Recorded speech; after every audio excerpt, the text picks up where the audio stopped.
The Oxford Book of English Ghost Stories, chosen by Michael Cox and R.A. Gilbert. Ghost stories have a universal fascination, but the literary ghost story, as opposed to the tales of oral tradition, is of relatively recent origin. This selection of 42 stories written between 1829 and 1968 is the first to present the full range of the English tradition by demonstrating its historical development as well as its major themes and characteristics. The narrators are Michael Tudor Barnes, Patrick Romer, Francis Jeater, Marie McCarthy, Christopher Scott, John Chancer, Alan Gilchrist, and Kate Binchy. By kind permission of the publisher. The recording of this book was made possible by the generosity of the staff and pupils at Westlands County Primary School, Ostend Place, Westlands, Newcastle-under-Lyme. This collection, first published in Great Britain in 1986 by Oxford University Press, is copyright. The copyright owners have allowed the book to be recorded without fee by the Royal National Institute for the Blind's Talking Book Service, England. No unauthorized broadcasting, public performance or copying is permitted. This book contains 42 stories, and it's read by Michael Tudor Barnes, Patrick Romer, Francis Jeater, Marie McCarthy, Christopher Scott, John Chancer, Alan Gilchrist and Kate Binchy. Contents: The Tapestried Chamber, Sir Walter Scott; The Phantom Coach, Amelia B. Edwards; Squire Toby's Will, J.S. Le Fanu; The Shadow in the Corner, Emmy Braddon; The Upper Berth, F. Marion Crawford; A Wicked Voice, Vernon Lee; The Judge's House, Bram Stoker; Man Size in Marble, E. Nesbit; The Roll Call of the Reef, Sir Arthur Quiller-Couch; The Friends of the Friends, Henry James; The Red Room, H. G. Wells; The Monkey's Paw, W. W. Jacobs; One Last Ghost, Mary E. Wilkins; Oh, Whistle and I'll Come to You, My Lad, M. R. James; The Empty House, Algernon Blackwood; The Cigarette Case, Oliver Onions; Rose Rose, Barry Payne; The Confession of Charles Linkworth, E. F. Benson; On the Brighton Road, Richard Middleton; Bone to His Bone, E. G. Swain; The True History of Anthony Fryer, Arthur Gray; The Taipan, W. Somerset Maugham; The Victim, May Sinclair; A Visitor from Down Under, L. P. Hartley; Full Circle, John Buchan; The Clock, W. F. Harvey; Old Man's Beard, H. Russell Wakefield; Mr. Jones, Edith Wharton; Smee, A. M. Burridge; The Little Ghost, Hugh Walpole; Ahoy Sailor Boy, A. E. Coppard; The Hollow Man, Thomas Burke; Et in Sempiternum Periant, Charles Williams; Bosworth Summit Pound, L. T. C. Rolt; An Encounter in the Mist, A. N. L. Munby; Hand in Glove, Elizabeth Bowen; A Story of Don Juan, V. S. Pritchard; Couchy, Christopher Woodford; Bad Company, Walter de la Mare; The Bottle of 1912, Simon Raven; The Cicerones, Robert Aikman; Soft Voices at Passenham, T. H. White. Introduction. Whatever we do with the dead, they will not go away. Whether we entomb and isolate them or scatter their ashes, they remain as ghosts in our memories, and faced with their continuing presence, we have no option but to learn to live with them. Our most effective way of accommodating them is perhaps to encapsulate them in stories, either as the vengeful or grateful dead of folklore, as the dull, prosaic phantoms of psychical research, or as the less predictable revenants of fiction. Strictly, a ghost is, quote, the soul of a deceased person appearing to the living, unquote. Oxford English Dictionary. But in both folklore and fiction, the meaning is often less precise. Supernatural beings of a decidedly non-human kind, and of a most unpleasant nature, like the evil spirits in Ecclesiasticus, created for vengeance, may wander furiously, if imprecisely, in lore and legend, and at will in the literary tale of terror, which has its own conventions. But in the ghost story proper, with a handful of notable exceptions, they have no place. Which leads us to a more immediately important question. What is a ghost story?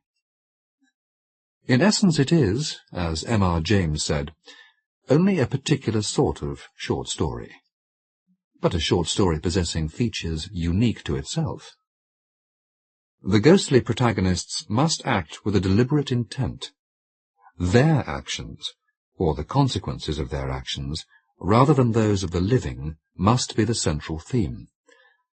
And, most important of all, each ghost, whether human or animal phantom or reanimated corpse, must unquestionably be dead. From this it follows that there can be no rationalization of the ghost, no explanation of events by natural causes. Not all supernatural stories involve ghosts, but every ghost story must be supernatural. L.P. Hartley described the ghost story as, quote, certainly the most exacting form of literary art, and perhaps the only one in which there is almost no intermediate step between success and failure. Either it comes off, or it is a flop. Unquote. But what determines that one story shall come off, while another flops? In keeping with the ghost story's many and necessary enigmas, only partial reasons can be advanced. A high degree of purely technical skill is essential, both in plotting and in handling description. Hyperbole lays the literary ghost with deadly finality. It gathers strength through obliquity, and operates most powerfully on us, in Elizabeth Bowen's words, through series of happenings whose horror lies at their being just out of the true. To bring off this kind of effect successfully calls for fine literary judgment, and never is an ear for le mot juste more in need than when the reader's attention is focused squarely on the supernatural intruder. Quote, there was a slow, heavy tread, characterized by the emphasis and deliberation of age, and what made the sound more singular, it was plain that the feet which produced it were perfectly bare, measuring the descent with something between a pound and a flop, very ugly to hear. Unquote. We must not become alienated from the fictional world by gross unlikelihood of incident or character, but drawn inexorably into it by an insidious sense of probability. We must feel this imagined world to be in its essentials a reflection of our own, making us anxious witnesses to a sudden and often fatal violation of everyday reality by the supernatural. It follows that a good ghost story must exhibit internal consistency and observe a certain decorum of manner and tone, which is not at all the same thing as conforming either to the conventional patterns of behaviour demanded from the ghosts of oral tradition, or to the pseudo-scientific theories of occultists. As M.R. James again observed, stories that bring in the technicalities of folklore and occultism, as several of Algernon Blackwood's later tales did, are virtually assured of failure in this peculiarly demanding literary form. Circumstantial detail, believable living characters, economy of style, and the power of suggestion all create the necessary atmosphere for a successful ghost story. Just as essential is a due regard for dramatic strategy. The story must be exactly paced, and the narrative energy firmly under the writer's control. Although we know from the outset that the ghost's appearance is inevitable, that appearance should be climactic rather than unexpected. The most effective ghosts are those who intrude gradually but insistently, and who, when they come, prove to be far from pleasant. Some fictional ghosts, of the innocent and the just, enlist our sympathy, but they are exceptions. As Montague Summers admitted in his classic anthology, The Supernatural Omnibus, 1931, the good and kindly ghost has little or no place in fiction.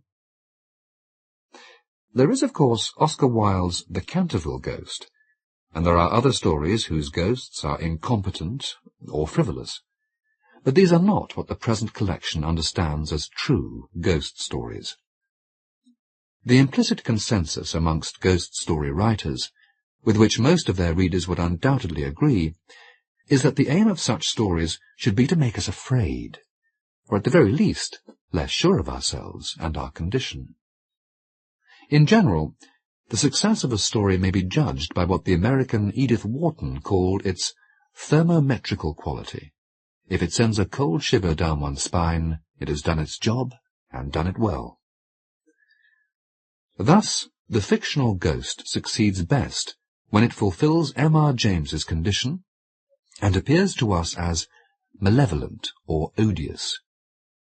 Most satisfying of all is the story that impresses us with a horror of the spirit that is the hallmark of real fear, not by a repellent excess of blood and corruption, but by a subtle and suggestive tone of mystery and malevolence, the vague we know not what of Vernon Lee, in comparison with which no reality of dreadfulness could seem aught but paltry, bearable, and easy to face. Whether to achieve this an author must believe in ghosts is a ticklish and perhaps unresolvable critical question. Montague Summers was in no doubt. Quote, "Can an author call spirits from the vasty deep, if he is very well satisfied that there are, in fact, no spirits to obey his conjurations? I grant that by some literary tour de force he may succeed in duping his readers, but not for long. Presently his wand will snap short. The glamour dissipates, and the spell is broken." Unquote. Summers was reacting here to M.R. James's magisterial avoidance of the issue in the preface to his Collected Ghost Stories, published in the same year, 1931, as The Supernatural Omnibus. Quote, "Do I believe in ghosts?" James had written, "to which I answer that I am prepared to consider evidence and accept it if it satisfies me." Unquote. As Summers remarked, "This leaves us, I venture to think, very much in the same position as we were before the question was asked and the reply returned." But if belief of a kind can nevertheless be inferred from James's stories in toto, we belittle the power of human imagination if we deny it the ability to convince and alarm us in spite of an author's personal agnosticism, or even downright scepticism on the question of ghosts. H.G. Wells's The Red Room, included here, is a fine instance of the triumph of skill over cold reason, while H.P. Lovecraft even maintained that it was the materialists who wrote the most frightening ghost stories. For them, the supernatural represented, quote, "an absolute and stupendous violation of the natural order." Unquote. Perhaps most writers of ghost stories simply belong to the class described by Edith Wharton as ghost feelers, as opposed to ghost seers. People, that is, who are sensible of invisible currents of being in certain places and at certain hours. As all roads lead to Rome, so all ghost stories may be said to stem from her. The first literary ghosts, as opposed to legendary, or allegedly true, veridical tales, occur in Apuleius, Petronius, and the younger Pliny, but they are rare instances. In medieval and Renaissance Europe, ghosts were largely confined to legend and popular tradition. They might be recorded by chroniclers, sung of in ballads, or employed occasionally by dramatists and moralists, but they had no place in overt fiction. Nor did they make much impact before the 18th century. Defoe's True Relation of the Apparition of One Mrs. Veal, prefixed to Drelincourt's The Christian's Defence Against the Fears of Death, 1706, was no more than an embellished account of a reported haunting of the time. Ghosts did not fully enter fiction until the coming of the Gothic novel, which began its flamboyant career in England under German influences with Horace Walpole's The Castle of Otranto, 1764. But even then, the ghost generally played a secondary role, serving a moral purpose by bringing retribution upon the villain, or fulfilling the more basic function of shocking the ladies. It was not until the 1820s that the ghost story as we now know it began to mature into a distinct form. The genre's earliest masterpiece is usually considered to be Scott's Wandering Willie's Tale, inset into Red Gauntlet, 1824. Scott, a connoisseur of the supernatural in folklore and the ballad, was also responsible for one of the earliest self-contained ghost stories, the first story in the present collection, The Tapestried Chamber, from The Keepsake, 1829. First elegant and fashionable annuals like The Keepsake, then the literary magazines and their Christmas supplements provided a vehicle for the proliferation of ghost stories. The tales of J.S. Le Fanu, who, in M.R. James's opinion, stands absolutely in the first rank as a writer of ghost stories, began to appear in magazines from the late 1830s, beginning in January 1838 with The Ghost and the Bone Setter, in the Dublin University magazine, which Le Fanu purchased in 1861.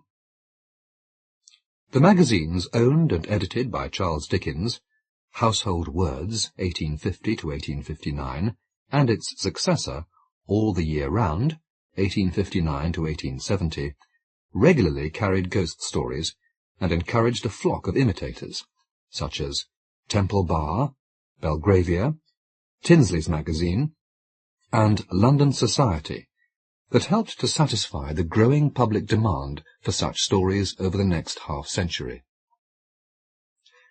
As S. M. Ellis put it, Dickens consolidated the modern taste and appreciation for the supernatural story. The golden age of empire was also the golden age of the English ghost story.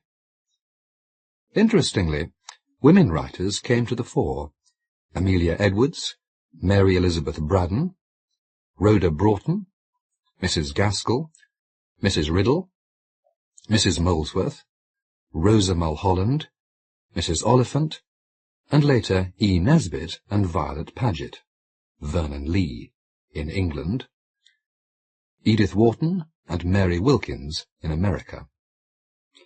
Why so many women were, and are, attracted to the form is another question that has received little critical attention.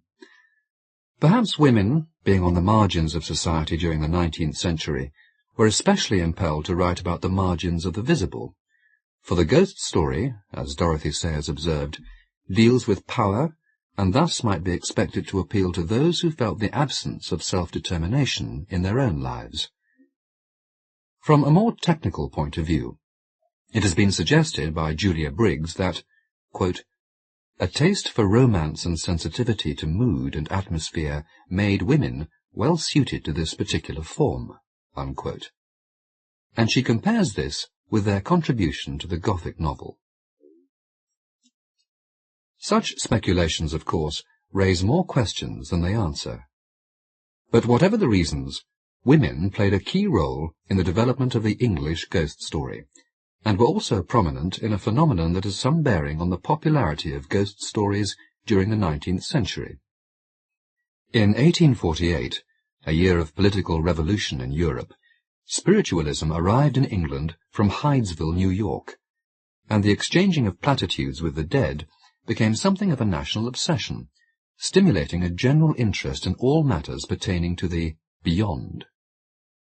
But a deeper malaise, that of theological doubt, was also prevalent, and continued when spiritualism had ceased to be fashionable.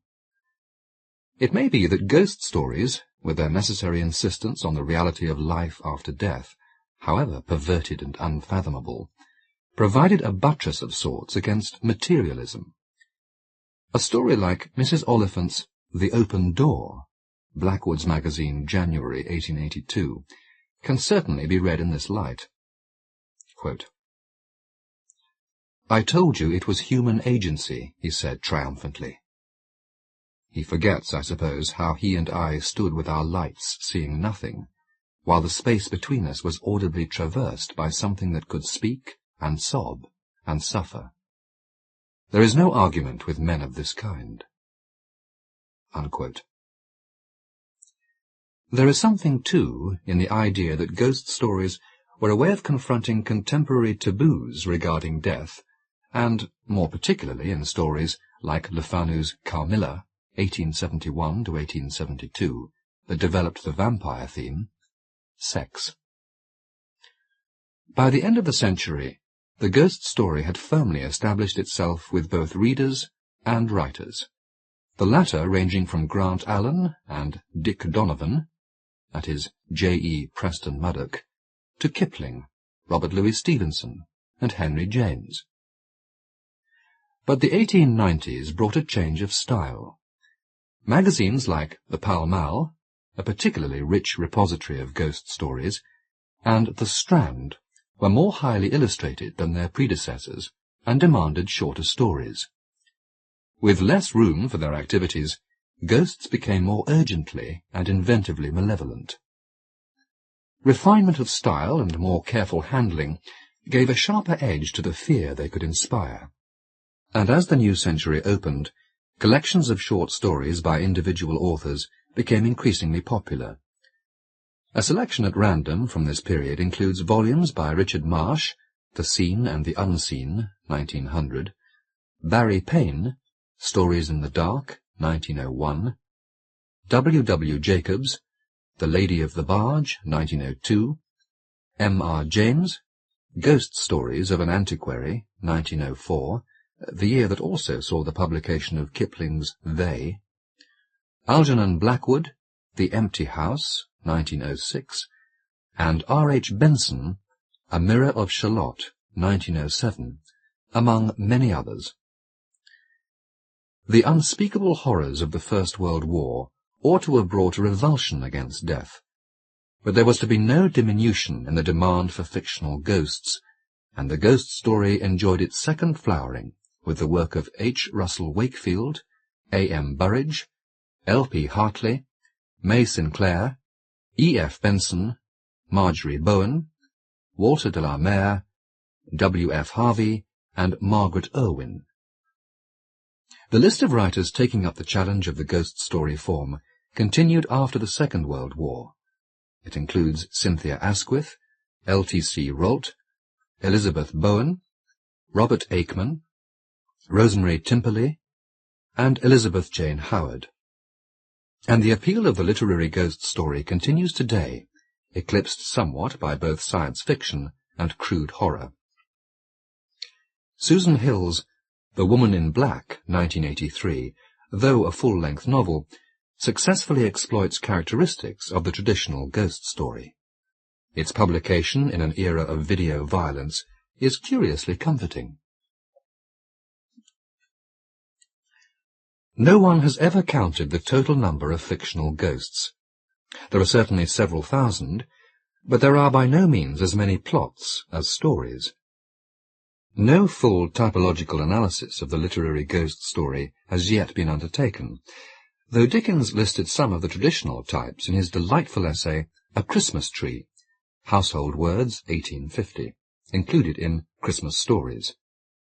In essence, they come down to two: unconscious ghosts doomed perpetually to reenact some past wickedness of their own or another's, and conscious ghosts. The latter may appear only to a specific person, seeking him out to bid farewell, to right some ancestral wrong, or to seek redress and retribution. But equally purposeful ghosts are bound to have more promiscuous intentions, who are not confined to a particular spot or percipient, who come willingly or unwillingly when called up, wittingly or unwittingly, by the living. The returning dead are traditionally at home in mists and shadows, and we expect to meet them, if not in their native churchyards, then at least somewhere equally gloomy and isolated. In ruinous or long empty houses, on lonely roads, wild moorlands or dreary estuaries, among monastic ruins and other sites of ancient worship, in disused churches, overgrown gardens, decaying canals, and vanished railways. And we do not expect them before twilight. Yet more disquieting are the ghosts permitted by their authors to intrude upon mundane concerns in broad daylight, in hotels, suburban bungalows, or country houses, utilizing, when it suits them, our telephones and modes of transport. The critic Edmund Wilson, writing in 1944, expressed surprise that the ghost story was still alive and well in the age of the electric light. A decade later, literary ghosts were still thriving. This adaptability was memorably described by L.P. Hartley. Like women and other depressed classes, ghosts have emancipated themselves from their disabilities, and besides being able to do a great many things that human beings can't do, they can now do a great many things that human beings can do. Immaterial as they are or should be, they have been able to avail themselves of the benefits of our materialistic civilization. While this is true, the ghost story remains a conservative form. It is not usually those who die peacefully who wander, and we who feel ourselves to be blameless and wish only to live in peace do not expect the phantom consequences of murder, suicide, or nameless crime to sit down with us at dinner. That is not to say that our fictional counterparts are necessarily bad. Some do receive their just deserts for past wickedness, but most encounter ghosts through incautious enthusiasm, folly, or sheer bad luck. And who are these unfortunates?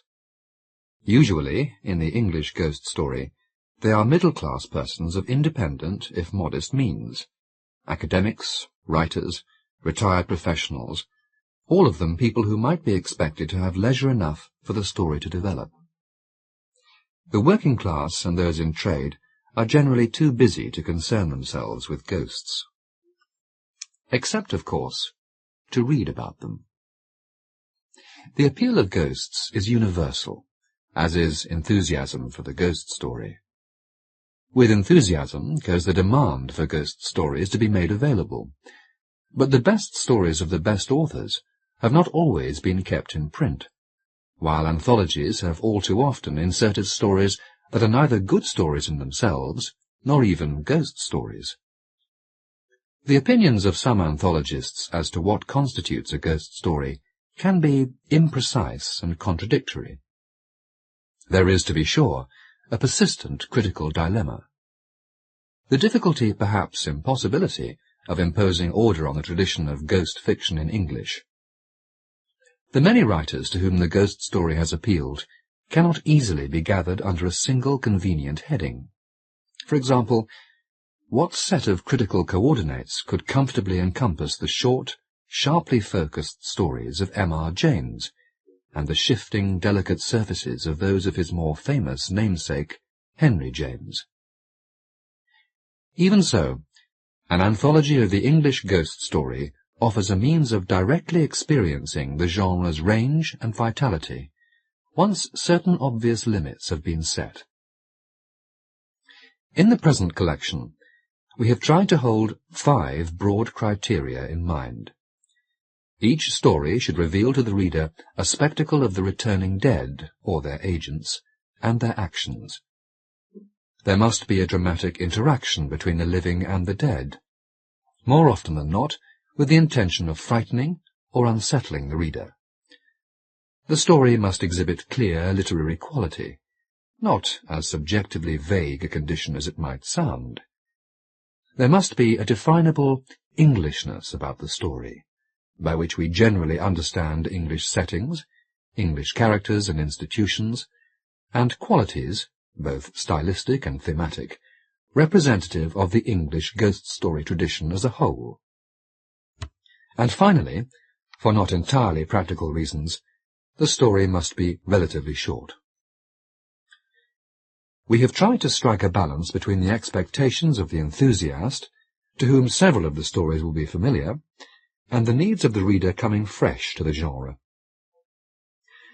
Unlike many anthologies of ghost stories, this collection has been arranged chronologically, the aim being to give the reader a sense of the historical development of the form since the 1820s, and in particular to illustrate the half-century from 1890 to 1940, when the writing of ghost stories was at its peak. Some will say that we have stuck too rigidly to definitions of the fictional ghost story that are in any case open to debate.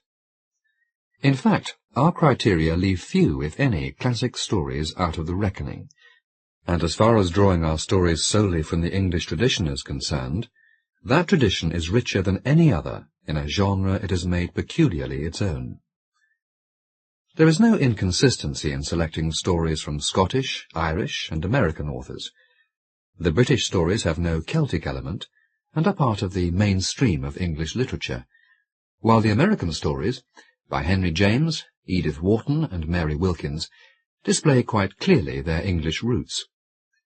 Nor are all our ghosts malevolent, or even physically apparent. Some indeed, as in E.G. Swain's Bone to His Bone, or Mary Wilkins' The Lost Ghost, touchingly engage our sympathy. But all of them fulfill their separate purposes through relationships with the living, and are, beyond question, dead. Whatever the ghost's motivation, be it one of menace or emotional hunger, it is the intensity of this relationship, bridging the chasm between life and death, that provides a link between such disparate stories as John Buchan's Full Circle, in which no ghost is seen, and L.P. Hartley's A Visitor from Down Under, in which one most certainly is. Virginia Woolf, in 1918, pondered the enigma of, quote, the strange human craving for the pleasure of feeling afraid, which is so much involved in our love of ghost stories, unquote, and concluded that, quote, it is pleasant to be afraid when we are conscious that we are in no kind of danger, unquote. Pleasure indeed is to be had from a well-crafted ghost story, though it is pleasure, in M.R. James's phrase, of a certain sort. Perhaps in the end it all comes down to what Edith Wharton called the fun of the shudder. For as the critic Jack Sullivan wisely remarked, as for the ultimate reasons why we read these stories, that tiresome, unanswerable question has already been raised too many times. That we enjoy them is enough. The reasons remain as perverse and mysterious as the stories themselves. Michael Cox and Robert Gilbert. The ghost reminds us that death is the one thing certain, and the thing most uncertain, the bourne from which no traveller returns, except this one. Robert Aikman. The Tapestried Chamber, by Sir Walter Scott. About the end of the American War, when the officers of Lord Cornwallis's army which surrendered at Yorktown, and others who had been made prisoners during the impolitic and ill-fated controversy, were returning to their own country to relate their adventures and repose themselves after their fatigues, there was amongst them a general officer of name of Bram. He was an officer of merit, as well as a gentleman of high consideration for family and attainments. Some business had carried General Brown upon a tour through the western counties, when, in the conclusion of a morning stage, he found himself in the vicinity of a small country town, which presented a scene of uncommon beauty, and of a character peculiarly English. The little town, with its stately old church, whose tower bore testimony to the devotion of ages long past, lay amidst pasture and cornfields of small extent, but bounded and divided with hedgerow timber of great age and size. There were few marks of modern improvement. The environs of the place intimated neither the solitude of decay nor the bustle of novelty. The houses were old, but in good repair, and the beautiful little river murmured freely on its way to the left of the town, neither restrained by a dam nor bordered by a towing path. Upon a gentle eminence, nearly a mile to the southward of the town, was seen amongst many venerable oaks and tangled thickets the turrets of a castle, as old as the wars of York and Lancaster, but which seemed to have received important alterations during the age of Elizabeth and her successors. It had not been a place of great size, but whatever accommodation it formerly afforded was, it must be supposed, still to be obtained within its walls. At least such was the inference which General Brown drew from observing the smoke arise merrily from several of the ancient wreathed and carved chimney-stalks. The wall of the park ran alongside of the highway for 200 or 300 yards, and through the different points by which the eye found glimpses into the woodland scenery, it seemed to be well stocked. Other points of view opened in succession, now a full one of the front of the old castle, and now a side glimpse at its particular towers, the former rich in all the bizarrerie of the Elizabethan school, while the simple and solid strength of other parts of the building seemed to show that they had been raised more for defence than ostentation.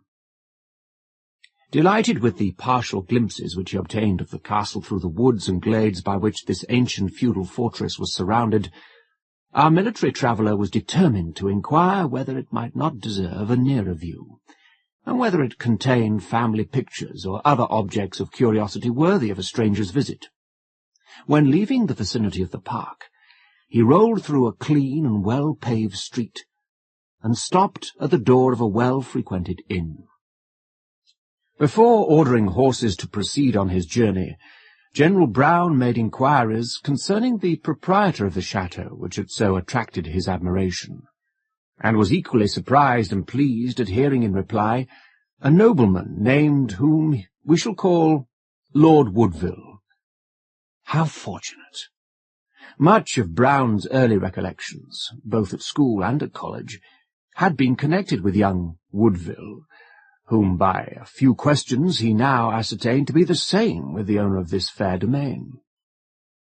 He had been raised to the peerage by the decease of his father a few months before, and, as the general learned from the landlord, the term of mourning being ended, was now taking possession of his paternal estate in the jovial season of merry autumn, accompanied by a select party of friends to enjoy the sports of a country famous for game.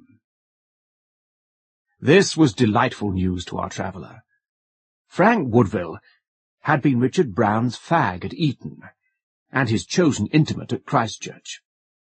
Their pleasures and their tasks had been the same, and the honest soldier's heart warmed to find his early friend in possession of so delightful a residence, and of an estate, as the landlord assured him with a nod and a wink, fully adequate to maintain and add to his dignity. Nothing was more natural than that the traveller should suspend a journey, which there was nothing to render hurried, to pay a visit to an old friend under such agreeable circumstances. The fresh horses, therefore, had only the brief task of conveying the general's travelling carriage to Woodville Castle. A porter admitted them at a modern Gothic lodge, built in that style to correspond with the castle itself, and at the same time rang a bell to give warning of the approach of visitors. Apparently the sound of the bell had suspended the separation of the company, bent on the various amusements of the morning, for on entering the court of the chateau, several young men were lounging about in their sporting dresses, looking at and criticising the dogs which the keepers held in readiness to attend their pastime. As General Brown alighted, the young lord came to the gate of the hall, and for an instant gazed, as at a stranger, upon the countenance of his friend, on which war, with his fatigues and his wounds, had made a great alteration. But the uncertainty lasted no longer, until the visitor had spoken, and the hearty greeting which followed was such as can only be exchanged betwixt those who have passed together merry days of careless boyhood or early youth. "If I could have formed a wish, my dear Brown," said Lord Woodville, "it would have been to have you here, of all men, upon this occasion, which my friends are good enough to hold as a sort of holiday. Do not think you have been unwatched during the years you have been absent from us. I have traced you through your dangers, your triumphs, your misfortunes, and was delighted to see that, whether in victory or defeat, the name of my old friend was always distinguished with applause." The general made a suitable reply, and congratulated his friend on his new dignities, and the possession of a place and domain so beautiful. "Nay, you have seen nothing of it as yet," said Lord Woodville, "and I trust you do not mean to leave us till you are better acquainted with it. It is true, I confess, that my present party is pretty large, and the old house, like other places of the kind, does not possess so much accommodation as to the extent of the outward walls appears to promise, but we can give you a comfortable old-fashioned room, and I venture to suppose that your campaigns have taught you to be glad of worse quarters." The General shrugged his shoulders and laughed. "I presume," he said, "the worst apartment in your chateau is considerably superior to the old tobacco cask in which I was fain to take up my night's lodging when I was in the bush, as the Virginians call it, with the Light Corps. There I lay like Diogenes himself, so delighted with my covering from the elements that I made a vain attempt to have it rolled on to my next quarters, but my commander for the time would give way to no such luxurious provision, and I took farewell of my beloved cask with tears in my eyes." "Well, then, since you do not fear your quarters," said Lord Woodville, "you will stay with me a week at least. Of guns, dogs, fishing rods, flies, and means of sport by sea and land, we have enough and to spare. You cannot pitch on an amusement, but we will pitch on the means of pursuing it. But if you prefer the gun and pointers, I will go with you myself, and see whether you have mended your shooting since you have been amongst the Indians of the back settlements." The General gladly accepted his friendly host's proposal in all its points. After a morning of manly exercise, the company met at dinner, where it was the delight of Lord Woodville to conduce to the display of the high properties of his recovered friend, so as to recommend him to his guests, most of whom were persons of distinction. He led General Brown to speak of the scenes he had witnessed, and as every word marked alike the brave officer and the sensible man, who retained possession of his cool judgment under the most imminent dangers, the company looked upon the soldier with general respect, as on one who had proved himself possessed of an uncommon portion of personal courage, that attribute of all others of which everybody desires to be thought possessed. The day at Woodville Castle ended as usual in such mansions. The hospitality stopped within the limits of good order. Music, in which the young lord was a proficient, succeeded to the circulation of the bottle. Cards and billiards, for those who preferred such amusements, were in readiness. But the exercise of the morning required early hours, and not long after 11 o'clock the guests began to retire to their several apartments. The young lord himself conducted his friend General Brown to the chamber destined for him, which answered the description he had given of it, being comfortable but old-fashioned. The bed was of the massive form, used in the end of the 17th century, and the curtains of faded silk, heavily trimmed with tarnished gold. But then the sheets, pillows, and blankets looked delightful to the campaigner, when he thought of his mansion, the cask. There was an air of gloom in the tapestry hangings, which with their worn-out graces curtained the walls of the little chamber, and gently undulated as the autumnal breeze found its way through the ancient lattice window, which pattered and whistled as the air gained entrance. The toilet, too, with its mirror turbaned, after the manner of the beginning of the century, with a coiffure of murrey-coloured silk, and its 100 strange-shaped boxes, providing for arrangements which had been obsolete for more than 50 years, had an antique, and in so far a melancholy aspect. But nothing could blaze more brightly and cheerfully than the 2 large wax candles, or if aught could rival them, it was the flaming, bickering faggots in the chimney, that sent at once their gleam and their warmth through the snug apartment, which, notwithstanding the general antiquity of its appearance, was not wanting in the least convenience that modern habits rendered either necessary or desirable. "This is an old-fashioned sleeping apartment, General," said the young lord, "but I hope you will find nothing that makes you envy your old tobacco cask." "I am not particular respecting my lodgings," replied the General. "Yet were I to make any choice, I would prefer this chamber by many degrees to the gayer and more modern rooms of your family mansion. Believe me, that when I unite its modern air of comfort with its venerable antiquity, and recollect that it is your lordship's property, I shall feel in better quarters here than if I were in the best hotel London could afford.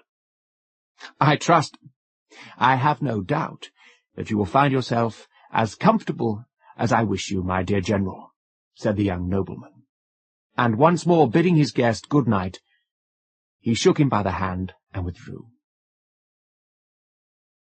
The General again looked around him, and internally congratulating himself on his return to peaceful life, the comforts of which were endeared by the recollection of the hardships and dangers he had lately sustained, undressed himself and prepared himself for a luxurious night's rest. Here, contrary to the custom of this species of tale, we leave the General in possession of his apartment until the next morning. The company assembled for breakfast at an early hour, but without the appearance of General Brown, who seemed the guest that Lord Woodville was desirous of honouring above all whom his hospitality had assembled round him. He more than once expressed surprise at the General's absence, and at length sent a servant to make inquiry after him. The man brought back information that General Brown had been walking abroad since an early hour of the morning, in defiance of the weather, which was misty and ungenial. "The custom of a soldier," said the young nobleman to his friends. "Many of them acquire habitual vigilance, and cannot sleep after the early hour at which their duty usually commands them to be alert." Yet the explanation which Lord Woodville thus offered to the company seemed hardly satisfactory to his own mind, and it was in a fit of silence and abstraction that he awaited the return of the General. It took place near an hour after the breakfast bell had rung. He looked fatigued and feverish. His hair, the powdering and arrangement of which was at this time one of the most important occupations of a man's whole day, and marked his fashion as much as, in the present time, the tying of a cravat, or the want of one, was dishevelled, uncurled, void of powder and dank with dew. His clothes were huddled on with a careless negligence, remarkable in a military man, whose real or supposed duties are usually held to include some attention to the toilet, and his looks were haggard and ghastly in a peculiar degree. "So you have stolen a march upon us this morning, my dear General," said Lord Woodville. "Or you have not found your bed so much to your mind as I had hoped, and you seem to expect. How did you rest last night?" "Oh, excellent well, remarkably well, never better in my life," said General Brown rapidly, and yet with an air of embarrassment which was obvious to his friend. He then hastily swallowed a cup of tea, and neglecting or refusing whatever else was offered, seemed to fall into a fit of abstraction. "Will you take the gun to-day, General?" said his friend and host, but had to repeat the question twice ere he received the abrupt answer, "No, my lord. I am sorry I cannot have the honour of spending another day with your lordship. My post-horses are ordered, and will be here directly." All who were present showed considerable surprise, and Lord Woodville immediately replied, "Post-horses, my good friend? What can you possibly want with them, when you promised to stay with me quietly for at least a week?" "I believe," said the General, obviously much embarrassed, "that I might, in the pleasure of my first meeting with your lordship, have said something about stopping here a few days, but I have since found it altogether impossible." "Well, that is very extraordinary," answered the young nobleman. "You seemed quite disengaged yesterday, and you cannot have had a summons to-day, for our post has not come up from the town, and therefore you cannot have received any letters." General Brown, without giving any further explanation, muttered something of indispensable business, and insisted on the absolute necessity of his departure, in a manner which silenced all opposition on the part of his host, who saw that his resolution was taken, and forbore further importunity. "At least, however," he said, "permit me, my dear Brown, since go you will, or must, to show you the view from the terrace, which the mist that is now rising will soon display." He threw open a sash window, and stepped down upon the terrace as he spoke. The General followed him mechanically, but seemed little to attend to what his host was saying, as, looking across an extended and rich prospect, he pointed out the different objects worthy of observation. Thus they moved on till Lord Woodville had attained his purpose of drawing his guest entirely apart from the rest of the company, when, turning round upon him with an air of great solemnity, he addressed him thus: "Richard Brown, my old and very dear friend, we are now alone. Let me conjure with you to answer me upon the word of a friend and the honour of a soldier. How did you in reality rest during last night?" "Most wretchedly indeed, my lord," answered the General, in the same tone of solemnity.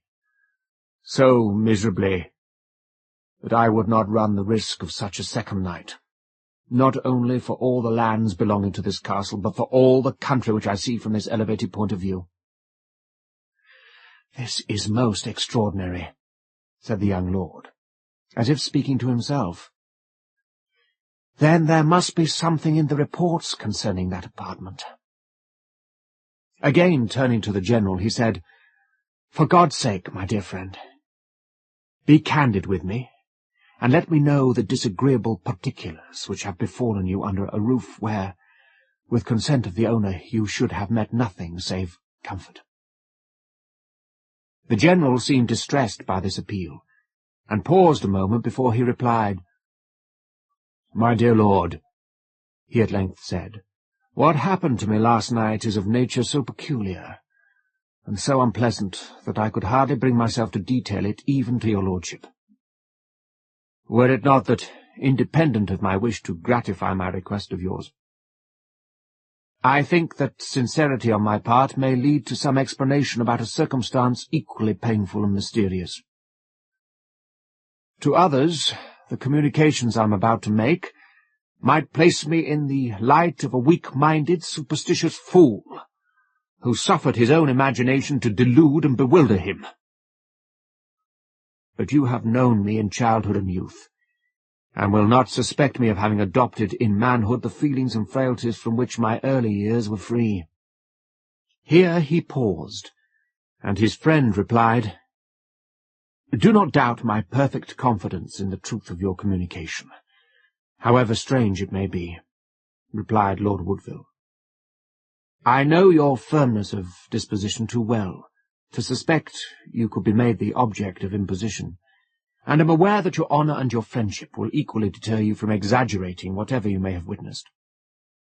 "Well, then," said the General, "I will proceed with my story as well as I can, relying upon your candour, and yet distinctly feeling that I would rather face a battery than to recall to my mind the odious recollections of last night."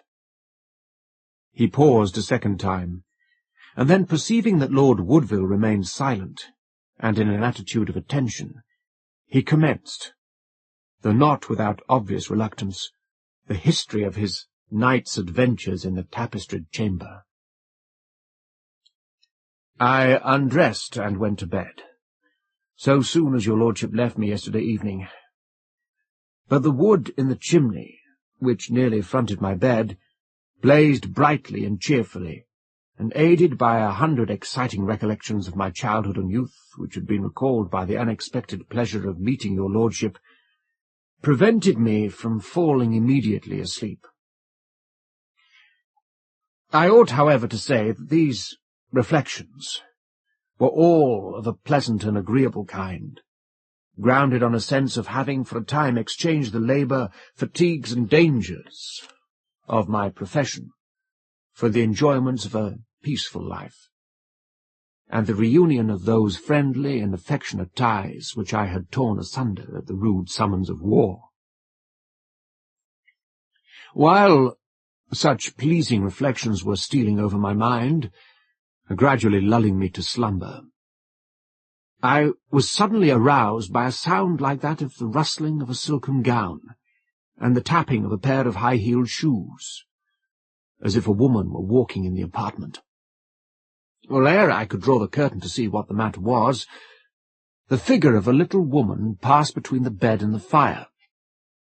The back of this form was turned to me, and I could observe from the shoulders and the neck it was that of an old woman, whose dress was an old-fashioned gown, which I think ladies call a sack.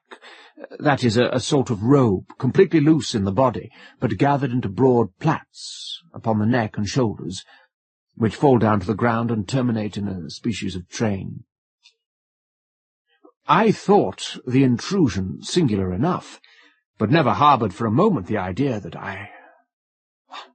what I saw was anything more than the mortal form of some old woman about the establishment, who had a fancy to dress like a grandmother, and who, having perhaps, as your lordship mentioned, that you were rather straitened for room, been dislodged from her chamber for my accommodation, had forgotten the circumstance, and returned by 12 to her old haunt. Under this persuasion, I moved myself in bed and coughed a little, to make the intruder sensible of my being in possession of the premises. She turned slowly round. But gracious heaven! My lord, what a countenance did she display to me! There was no longer any question what she was, or any thought of her being a living being. Upon a face which wore the fixed features of a corpse were imprinted the traces of the vilest and most hideous passions which had animated her while she lived.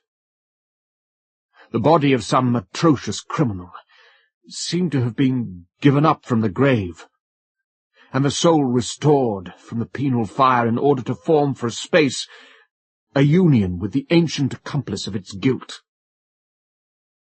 I started up in bed and sat upright, supporting myself on my palms as I gazed on this horrible spectre. The hag made, as it seemed, a single and swift stride to the bed where I lay, and squatted herself down upon it, in precisely the same attitude which I had assumed in the extremity of horror, advancing her diabolical countenance within half a yard of mine, with a grin which seemed to intimate the malice and the derision of an incarnate fiend.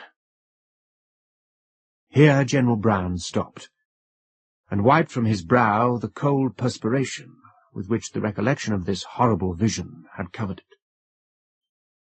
"My lord," he said, "I am no coward. I have been in all the mortal dangers incidental to my profession, and I may truly boast that no man ever knew Richard Brown dishonour the sword he wears. But in these horrible circumstances, under the eyes, and as it seemed almost in the grasp of an incarnation of an evil spirit, all firmness forsook me, all manhood melted from me like wax in the furnace, and I felt my hair individually bristle. The current of my life-blood ceased to flow, and I sank back in a swoon, as every victim to panic terror, as ever a village child or a child of 10 years old. How long I lay in this condition I cannot pretend to guess. But I was roused by the castle clock striking 1, so loud that it seemed as if it were in the very room. It was some time before I dared open my eyes, lest they should again encounter the horrible spectacle. When, however, I summoned courage to look up, she was no longer visible. My first idea was to pull my bell, wake the servants, and remove to a garret or a hayloft to be ensured against a second visitation. Nay, I will confess the truth, that my resolution was altered, not by the shame of exposing myself, but by the very fear that, as the bell-cord hung by the chimney, I might, in making my way to it, be again crossed by the fiendish hag, who I figured to myself might be still lurking about some corner of the apartment. I will not pretend to describe what hot and cold fever fits tormented me for the rest of the night, through broken sleep, weary vigils, and that dubious state which forms the neutral ground between them. 100 terrible objects appeared to haunt me, but there was the great difference betwixt the vision which I had described and those which followed, that I knew the last to be deceptions of my own fancy and over-excited nerves. Day at last appeared, and I rose from my bed ill in health and humiliated in mind. I was ashamed of myself as a man and a soldier, and still more so at feeling my own extreme desire to escape from the haunted apartment, which, however, conquered all other considerations, so that, huddling on my clothes with the most careless haste, I made my escape from my lordship's mansion, to seek in the open air some relief to my nervous system, shaken as it was by this horrible encounter with a visitant, for such I must believe her, from the other world. Your lordship has now heard the cause of my discomposure, and of my sudden desire to leave your hospitable castle. In other places I trust we may often meet, but God protect me from ever spending a second night under that roof. Strange as the General's tale was, he spoke with such a deep air of conviction that it cut short all the usual commentaries which are made on such stories. Lord Woodville never once asked him if he was sure he did not dream of the apparition, or suggested any of the possibilities by which it is fashionable to explain supernatural appearances, as wild vagaries of the fancy or deceptions of the optic nerves. On the contrary, he seemed deeply impressed with the truth and reality of what he had heard, and after a considerable pause, regretted, with much appearance of sincerity, that his early friend should in his house have suffered so severely. "I am the more sorry for your pain, my dear Brown," he continued, "that it is the unhappy, though most unexpected result of an experiment of my own. You must know that for my father and grandfather's time, at least, the apartment which was assigned to you last night had been shut on account of reports that it was disturbed by supernatural sights and noises. When I came, a few weeks since, into possession of the estate, I thought the accommodation which the castle offered for my friends was not extensive enough to permit the inhabitants of the invisible world to retain possession of a comfortable sleeping apartment. I therefore caused the tapestried chamber, as we call it, to be opened, and without destroying its air of antiquity, I had such new articles of furniture placed in it as became the modern times. Yet, as the opinion that the room was haunted very strongly prevailed among the domestics, and was also known in the neighbourhood, and to many of my friends, I feared some prejudice might be entertained by the first occupant of the tapestried chamber, which might tend to revive the evil report which it had laboured under, and so disappoint my purpose of rendering it a useful part of the house. I must confess, my dear Brown, that your arrival yesterday, agreeable to me for 1,000 reasons besides, seemed the most favourable opportunity of removing the unpleasant rumours which attached to the room, since your courage was indubitable, and your mind free of any preoccupation on the subject. I could not, therefore, have chosen a more fitting subject for my experiment." "Upon my life," said General Brown somewhat hastily, "I am infinitely obliged to your lordship, very particularly indebted indeed. I am likely to remember for some time the consequences of the experiment, as your lordship is pleased to call it." "Nay, now you are unjust, my dear friend," said Lord Woodville. "You have only to reflect for a single moment, in order to be convinced that I could not augur the possibility of the pain to which you have been so unhappily exposed. I was yesterday morning a complete sceptic on the subject of supernatural appearances. Nay, I am sure that had I told you what was said about the room, those very reports would have induced you by your own choice to select it for your accommodation.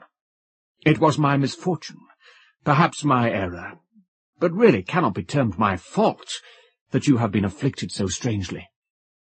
"Strangely indeed," said the General, resuming his good temper, "and I acknowledge that I have no right to be offended with your lordship for treating me like what I used to think myself, a man of some firmness and courage. But I see my post-horses are arrived, and I must not detain your lordship for your amusement." "Nay, my old friend," said Lord Woodville, "since you cannot stay with us another day, which indeed I can no longer urge, give me at least half an hour more. you used to love pictures, and I have a gallery of portraits, some of them by Van Dyck, representing ancestry to whom this property and castle formerly belonged. I think that several of them will strike you as possessing merit." General Brown accepted the invitation, though somewhat unwillingly. It was evident he was not to breathe freely or at ease until he left Woodville Castle far behind him. He could not refuse his friend's invitation, however, and the less so that he was a little ashamed of the peevishness which he had displayed towards his well-meaning entertainer. The General, therefore, followed Lord Woodville through several rooms into a long gallery hung with pictures, which the latter pointed out to his guest, telling the names and giving some account of the personages whose portraits presented themselves in progression. General Brown was but little interested in the details which these accounts conveyed to him. They were, indeed, of the kind which are usually found in the old family gallery. Here was a cavalier who had ruined the estate in the royal cause, there a fine lady who had reinstated it by contracting a match with a wealthy Roundhead. There hung a gallant who had been in danger for corresponding with the exiled court of St. Germain. Here one who had taken arms for William at the Revolution, and there a third that had thrown his weight alternately into the scale of Whig and Tory. While Lord Woodville was cramming these words into his guest's ear, against the stomach of his sense, they gained the middle of the gallery, when he beheld General Brown sudden start, and assume an attitude of the utmost surprise, not unmixed with fear, as his eyes were caught and suddenly riveted by a portrait of an old lady in a sack, the fashionable dress of the end of the 17th century. "But there she is," he exclaimed. "There she is, in form and features, though inferior in demonic expression to the accursed hag who visited me last night." "If that be the case," said the young nobleman, "there can remain no longer any doubt of the horrible reality of your apparition. That is the picture of a wretched ancestress of mine, of whose crimes a black and fearful catalogue is recorded in a family history in my charter chest. The recital of them will be too horrible. It is enough to say that in yon fatal apartment incest and unnatural murder were committed. I will restore it to the solitude to which the better judgment of those who preceded me had consigned it, and never shall anyone, so long as I can prevent it, be exposed to a repetition of the supernatural horrors which could shake such courage as yours." Thus the friends, who had met with such glee, parted in a very different mood. Lord Woodville to command the tapestried chamber to be unmantled and the door built up, and General Brown to seek in some less beautiful country, and with some less dignified friend, forgetfulness of the painful night which he had passed in Woodville Castle. The Phantom Coach, by Amelia B. Edwards. The circumstances I am about to relate to you have truth to recommend them. They happened to myself, and my recollection of them is as vivid as if they had taken place only yesterday. 20 years, however, have gone by since that night. During those 20 years, I have told the story to but one other person. I tell it now with a reluctance which I find it difficult to overcome. All I entreat, meanwhile, is that you will abstain from forcing your own conclusions upon me. I want nothing explained away. I desire no arguments. My mind on this subject is quite made up, and, having the testimony of my own senses to rely upon, I prefer to abide by it. Well, it was just 20 years ago, and within a day or two of the end of the grouse season. I had been out all day with my gun, and had had no sport to speak of. The wind was due east, the month December, the place a bleak wide moor in the far north of England. And I had lost my way. It was not a pleasant place in which to lose one's way, with the first feathery flakes of a coming snowstorm just fluttering down upon the heather, and the leaden evening closing in all around. I shaded my eyes with my hand, and stared anxiously into the gathering darkness, where the purple moorland melted into a range of low hills, some 10 or 12 miles distant. Not the faintest smoke wreath, not the tiniest cultivated patch, or fence, or sheep-track, met my eyes in any direction. There was nothing for it but to walk on, and take my chance of finding what shelter I could by the way. So I shouldered my gun again, and pushed wearily forward. For I had been on foot since an hour after daybreak, and had eaten nothing since breakfast. Meanwhile, the snow began to come down with ominous steadiness, and the wind fell. After this, the cold became more intense, and the night came rapidly up. As for me, my prospects darkened with the darkening sky, and my heart grew heavy as I thought how my young wife was already watching for me through the window of our little inn parlour, and thought of all the suffering in store for her throughout this weary night. We had been married 4 months, and having spent our autumn in the Highlands, were now lodging in a remote little village situated just on the verge of the great English moorlands. We were very much in love, and, of course, very happy. This morning, when we parted, she had implored me to return before dusk, and I had promised her that I would. What would I not have given to have kept my word? Even now, weary as I was, I felt that, with a supper, an hour's rest, and a guide, I might still get back to her before midnight, if only guide and shelter could be found. And all this time the snow fell, and the night thickened. I stopped and shouted every now and then, but my shouts seemed only to make the silence deeper.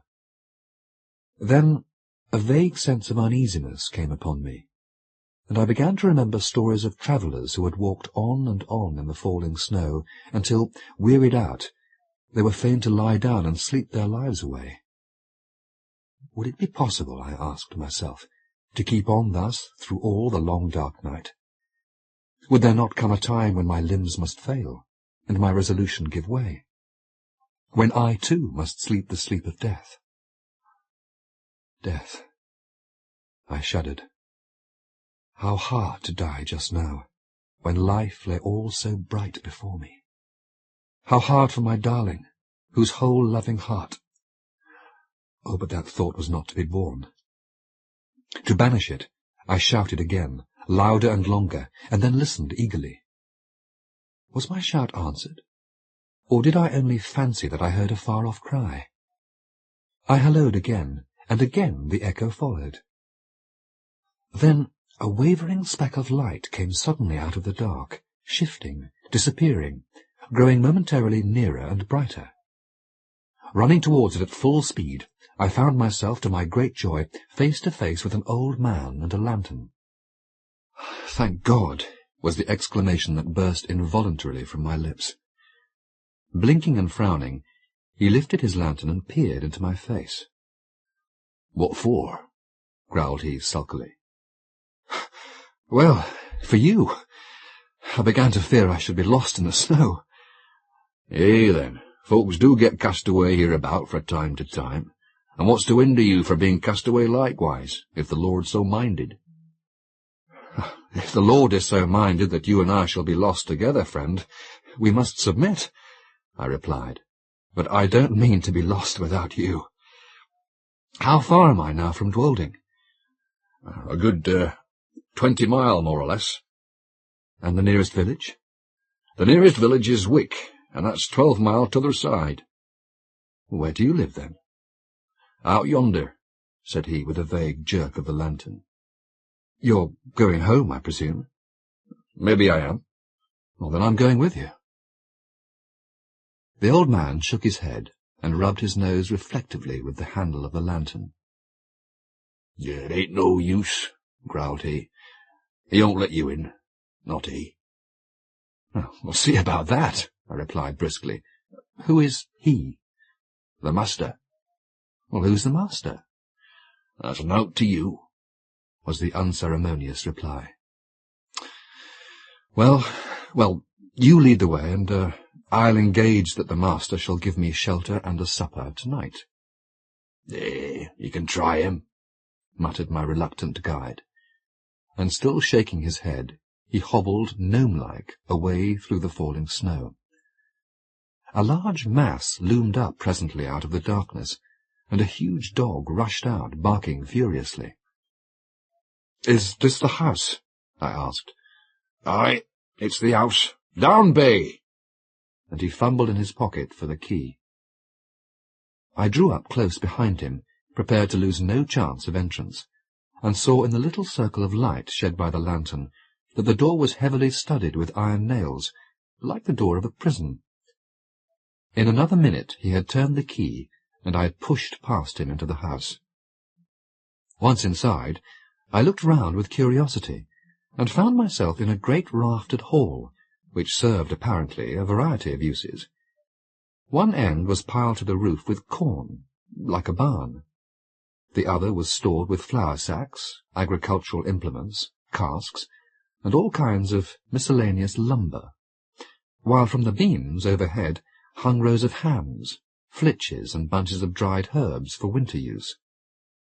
In the centre of the floor stood some huge object gauntly dressed in a dingy wrapping cloth, and reaching halfway to the rafters. Lifting a corner of this cloth, I saw, to my surprise, a telescope of very considerable size, mounted on a rude movable platform with 4 small wheels. The tube was made of painted wood, bound round with bands of metal rudely fashioned. The speculum, so far as I could estimate its size in the dim light, measured at least 15 inches in diameter. While I was yet examining the instrument, and asking myself whether it was not the work of some self-taught optician, a bell rang sharply. "That's for you," said my guide with a malicious grin. "Yonder's his room." He pointed to a low black door at the opposite side of the hall. I crossed over, rapped somewhat loudly, and went in without waiting for an invitation. A huge, white-haired old man rose from a table covered with books and papers, and confronted me sternly. "Who are you?" said he. "How came you here? What do you want?" "James Murray, barrister at law, on foot across the moor, meat, drink, and sleep." He bent his bushy brows into a portentous frown. "Mine is not a house of entertainment," he said haughtily. "Jacob, how dared you admit this stranger?" "I didn't admit him," grumbled the old man. "He followed me over the moor, and shouldered his way in before me.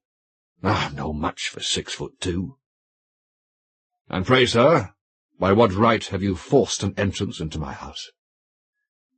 "The same by which I should have clung to your boat if I were drowning, the right of self-preservation." "Self-preservation?" "There's an inch of snow on the ground already," I replied briefly, "and it would be deep enough to cover my body before daybreak."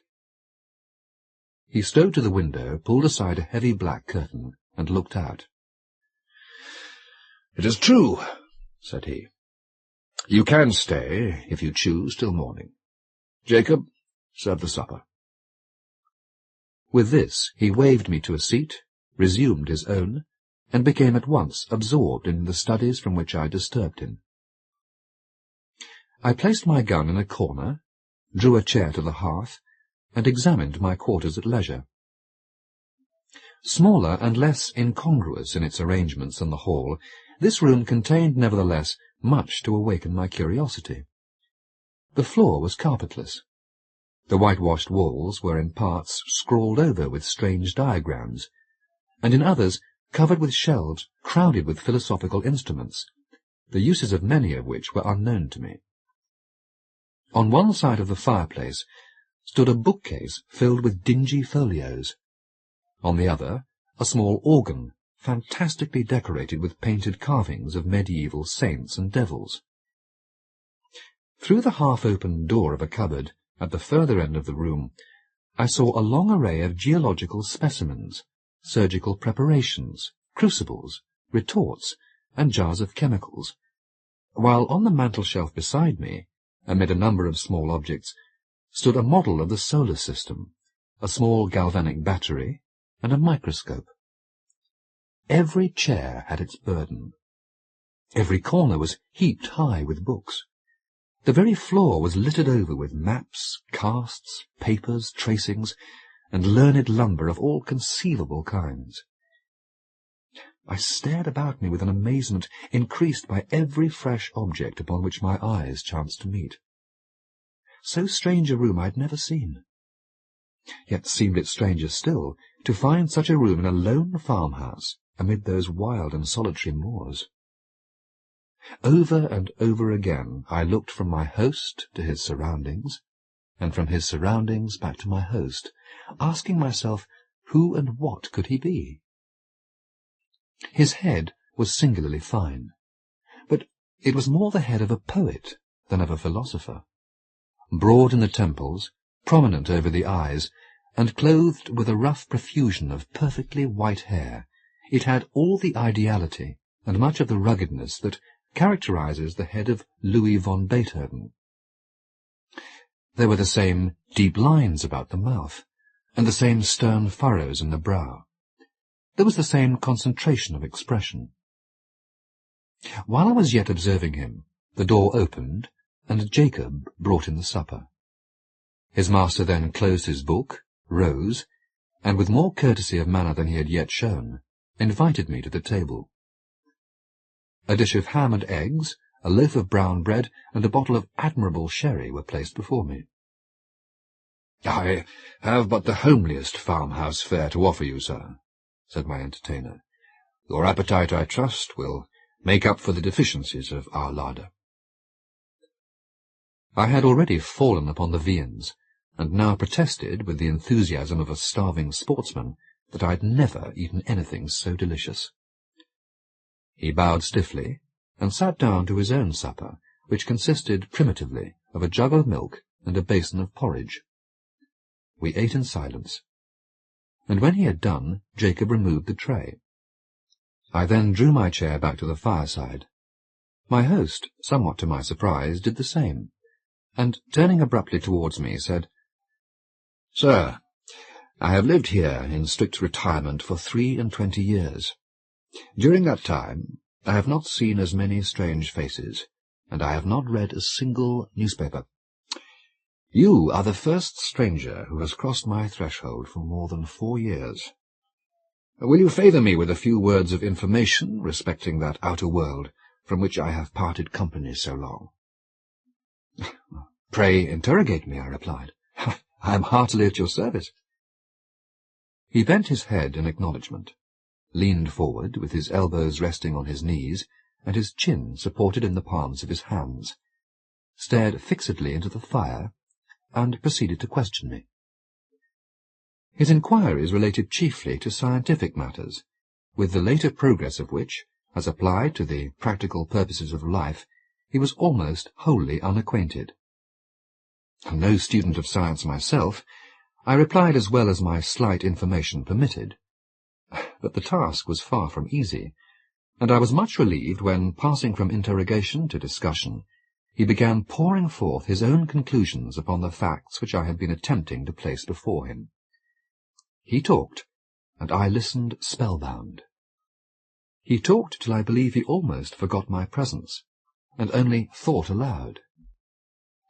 I had never heard anything like it then. I have never heard anything like it since. Familiar with all systems of all philosophies, subtle in analysis, bold in generalization, he poured forth his thoughts in an uninterrupted stream, and still leaning forward in the same moody attitude, with his eyes fixed upon the fire, wandered from topic to topic, from speculation to speculation, like an inspired dreamer, from practical science to mental philosophy, from electricity in the wire to electricity in the nerve, from Watts to Mesmer, from Mesmer to Reichenbach, from Reichenbach to Swedenborg, Spinoza, Condillac, Descartes, Berkeley, Aristotle, Plato, and the Magi mystics of the East were transitions which, however bewildering in their variety and scope, seemed easy and harmonious upon his lips as sequences in music. By and by, I forget now by what link of conjecture or illustration, he passed on to that field which lies beyond the boundary line of even conjectural philosophy, and reaches no man knows whither. He spoke of the soul and its aspirations, of the spirit and its powers, of second sight, of prophecy, of those phenomena which, under the names of ghosts, spectres, and supernatural appearances, have been denied by the sceptics and attested by the credulous of all ages. The world, he said, grows hourly more and more sceptical of all that lies beyond its own narrow radius, and our men of science foster the fatal tendency. They condemn as fable all that resists experiment. They reject as false all that cannot be brought to the test of the laboratory or the dissecting room. Against what superstition have they waged so long and obstinate a war, as against the belief in apparitions? And yet what superstition has maintained its hold upon the minds of men so long and so firmly? Show me any fact in physics, in history, in archaeology, which is supported by testimonies so wide and so various, attested by all races of men in all ages and in all climates, by the soberest sages of antiquity, by the rudest savage of today, by the Christian, the pagan, the pantheist, the materialist. This phenomenon is treated as a nursery tale by the philosophers of our century. Circumstantial evidence weighs with them as a feather in the balance. The comparison of causes with effects, however valuable in physical science, is put aside as worthless and unreliable. The evidence of competent witnesses, however conclusive in a court of justice, counts for nothing. He who pauses before he pronounces is condemned as a trifler. He who believes is a dreamer or a fool. He spoke with bitterness, and having said thus, relapsed for some minutes into silence. Presently he raised his head from his hands, and added with an altered voice and manner, "I, sir, paused, investigated, believed, and was not ashamed to state my convictions to the world. I, too, was branded as a visionary, held up to ridicule by my contemporaries, and hooted from that field of science in which I had laboured with honour during all the best years of my life. These things happened just 23 years ago. Since then, I have lived as you see me living now, and the world has forgotten me, as I have forgotten the world. You have my history." "It is a very sad one," I murmured, scarcely knowing what to answer. "It is a very common one," he replied. "I have only suffered for the truth, as many a better and wiser man has suffered before me." He rose, as if desirous of ending the conversation, and went over to the window. "It has ceased snowing," he observed, as he dropped the curtain and came back to the fireside. "Ceased!" I exclaimed, starting eagerly to my feet. "Oh, if it were only possible! But no, it is hopeless. Even if I could find my way across the moor, I could not walk 20 miles tonight." "Walk 20 miles tonight?" repeated my host. "What are you thinking of?" "Of my wife," I replied impatiently. "Of my young wife, who does not know that I have lost my way, and who is at this moment breaking her heart with suspense and terror." "Where is she?" "At Dwolding, 20 miles away." "At Dwolding," he echoed thoughtfully. "Yes. The distance, it is true, is 20 miles. But are you so very anxious to save the next 6 or 8 hours?" "So very, very anxious that I would give 10 guineas at this moment for a guide and a horse." "Your wish can be gratified at a less costly rate," said he, smiling. "The night mail from the north, which changes horses at Dwolding, passes within 5 miles of this spot, and will be due at a certain crossroad in about an hour and a quarter. If Jacob were to go with you across the moor, and put you into the old coach road, You could find your way, I suppose, to where it joins the new one? Easily, gladly.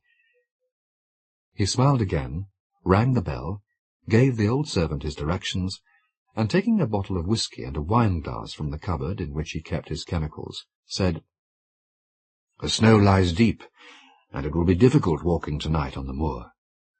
A glass of usquebaugh before you start." I would have declined the spirit, but he pressed it on me, and I drank it. It went down my throat like liquid flame, and almost took my breath away. "It is strong," he said, "but it will help to keep out the cold.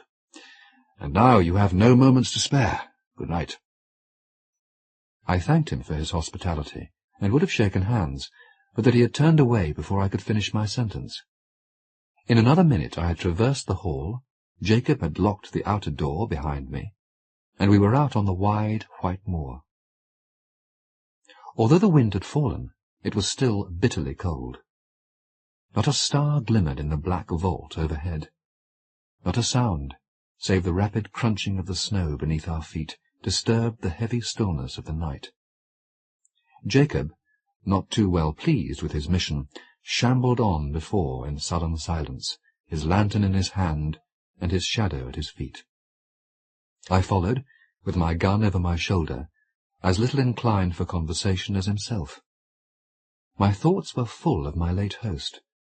His voice yet rang in my ears. His eloquence yet held my imagination captive. I remember to this day, with surprise, how my overexcited brain retained whole sentences and parts of sentences, troops of brilliant images, and fragments of splendid reasoning, in the very words in which he had uttered them. Musing thus over what I had heard, and striving to recall a lost link here and there, I strode on at the heels of my guide, absorbed and unobservant. Presently, at the end, as it seemed to me, of only a few minutes, he came to a sudden halt, and said, "Oh, yon's your road. Keep the stone fence to your right hand, and you can't fail of the way." "This, then, is the old coach road?" "Aye, 'tis the old coach road." "And how far do I go before I reach the crossroads?" "Well, nigh upon 3 mile." I pulled out my purse, and he became more communicative. "The road's a fair road enough," said he, "for foot passengers, but 'twas over as steep and narrow for the northern traffic. You'll mind where the parapet's broken away, close again the signpost. It's never been mended since the accident." "What accident?" "The night mail pitched right over in the valley below, a good 50 feet and more, just at the worst bit of the road in the whole county." "Horrible. Were many lives lost?" "All. 4 were found dead, and t'other 2 died next morning." "How long is it since this happened?" "Just 9 year." "Near the signpost, you say? I'll bear it in mind. Good night." "Good night, sir, and thank'ee." Jacob pocketed his half-crown, made a faint pretence of touching his hat, and trudged back by the way he had come. I watched the light of his lantern till it quite disappeared, and then turned to pursue my way alone. This was no longer matter of the slightest difficulty, for, despite the dead darkness overhead, the line of stone fence showed distinctly enough against the pale gleam of the snow. How silent it seemed now, with only my footsteps to listen to. How silent and how solitary. A strange, disagreeable sense of loneliness stole over me. I walked faster. I hummed a fragment of a tune. I cast up enormous sums in my head, and accumulated them at compound interest.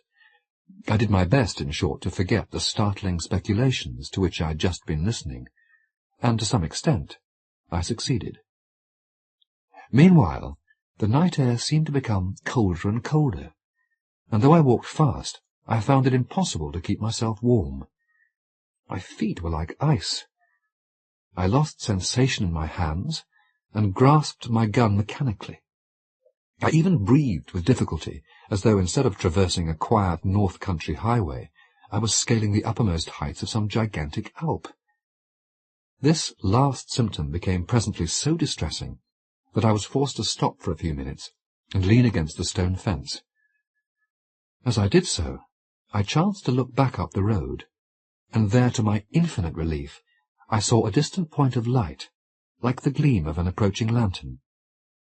I at first concluded that Jacob had retraced his steps and followed me, but even as the conjecture presented itself, a second light flashed into sight, a light evidently parallel with the first, and approaching at the same rate of motion.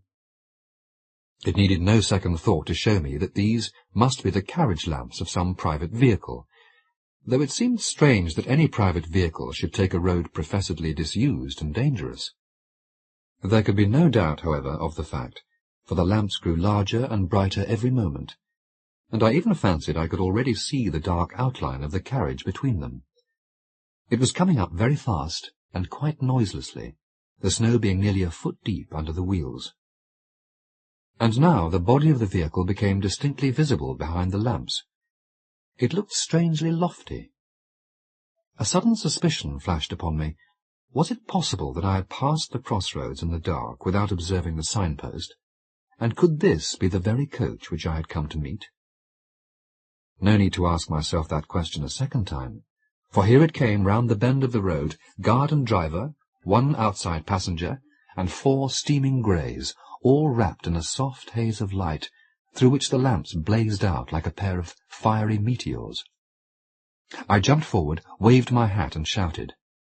The mail came down at full speed and passed me. For a moment I feared that I had not been seen or heard, but it was only for a moment. The coachman pulled up. The guard, muffled to the eyes in capes and comforters, and apparently sound asleep in the rumble, neither answered my hail nor made the slightest effort to dismount. The outside passenger did not even turn his head. I opened the door for myself and looked in. There were but 3 travellers inside, so I stepped in, shut the door, slipped into the vacant corner, and congratulated myself on my good fortune. The atmosphere of the coach seemed, if possible, colder than that of the outside air, and was pervaded by a singularly damp and disagreeable smell. I looked round at my fellow passengers. They were all 3 men, and all silent. They did not seem to be asleep, but each leaned back in his corner of the vehicle, as if absorbed in his own reflections.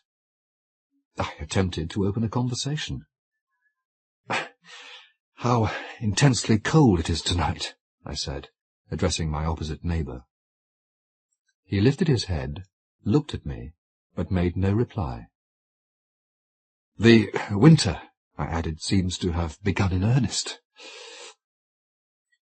Although the corner in which he sat was so dim that I could distinguish none of his features very clearly, I saw that his eyes were still turned full upon me, and yet he answered never a word. At any other time I should have felt, and perhaps expressed, some annoyance, but at the moment I felt too ill to do either. The icy coldness of the night air had struck a chill to my very marrow, and the strange smell inside the coach was affecting me with an intolerable nausea. I shivered from head to foot, and turning to my left-hand neighbour, asked if he had any objection to an open window. He neither spoke nor stirred. I repeated the question somewhat more loudly, but with the same result. Then I lost patience and let the sash down. As I did so, the leather strap broke in my hand, and I observed that the glass was covered with a thick coat of mildew, the accumulation apparently of years. My attention being thus drawn to the condition of the coach, I examined it more narrowly, and saw by the uncertain light of the outer lamps that it was in the last stage of dilapidation. Every part of it was not only out of repair, but in a condition of decay. The sashes splintered at a touch. The leather fittings were crusted over with mould, and literally rotting from the woodwork. The floor was almost breaking away beneath my feet. The whole machine, in short, was foul with damp, and had evidently been dragged from some outhouse in which it had been mouldering away for years, to do another day or 2 of duty on the road.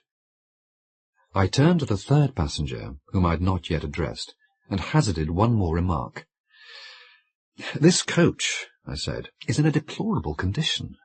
The regular mail, I suppose, is under repair?" He moved his head slowly and looked me in the face, without speaking a word.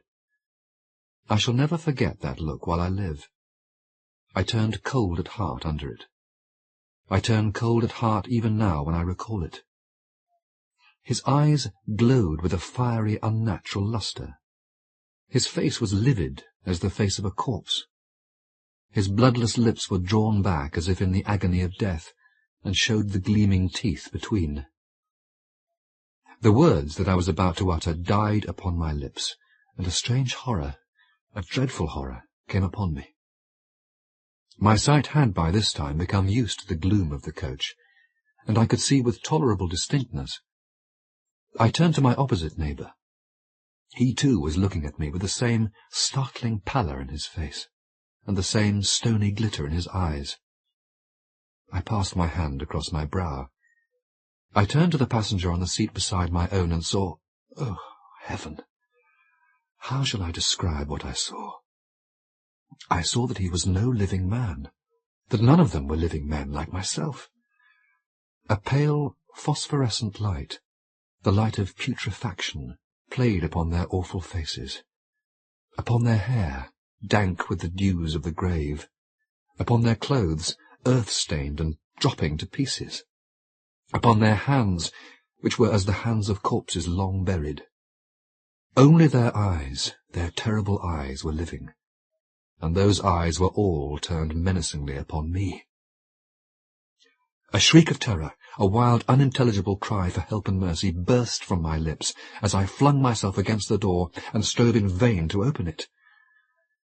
In that single instant, brief and vivid as a landscape beheld in the flash of summer lightning, I saw the moon shining down through a rift of stormy cloud, the ghastly signpost rearing its warning finger by the wayside, the broken parapet, the plunging horses, the black gulf below. Then the coach reeled like a ship at sea. Then came a mighty crash, a sense of crushing pain, and then darkness. It seemed as if years had gone by when I awoke one morning from a deep sleep and found my wife watching by my bedside. I will pass over the scene that ensued, and give you in 6 words the tale she told me with tears of thanksgiving. I had fallen over a precipice, close against the junction of the old coach road and the new, and had only been saved from certain death by lighting upon a deep snowdrift that had accumulated at the foot of the rock beneath. In this snowdrift I was discovered at daybreak by a couple of shepherds, who carried me to the nearest shelter and brought a surgeon to my aid. The surgeon found me in a state of raving delirium, with a broken arm and a compound fracture of the skull. The letters in my pocket-book showed my name and address. My wife was summoned to nurse me, and, thanks to youth and a fine constitution, I came out of danger at last. The place of my fall, I need scarcely say, was precisely that at which a frightful accident had happened to the North Mail 9 years before. I never told my wife the fearful events which I have just related to you. I told the surgeon who attended me, but he treated the whole adventure as a mere dream born of the fever in my brain. We discussed the question over and over again, until we found that we could discuss it with temper no longer, and then we dropped it. Others may form what conclusions they please. I know that 20 years ago I was the 4th inside passenger in that phantom coach. Squire Toby's Will, a Ghost Story, by J.S. Fanu. Many persons accustomed to travel the old York and London road in the days of stage coaches will remember passing in the afternoon, say, of an autumn day, in their journey to the capital, about 3 miles south of the town of Applebury and 1.5 miles before you reach the old Angel Inn, a large black and white house, as those old-fashioned cage-work habitations are termed, dilapidated and weather-stained, with broad lattice windows glimmering all over in the evening sun with little diamond panes, and thrown into relief by a dense background of ancient elms. A wide avenue, now overgrown like a churchyard with grass and weeds, and flanked by double rows of the same dark trees, old and gigantic, with here and there a gap in their solemn files, and sometimes a fallen tree lying across on the avenue, leads up to the hall door. Looking up its sombre and lifeless avenue from the top of the London coach, as I have often done, you are struck with so many signs of desertion and decay. The tufted grass sprouting in the chinks of the steps and window stones, the smokeless chimneys over which the jackdaws are wheeling, the absence of human life, and all its evidence, that you conclude at once that the place is uninhabited and abandoned to decay. The name of this ancient house is Gilingden Hall. Tall hedges and old timber quickly shroud the old place from view, and about a quarter of a mile further on you pass, embowered in melancholy trees, a small and ruinous Saxon chapel, which, time out of mind, has been the burying place of the family of Marston, and partakes of the neglect and desolation which brood over their ancient dwelling-place. The grand melancholy of the secluded valley of Gilingden, lonely as an enchanted forest in which the crows returning to their roosts among the trees, and the straggling deer who peep from beneath the branches, seem to hold a wild and undisturbed dominion, heightens the forlorn aspect of Gilingden Hall. Of late years, repairs have been neglected, and here and there the roof is stripped, and the stitch in time has been wanting. At the side of the house, exposed to the gales that sweep through the valley like a torrent through its channel, there is not a perfect window left, and the shutters but imperfectly exclude the rain. The ceilings and walls are mildewed and green with damp stains. Here and there, where the drip falls from the ceiling, the floors are rotting. On stormy nights, as the guard described, you can hear the doors clapping in the old house, as far away as old Griston Bridge, and the howl and sobbing of the wind through its empty galleries. About 70 years ago died the old squire, Toby Marston, famous in that part of the world for his hounds, his hospitality, and his vices. He had done kind things, and he had fought duels. He had given away money, and he had horsewhipped people. He carried with him some blessings and a good many curses, and left behind him an amount of debts and charges upon the estates which appalled his 2 sons, who had no taste for business or accounts, and had never suspected, till that wicked, open-handed, and swearing old gentleman died, how very nearly he had run the estates into insolvency. They met at Gilingden Hall.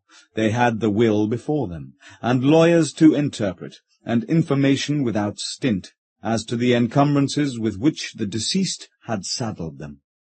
The will was so framed as to set the 2 brothers instantly at deadly feud.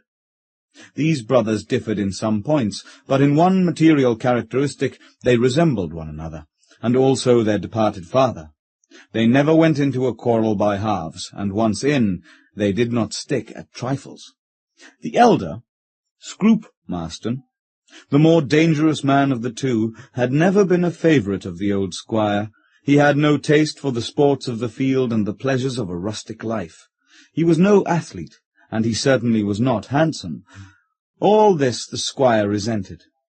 The young man, who had no respect for him, and outgrew his fear of his violence as he came to manhood, retorted.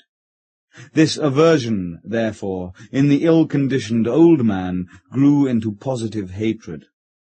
He used to wish that damned pippin-squeezing, hump-backed rascal Scroop out of the way of better men, meaning his younger son Charles, and in his cups would talk in a way which even the old and young fellows who followed his hounds and drank his port and could stand a reasonable amount of brutality did not like. Scroop Marston was slightly deformed, and he had the lean, sallow face, piercing black eyes, and black, lank hair, which sometimes accompanied deformity. I'm no feyther o' that hog-backed creature. I'm no sire o' his'n, damn him. I'd as soon call that Tongue's son o' mine, the old man used to bawl, in allusion to his son's long, lank limbs. Charlie's a man, but that's a jackanape. He has no good nature, there's nothing handy nor manly, nor no one turn of a Marston in him. And when he was pretty drunk, the old squire used to swear he would never sit at the head of that board, nor frighten away folk from Gillingden Hall with his damned hatchet face, the black loon. Handsome Charlie was the man for his money. He knew what a horse was, and could sit to his bottle, and the lasses were all clean wad about him. He was a Marston, every inch of his 6'2". Handsome Charlie and he, however, had also had a row or two. The old squire was free with his horsewhip, as with his tongue, and on occasion, when neither weapon was quite practicable, had been known to give a fellow a tap of his knuckles.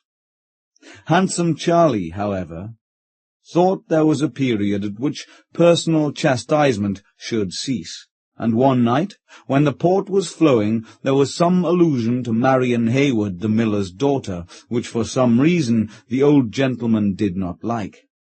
Being in liquor, and having clearer ideas about pugilism than self-government, he struck out, to the surprise of all present, at Handsome Charlie. The youth threw back his head scientifically, and nothing followed but the crash of a decanter on the floor. But the old squire's blood was up, and he bounced from his chair. Up jumped Handsome Charlie, resolved to stand no nonsense. Drunken Squire Lilbourne, intending to mediate, fell flat on the floor and cut his ear among the glasses. Handsome Charlie caught the thump which the old squire discharged at him upon his open hand, and catching him by the cravat, swung him with his back to the wall. They said the old man never looked so purple, nor his eyes so goggle before, and then Handsome Charlie pinioned him tight to the wall by both arms. "Well, I say, come, don't you talk no more nonsense of that sort, and I won't lick you," croaked the old squire.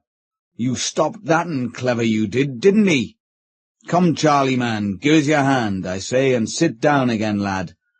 And so the battle ended, and I believe it was the last time the squire raised his hand to Handsome Charlie. But those days were over. Old Toby Marston lay cold and quiet enough now under the drip of the mighty ash-tree within the Saxon ruin, where so many of the old Marston race returned to dust and were forgotten. The weather-stained top-boots and leather breeches, the three-cornered cocked hat to which old gentlemen of that day still clung, and the well-known red waistcoat that reached below his hips, and the fierce pug face of the old squire were now but a picture of memory. And the brothers, between whom he had planted an irreconcilable quarrel, were now in their new morning suits, with the gloss still on, debating furiously across the table in the great oak parlour, which had so often resounded to the banter and coarse songs, the oaths and laughter of the congenial neighbours whom the old squire of Gillingden Hall loved to assemble there. These young gentlemen, who had grown up in Gillingden Hall, were not accustomed to bridle their tongues, nor, if need be, to hesitate about a blow. Neither had been at the old man's funeral. His death had been sudden. Having been helped to his bed in that hilarious and quarrelsome state which was induced by port and punch, he was found dead in the morning, his head hanging over the side of the bed, and his face very black and swollen. Now, the squire's will despoiled his eldest son of Gillingden, which had descended to the heir time out of mind. Scroop Marston was furious. His deep, stern voice was heard inveighing against his dead father and living brother, and the heavy thumps on the table with which he enforced his stormy recriminations resounded through the large chamber. Then broke in Charles' rougher voice, and then came a quick alternation of short sentences, and then both voices together in growing loudness and anger, and at last, swelling the tumult, the expostulations of pacific and frightened lawyers, and at last a sudden break-up of the conference. Scroop, broke out of the room, his pale, furious face showing whiter against his long black hair, his dark, fierce eyes blazing, his hands clenched and looking more ungainly and deformed than ever in the convulsions of his fury. Very violent words must have passed between them, for Charlie, though he was the winning man, was almost as angry as Scroop. The elder brother was for holding possession of the house, and putting his rival to legal process to oust him, but his legal advisers were clearly against it. So, with a heart boiling over with gall, up he went to London, and found the firm who had managed his father's business fair and communicative enough. They looked into the settlements and found that Gillingden was accepted. It was very odd, but so it was, specially accepted, so that the right of the old squire to deal with it by his will could not be questioned.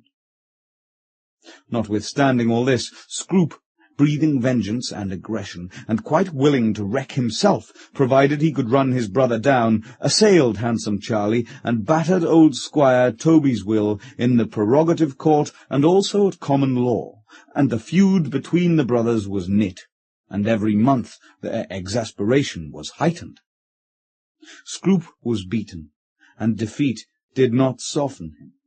Charles might have forgiven hard words, but he had been himself worsted during the long campaign in some of those skirmishes, special motions, and so forth, that constitute the episodes of a legal epic like that in which the Marston brothers figured as opposing combatants, and the blight of law costs had touched him too, with the usual effect upon the temper of a man of embarrassed means.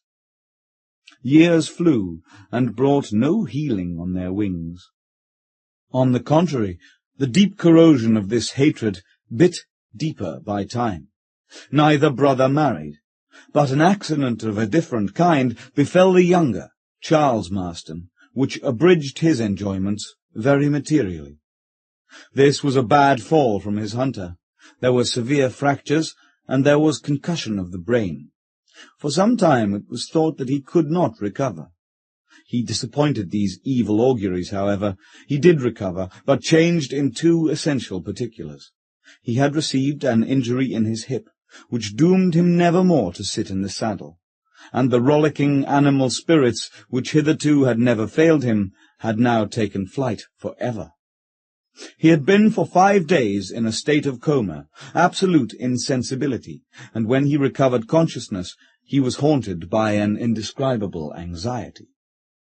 Tom Cooper, who had been butler in the palmy days of Gillingden Hall under old Squire Toby, still maintained his post with old-fashioned fidelity, in these days of faded splendour and frugal housekeeping. 20 years had passed since the death of his old master. He had grown lean and stooped, and his face, dark with the peculiar brown of age, furrowed and gnarled, and his temper, except with his master, had waxed surly.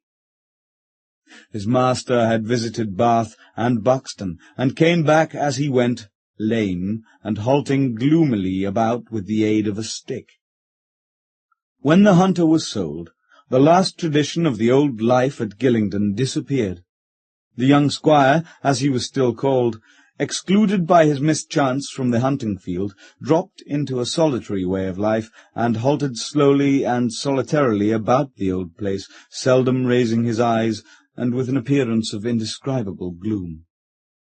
Old Cooper could talk freely on occasion with his master, and one day he said, as he handed him his hat and stick in the hall, "You should rouse yourself up a bit, Master Charles." "It's past rousing with me, old Cooper." "It's just this. I'm thinking there's something on your mind, and you won't tell no one.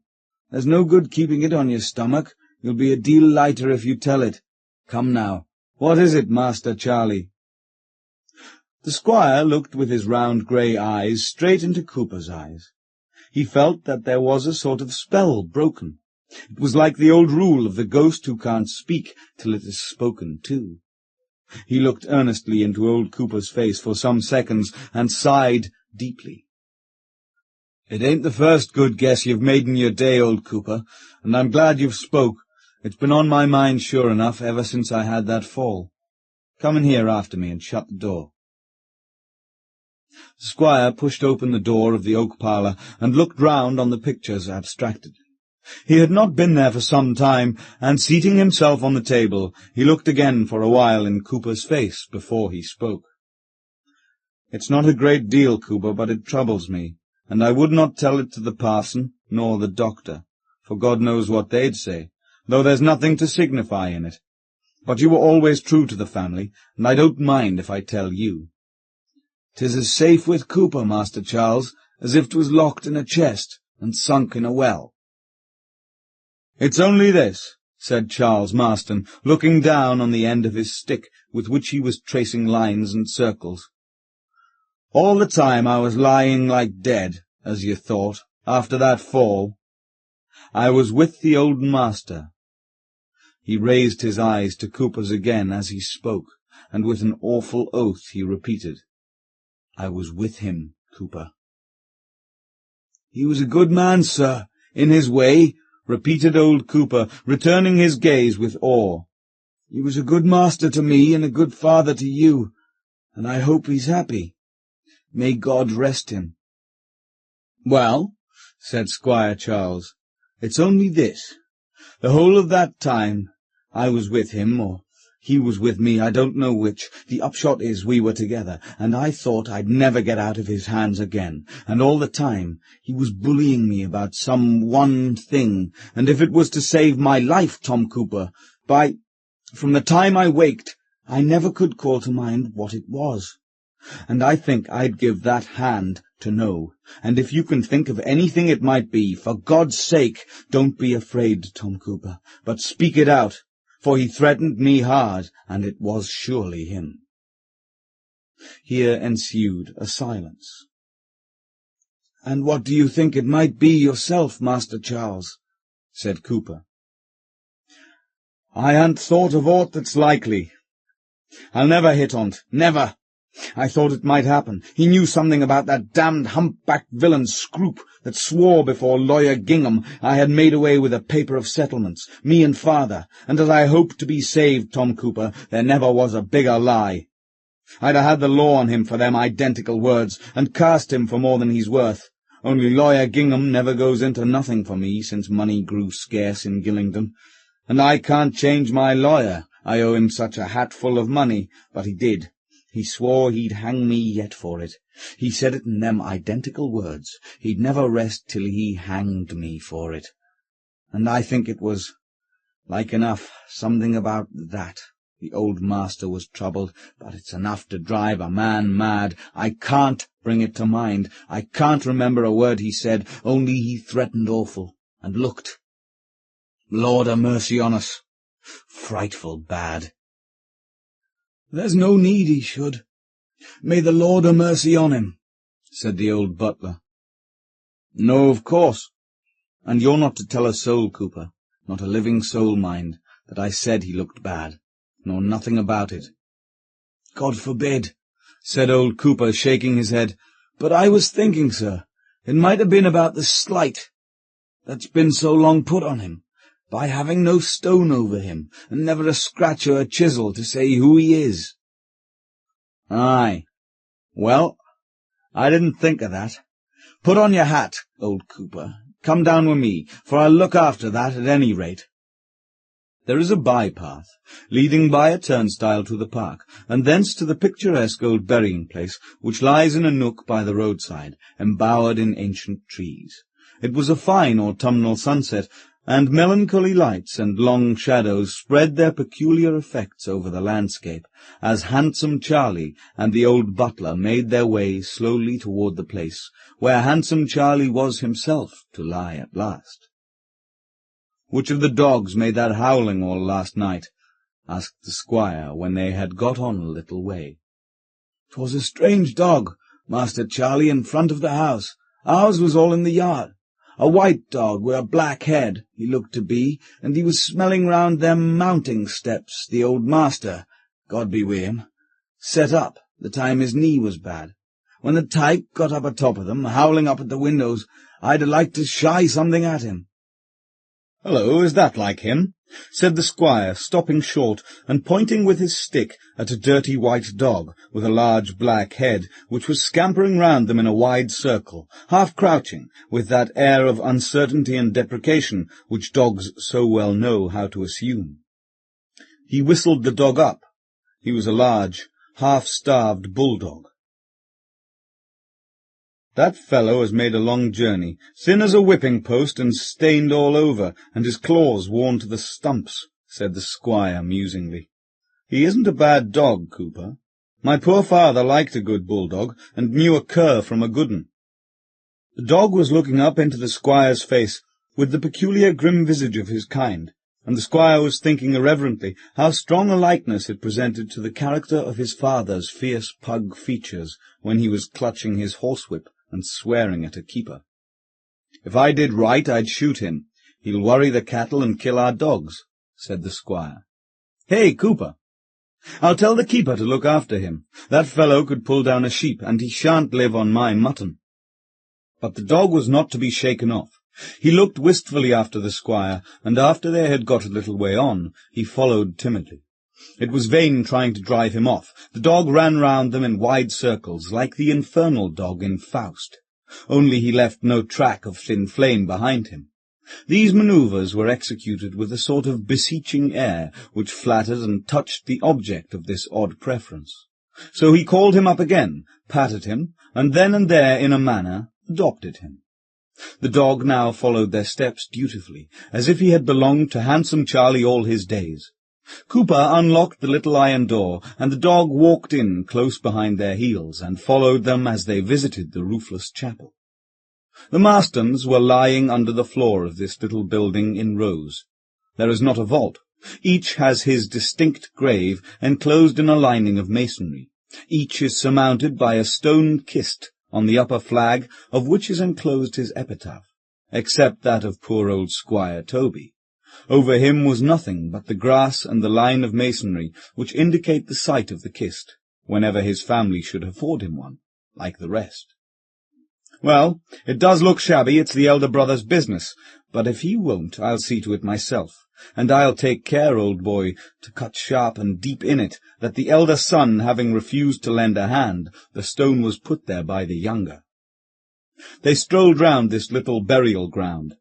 The sun was now below the horizon, and the red metallic glow from the clouds, still illuminated by the departed sun, mingled luridly with the twilight. When Charlie peeped again into the little chapel, he saw the ugly dog stretched upon Squire Toby's grave, looking at least twice his natural length, and performing such antics as made the young squire stare. If you have ever seen a cat stretched on the floor with a bunch of valerian, straining, writhing, rubbing its jaws in long-drawn caresses, and in the absorption of a sensual ecstasy, you have seen a phenomenon resembling that which handsome Charlie witnessed on looking in. The head of the brute looked so large, its body so long and thin, and its joints so ungainly and dislocated, that the squire, with old Cooper beside him, looked on with a feeling of disgust and astonishment, which in a moment or two more brought the squire's stick down upon him with a couple of heavy thumps. The beast, awakened from his ecstasy, sprang to the head of the grave, and there, on a sudden, thick and bandy as before, confronted the squire, who stood at its foot with a terrible grin and eyes that glared with the peculiar green of canine fury. The next moment the dog was crouching abjectly at the squire's feet. "Well, he's a rum 'un," said old Cooper, looking hard at him. "I like him," said the squire. "I don't," said Cooper. "But he shan't come in here again," said the squire. "I shouldn't wonder if he was a witch," said old Cooper, who remembered more tales of witchcraft than are now current in that part of the world. "He's a good dog," said the squire dreamily. "I remember the time I'd a given a handful for him, but I'll never be good for nothing again. Come along." And he stooped down and patted him. So up jumped the dog and looked up in his face, as if watching for some sign, ever so slight, which he might obey. Cooper did not like a bone in that dog's skin. He could not imagine what his master saw to admire in him.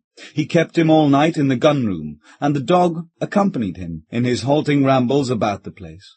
The fonder his master grew of him, the less did Cooper and the other servants like him. "He hasn't a point of a good dog about him," Cooper would growl. "I think Master Charlie be blind. And old Captain," an old red parrot who sat chained to a perch in the oak parlour and conversed with himself and nibbled at his claws and bit his perch all day. "Old Captain, the only living thing except one or two of us, and the Squire himself, that remembers the old master. The minute he saw the dog, screeched as if he was struck, shaking his feathers out quite wild, and drops down, poor old soul, a-hanging by his foot in a fit." But there is no accounting for fancies, and the Squire was one of those dogged persons who persist more obstinately in their whims the more they are opposed. But Charles Marston's health suffered by his lameness. The transition from habitual and violent exercise to such a life as his privation now consigned him to was never made without a risk to health, and a host of dyspeptic annoyances, the existence of which he had never dreamed of before, now beset him in sad earnest. Among these was the now not infrequent troubling of his sleep with dreams and nightmares. In these his canine favourite invariably had a part, and was generally a central and sometimes a solitary figure. In these visions the dog seemed to stretch himself up the side of the Squire's bed, and in dilated proportions to sit at his feet, with a horrible likeness to the pug features of old Squire Toby, with his tricks of wagging his head and throwing up his chin, and then he would talk to him about Scroop, and tell him all wasn't straight, and that he must make it up with Scroop, that he, the old Squire, had served him an ill turn, that time was nigh up, and that fair was fair, and he was troubled where he was about Scroop. Then, in his dream, this semi-human brute would approach his face to his, crawling and crouching up his body, heavy as lead, till the face of the beast was laid on his, with the same odious caresses and stretchings and writhings which he had seen over the old Squire's grave. Then Charlie would wake up, with a gasp and a howl, and start upright in the bed, bathed in a cold moisture, and fancy he saw something white sliding off the foot of the bed. Sometimes he thought it might be the curtain with white lining that slipped down, or the coverlet disturbed by his uneasy turnings, but he always fancied at such moments that he saw something white sliding hastily off the bed. And always when he had been visited by such dreams, the dog, next morning, was more than usually caressing and servile, as if to obliterate by a more than ordinary welcome the sentiment of disgust which the horror of the night before had left behind it. The doctor half satisfied the Squire that there was nothing in these dreams which, in one shape or another, invariably attended forms of indigestion such as he was suffering from. For a while, as if to corroborate this theory, the dog ceased altogether to figure in them. But at last there came a vision in which, more unpleasantly than before, he did resume his old place. In his nightmare, the room seemed all but dark. He heard what he knew to be the dog walking from the door round his bed slowly to the side from which he always had come upon it. A portion of the room was uncarpeted, and he said he distinctly heard the peculiar tread of a dog, in which the faint clatter of the claws is audible.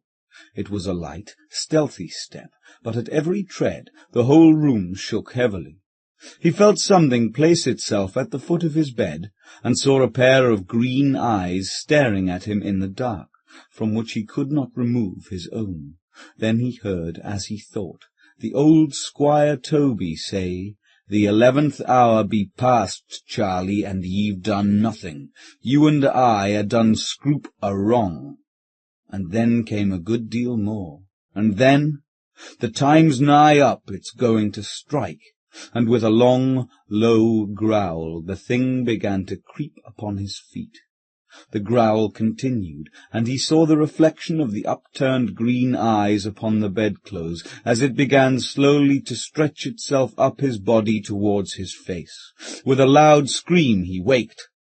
The light which of late the squire was accustomed to have in his bedroom, had accidentally gone out. He was afraid to get up, or even to look about the room for some time, so sure did he feel of seeing the green eyes in the dark, fixed on him from some corner. He had hardly recovered from the first agony which nightmare leaves behind it, and was beginning to collect his thoughts, when he heard the clock strike 12. And he bethought him of the words, "The 11th hour be past. Time's nigh up, it's going to strike," and he almost feared that he would hear the voice reopening the subject. Next morning the squire came down looking ill. "Do you know a room, old cooper," said he, "they used to call King Herod's chamber?" "Aye, sir, the story of King Herod was on the walls when I was a boy." "There's a closet off it, is there?" "I can't be sure of that, but 'tisn't worth your looking at now.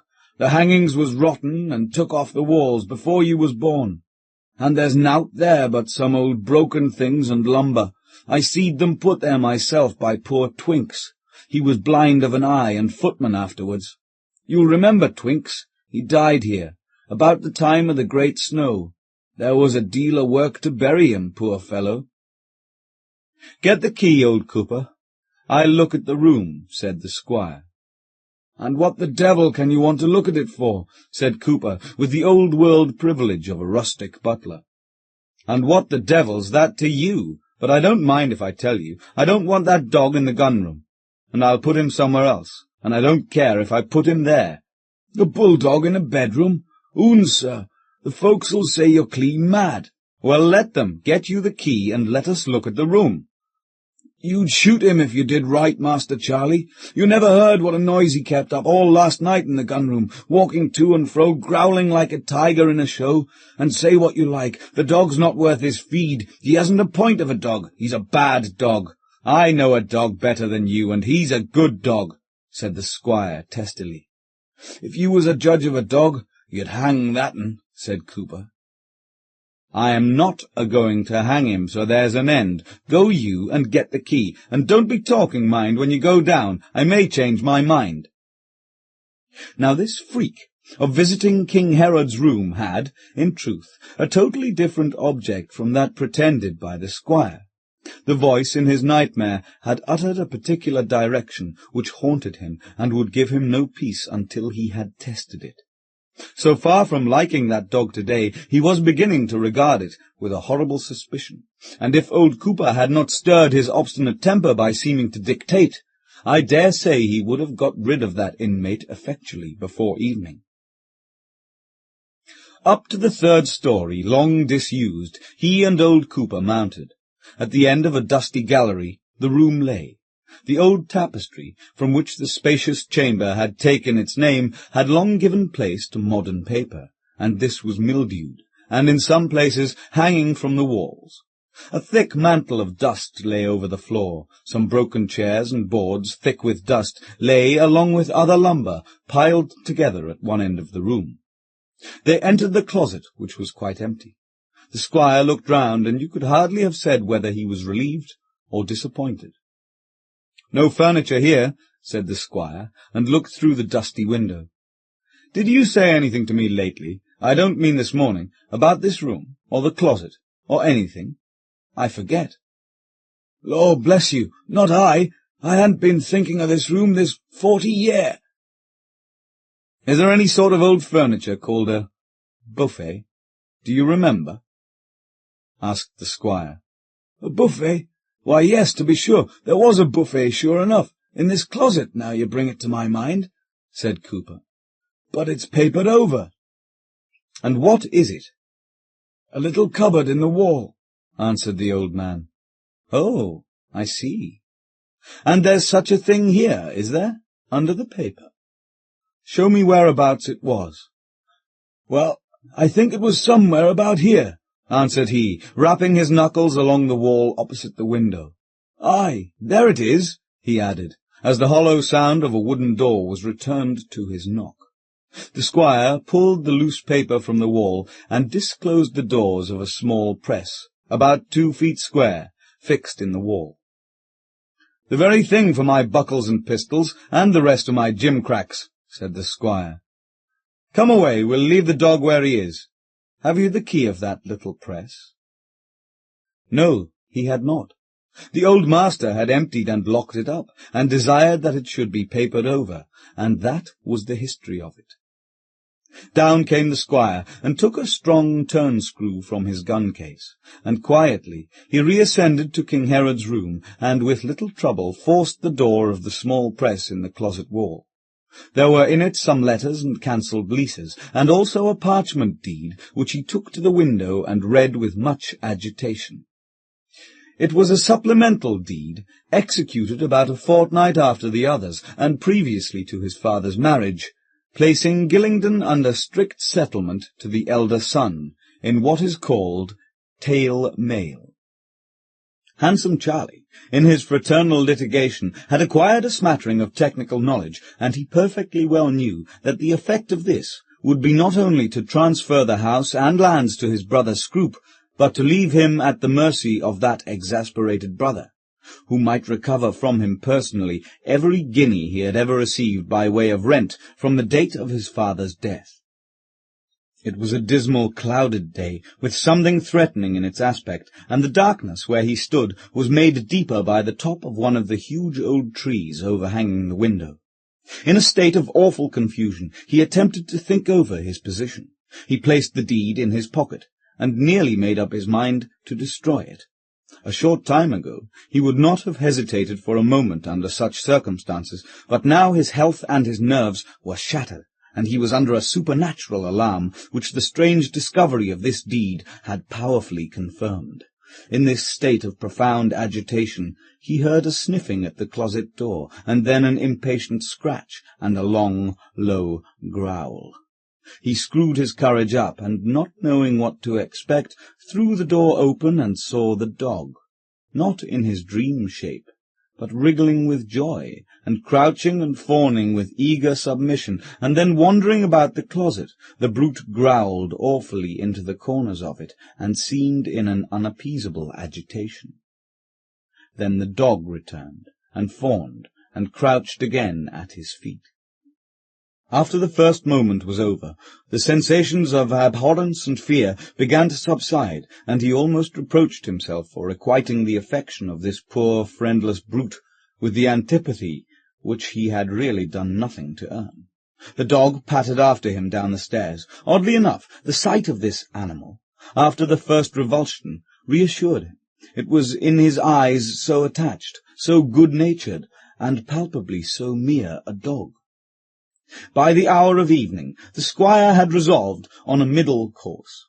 He would not inform his brother of his discovery, nor yet would he destroy the deed. He would never marry. He was past that time. He would leave a letter, explaining the discovery of the deed, addressed to the only surviving trustee, who had probably forgotten everything about it, and having seen out his own tenure, he would provide that all should be set right after his death. Was not that fair? At all events, it quite satisfied what he called his conscience, and he thought it a devilish good compromise for his brother, and he went out towards sunset to take his usual walk.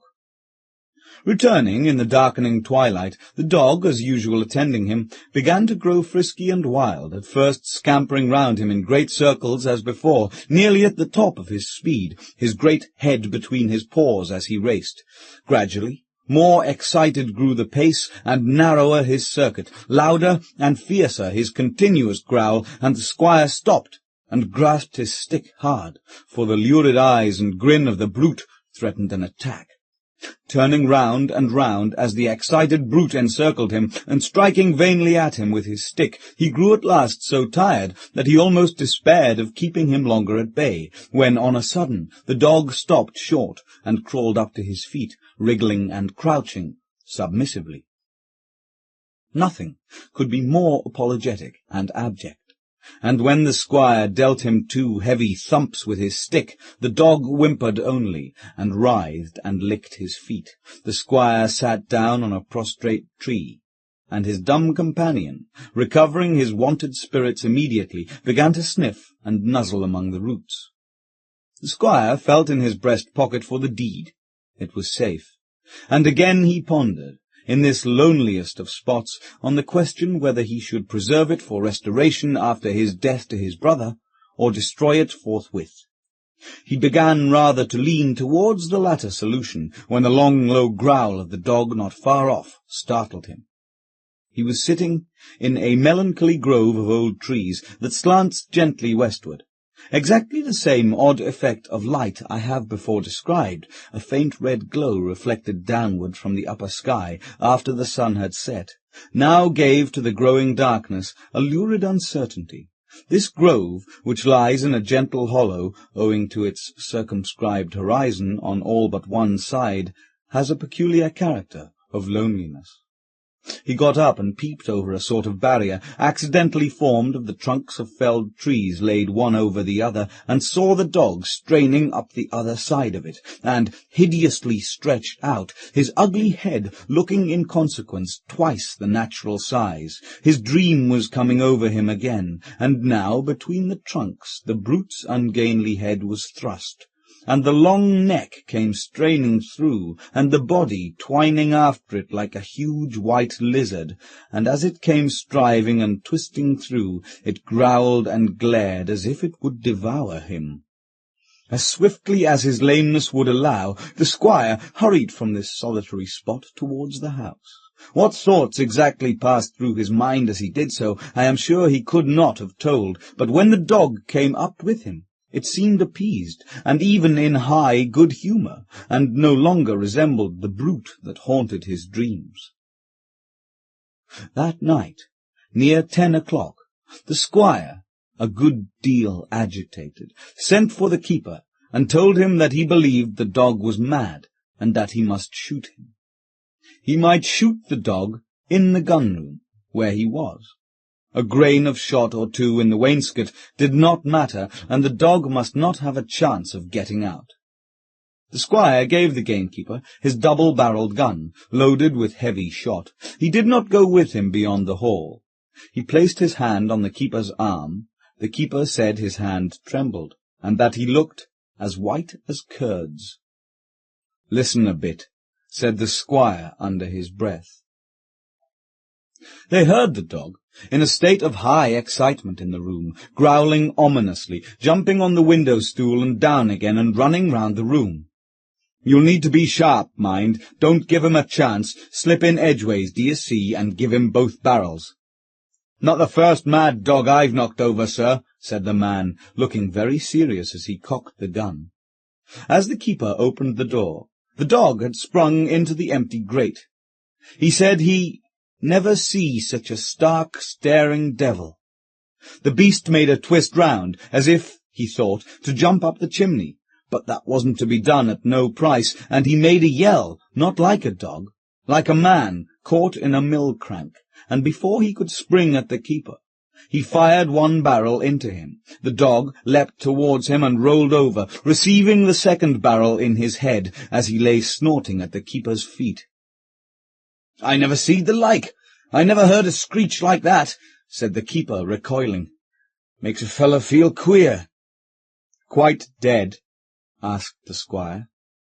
"Not a stir in him, sir," said the man, pulling him along the floor by the neck. "Throw him outside the hall door now," said the squire, "and mind you pitch him outside the gate tonight. Old Cooper says he's a witch." And the pale squire smiled. "So he shan't lie in Gillingden." Never was man more relieved than the squire, and he slept better for a week after this than he had done for many weeks before. It behoves us all to act promptly on our good resolutions.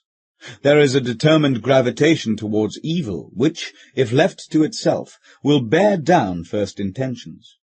If, at one moment of superstitious fear, the squire had made up his mind to a great sacrifice, and resolved in the matter of that deed, so strangely recovered, to act honestly by his brother, that resolution very soon gave place to the compromise with fraud, which so conveniently postponed the restitution to the period when further enjoyment on his part was impossible. Then came more tidings of Scroop's violent and minatory language, with always the same burthen, that he would leave no stone unturned to show that there had existed a deed which Charles had either secreted or destroyed, and that he would never rest till he had hanged him. This, of course, was wild talk. At first it had only enraged him, but with his recent guilty knowledge and suppression had come fear. His danger was the existence of the deed, and little by little he brought himself to a resolution to destroy it. There were many falterings and recoils before he could bring himself to commit this crime. At length, however, he did it, and got rid of the custody of that which at any time might become the instrument of disgrace and ruin. There was relief in this, but also the new and terrible sense of actual guilt. He had got pretty well rid of his supernatural qualms. It was a different kind of trouble that agitated him now. But this night, he imagined, he was awakened by a violent shaking of his bed. He could see, in the very imperfect light, 2 figures at the foot of it, holding each a bedpost. One of these he half fancied was his brother, Scroop, but the other was the old Squire. Of that he was sure, and he fancied that they had shaken him up from his sleep. Squire Toby was talking as Charlie wakened, and he heard him say, "Put out of our own house by you. It won't hold for long. We'll come in together, friendly, and stay. Forewarned with your eyes open, you did it, and now Scroop'll hang you. We'll hang you together. Look at me, you devil's limb." And the old Squire tremblingly stretched his face, torn with shot and bloody, and growing every moment more and more into the likeness of the dog, and began to stretch himself out, and climb over the bed, over the footboard, and he saw the figure at the other side, little more than a black shadow, begin also to scale the bed, and there was instantly a dreadful confusion and uproar in the room, and such a gabbling and laughing, he could not catch the words, but, with a scream, he woke and found himself standing on the floor. The phantoms and the clamour were gone, but a crash and ringing of fragments was in his ears. The great china bowl, from which for generations the Marstons of Gillingden had been baptized, had fallen from the mantelpiece, and was smashed on the hearthstone. "I've been dreaming all night about Mr. Scroop, and I wouldn't wonder, old Cooper, if he was dead," said the Squire, when he came down in the morning. "God forbid! I was a-dreamed about him too, sir. I dreamed he was damning and sinking about a hole was burnt in his coat, and the old master, God be wi' him, said, quite plain, I'd a swore 'twas himself. 'Cooper, get up, ye damned land-looping thief, and lend a hand to hang him, for he's a daft cur and no dog o' mine.' 'Twas the dog shot overnight, I do suppose, as was running in my old head. I thought old master give me a punch wi' his knuckles, and says I, wakening up, 'At your service, sir,' and for a while I couldn't get it out of my head. Master was in the room still."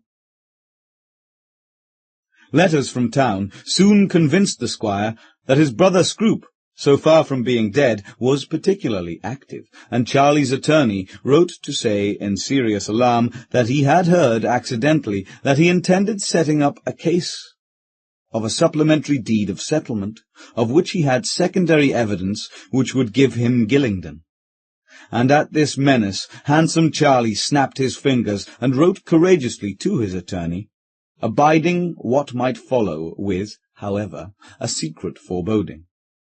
Scroop threatened loudly now, and swore after his bitter fashion, and reiterated his old promise of hanging that cheat at last. In the midst of these menaces and preparations, however, a sudden peace proclaimed itself. Scroop died, without time even to make provisions for a posthumous attack upon his brother. It was one of those cases of disease of the heart in which death is as sudden as by a bullet. Charlie's exultation was undisguised. It was shocking. Not, of course, altogether malignant, for there was the expansion consequent on the removal of a secret fear. There was also the comic piece of luck that only the day before Scroop had destroyed his old will, which left to a stranger every farthing he possessed, intending in a day or two to execute another to the same person, charged with the express condition of prosecuting the suit against Charlie. The result was that all his possessions went unconditionally to his brother Charles as his heir. Here were grounds for abundance of savage elation, But there was also the deep-seated hatred of half a life of mutual and persistent aggression and revilings, and handsome Charlie was capable of nursing a grudge and enjoying a revenge with his whole heart. He would gladly have prevented his brother's being buried in the old Gillingdon chapel, where he wished to lie, but his lawyers doubted his power, and he was not quite proof against the scandal which would attend his turning back the funeral, which would, he knew, be attended by some of the country gentry, and others with an hereditary regard for the Marstons. But he warned his servants that not one of them were to attend it, promising, with oaths and curses, not to be disregarded, that any one of them who did so should find the door shut in his face on his return. I don't think, with the exception of old Cooper, that the servants cared for this prohibition, except as it balked a curiosity always strong in the solitude of the country. Cooper was very much vexed that the eldest son of the old squire should be buried in the old family chapel, and no sign of decent respect from Gillingdon Hall. He asked his master whether he would not, at least, have some wine and refreshments in the oak parlour, in case any of the country gentlemen who paid this respect to the old family should come up to the house. But the squire only swore at him, told him to mind his own business, and ordered him to say, if such a thing happened, that he was out, and no preparations made, and, in fact, to send them away as they came. Cooper expostulated stoutly, and the squire grew angrier, and after a tempestuous scene took his hat and stick and walked out, just as the funeral, descending the valley from the direction of the Old Angel Inn, came in sight. Old Cooper prowled about disconsolately, and counted the carriages as well as he could from the gate. When the funeral was over, and they began to drive away, he returned to the hall, the door of which lay open, and, as usual, deserted. Before he reached it, quite, a mourning coach drove up, and two gentlemen in black cloaks, and with crapes to their hats, got out, and without looking to the right or the left, went up the steps into the house. Cooper followed them slowly.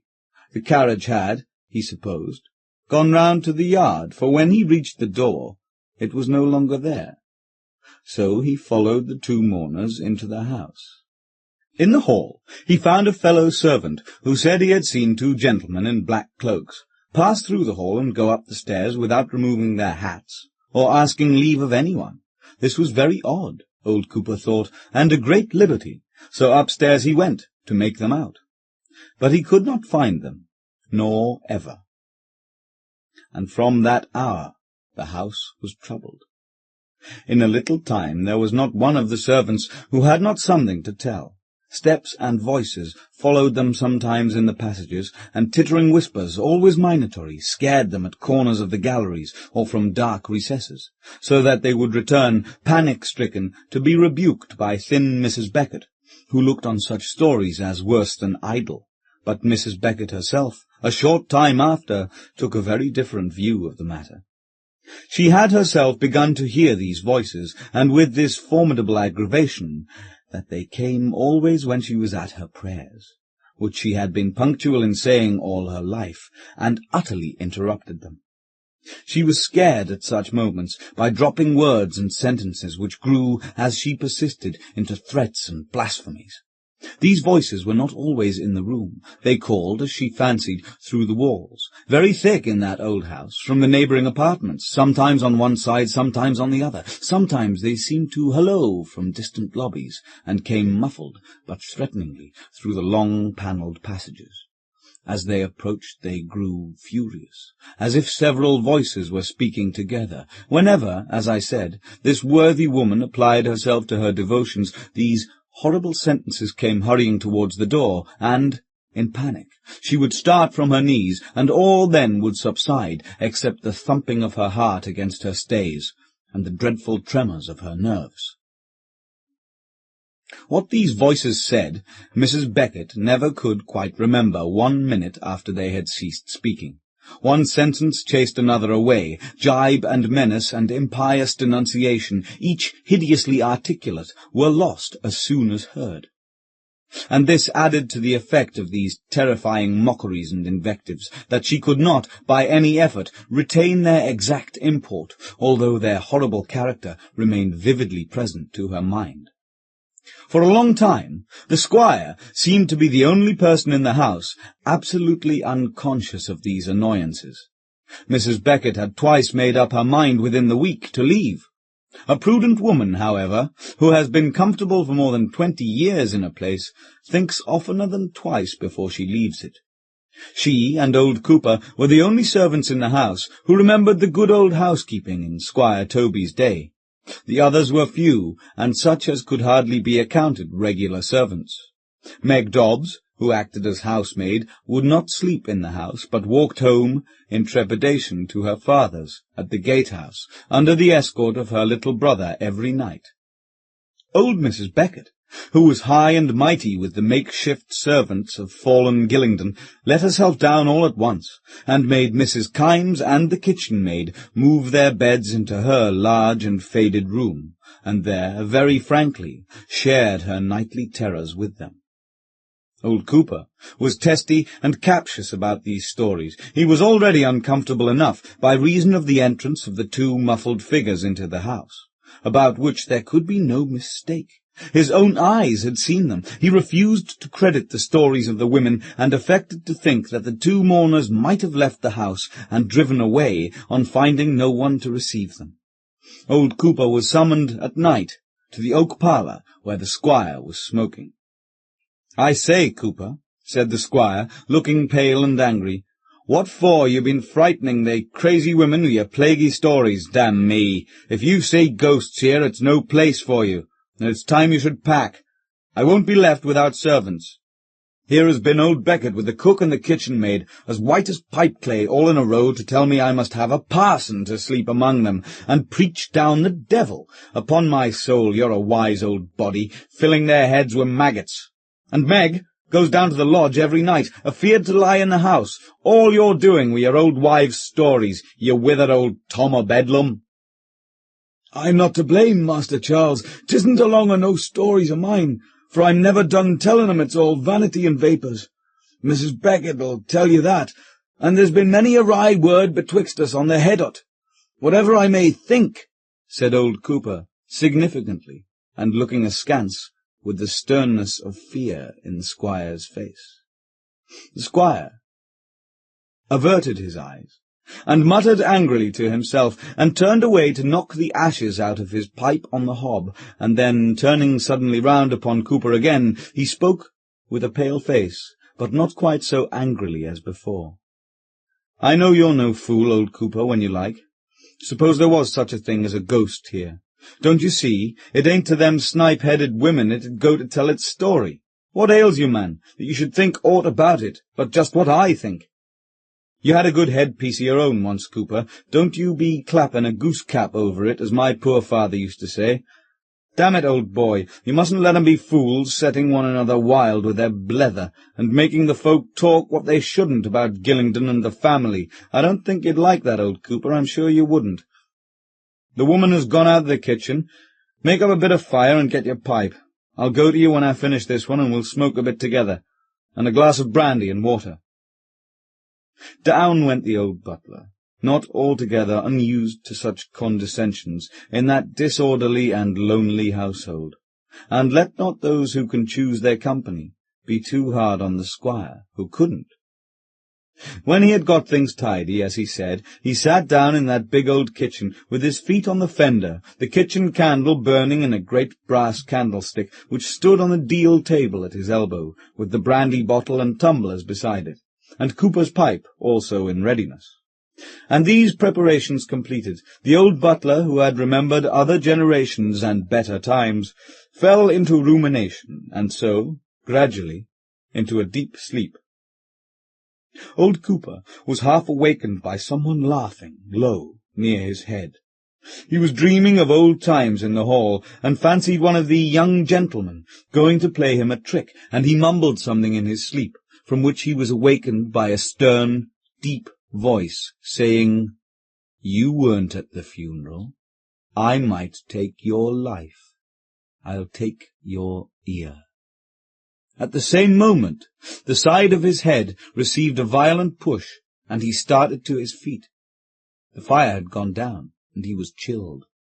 The candle was expiring in the socket, and threw on the white wall long shadows that danced up and down from the ceiling to the ground, and their black outlines, he fancied, resembled the two men in cloaks, whom he remembered with a profound horror. He took the candle with all the haste he could, getting along the passage, on whose walls the same dance of black shadows was continued, very anxious to reach his room before the light should go out. He was startled, half out of his wits, by the sudden clang of his master's bell, close over his head, ringing furiously. "Ah, there it goes. Yes, sure enough," said Cooper, reassuring himself with the sound of his own voice, as he hastened on, hearing more and more distinct every moment the same furious ringing. "He's fell asleep, like me, that's it, and his lights is out. I lay you 50. When he turned the handle of the door of the oak parlour, the squire wildly called, "Who's there?" in the tone of a man who expects a robber. "It's me, old Cooper, all right, Master Charlie. You didn't come to the kitchen after all, sir." "I'm very bad, Cooper. I don't know how I've been." "Did you meet anything?" asked the squire. "No," said Cooper. They stared on one another. "Come here." "Stay here. Don't you leave me. Look round the room and say is all right. And give us your hand, old Cooper, for I must hold it." The squire's was damp and cold, and trembled very much. It was not very far from daybreak now. After a time he spoke again. "I had done many a thing I shouldn't. I'm not fit to go, and with God's blessing I'll look to it. Why shouldn't I? I'm as lame as old Billy. I'll never be able to do any good no more, and I'll give over drinking, and marry, as I ought to have done long ago. None of your fine ladies, but a good homely wench. There's Farmer Crump's youngest daughter, a good lass and discreet. What for shouldn't I take her? She'd take care of me, and wouldn't bring a head full of romances here, and mantua-maker's trumpery, and I'll talk with the parson, and I'll do what's fair with everyone, and mind, I said I'm sorry for many a thing I had done." A wild, cold dawn had by this time broken. The squire, Cooper said, looked awful bad, as he got his hat and stick, and sallied out for a walk, instead of going to his bed, as Cooper besought him, looking so wild and distracted that it was plain his object was simply to escape from the house. It was 12 o'clock when the squire walked into the kitchen, where he was sure of finding some of the servants, looking as if 10 years had passed over him since yesterday. He pulled a stool by the fire without speaking a word and sat down. Cooper had sent to Applebury for the doctor, who had just arrived, but the squire would not go to him. "If he wants to see me, he may come here," he muttered, as often as Cooper urged him. So the doctor did come, charily enough, and found the squire very much worse than he had expected. The squire resisted the order to get to his bed, but the doctor insisted under a threat of death, at which his patient quailed. "Well, I'll do what you say, only this, you must let old Cooper and Dick Keeper stay with me. I mustn't be left alone, and they must keep awake o' nights, and stay a while, do you? When I get round a bit, I'll go and live in a town. It's dull living here, now that I can't do nowt as I used, and I'll live a better life. Mind ye, you heard me say that, and I don't care who laughs. And I'll talk with the parson. I like 'em to laugh. Hang 'em. It's a sign I'm doing right at last." The doctor sent a couple of nurses from the county hospital, not choosing to trust his patient to the management he had selected, and he went down himself to Gillingden to meet them in the evening. Old Cooper was ordered to occupy the dressing-room and sit up at night, which satisfied the squire, who was in a strangely excited state, very low, and threatened, the doctor said, with fever. The clergyman came, an old, gentle, book-learned man, and talked and prayed with him late that evening. After he had gone, the squire called the nurses to his bedside and said, "There's a fellow sometimes comes. You'll never mind him. He looks in at the door and beckons, a thin, hump-backed chap in mourning, with black gloves on. You'll know him by his lean face, as brown as the wainscot. Don't ye mind his smiling. You don't go out to him, nor ask him in, He won't say nowt, and if he grows angered and looks orry at ye, don't ye be afeard, for he can't hurt you, and he'll grow tired waiting, and go away. And for God's sake, mind, you don't ask him in, nor go out after him." The nurses put their heads together when this was over, and held afterwards a whispering conference with old Cooper. "Lord bless ye, no, there's no madman in the house," he protested. "Not a soul but what you saw. It's just a trifle of the fever in his head, no more." Squire grew worse as the night wore on. He was heavy and delirious, talking of all sorts of things, of wine and dogs and lawyers, and then he began to talk, as it were, to his brother, Scroop. As he did so, Mrs. Oliver, the nurse, who was sitting up alone with him, heard, as she thought, a hand softly laid on the door-handle outside, and a stealthy attempt to turn it. "Lord bless us, who's there?" she cried, and her heart jumped into her mouth as she thought of the hump-backed man in black who was to put in his head, smiling and beckoning. "Mr. Cooper, sir, are you there?" she cried. "Come here, Mr. Cooper, please. Do, sir, quick!" Old Cooper, called up from his doze by the fire, stumbled in from the dressing-room, and Mrs. Oliver seized him tightly as he emerged. "The man with the hump has been a-trying the door, Mr. Cooper, as sure as I am here." The squire was moaning and mumbling in his fever, understanding nothing as she spoke. "No, no, Mrs. Oliver, ma'am, it's impossible, for there's no such man in the house. What is Master Charlie saying?" "He's saying Scroop every minute, whatever he means by that, and— Shh, listen, there's the handle again." And with a loud scream she added, "Look at his head and neck in at the door." And in her tremor she strained old Cooper in an agonizing embrace. The candle was flaring, and there was a wavering shadow at the door that looked like the head of a man with a long neck and a longish sharp nose, peeping in and drawing back. "Don't be a damned fool, ma'am," cried Cooper, very white, and shaking her with all his might. "It's only the candle, I tell you. Nothing in life but that, don't you see?" And he raised the light. "And I'm sure there was no one at the door. And I'll try, if you let me go." The other nurse was asleep on the sofa, and Mrs. Oliver called her up in a panic for company as old Cooper opened the door. There was no one near it, but at the angle of the gallery was a shadow resembling that which he had seen in the room. He raised the candle a little, and it seemed to beckon with a long hand as the head drew back. "Shadow from the candle!" exclaimed Cooper aloud, resolved not to yield to Mrs. Oliver's panic. And, candle in hand, he walked to the corner. There was nothing. He could not forbear peeping down the long gallery from this point, and as he moved the light he saw precisely the same sort of shadow a little further down, and as he advanced the same withdrawal and beckon. "Gammon," said he, "'tis nowt but the candle." And on he went, growing half angry and half frightened at the persistency with which this ugly shadow, a literal shadow he was sure it was, presented itself. As he drew near the point where it now appeared, it seemed to collect itself, and nearly dissolve in the central panel of an old carved cabinet which he was now approaching. In the centre panel of this is a sort of boss, carved into a wolf's head. The light fell oddly upon this, and the fugitive shadow seemed to be breaking up and rearranging itself as oddly. The eyeball gleamed with a point of reflected light, which glittered also upon the grinning mouth, and he saw the long sharp nose of Scroop Marston, and his fierce eye, looking at him, he thought, with a steadfast meaning. Old Cooper stood, gazing upon this sight, unable to move till he saw the face and the figure that belonged to it begin gradually to emerge from the wood.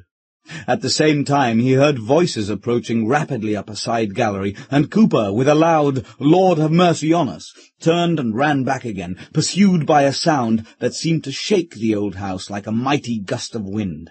Into his master's room burst old Cooper, half wild with fear, and clapped the door and turned the key in a twinkling, looking as if he had been pursued by murderers. "Did you hear it?" whispered Cooper, now standing near the dressing-room door. They all listened, but not a sound from without disturbed the utter stillness of night. "God bless us! I doubt it's my old head that's gone crazy," exclaimed Cooper. He would tell them nothing, but that he was himself an old fool, to be frightened by their talk, and that the rattle of a window or the dropping of a pin was enough to scare him now, and so he helped himself through that night with brandy, and sat up talking by his master's fire. The squire recovered slowly from his brain fever, but not perfectly. A very little thing, the doctor said, would suffice to upset him. He was not yet sufficiently strong to remove for change of scene and air, which were necessary for his complete restoration. Cooper slept in the dressing-room, and was now his only nightly attendant. The ways of the invalid were odd. He liked, half sitting up in his bed, to smoke his churchwarden o' nights, and made old Cooper smoke for company at the fireside. As the squire and his humble friend indulged in it, smoking is a taciturn pleasure, and it was not until the master of Gillingden had finished his third pipe that he essayed conversation, and when he did, the subject was not such as Cooper would have chosen.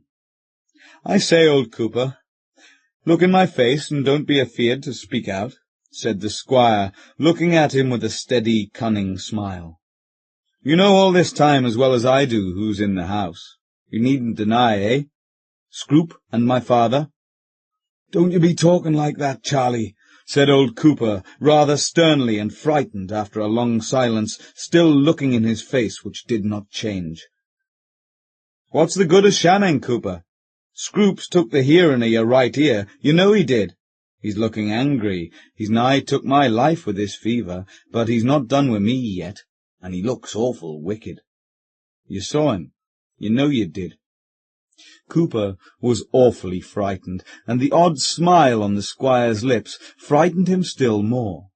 He dropped his pipe, and stood gazing in silence at his master, and feeling as if he were in a dream. "If you think so, you should not be smiling like that," said Cooper grimly. "I'm tired, Cooper, and it's as well to smile as t'other thing, so I'll even smile while I can. You know what they mean to do with me. That's all I wanted to say. Now, lad, go on with your pipe. I'm going to sleep." So the squire turned over in his bed, and lay down serenely with his head on the pillow.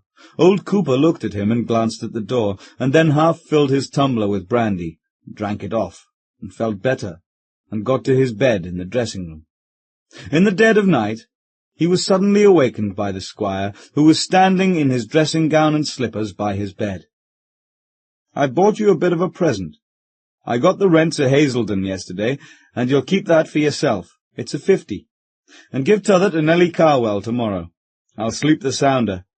And I saw Scroop since. He's not such a bad un after all, old fellow. He's got a crape over his face, for I told him I couldn't bear it, and I'd do many a thing for him now.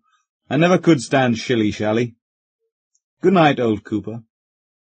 And the squire laid his trembling hand kindly on the old man's shoulder, and returned to his own room. "I don't half like how he is. Doctor don't come half often enough.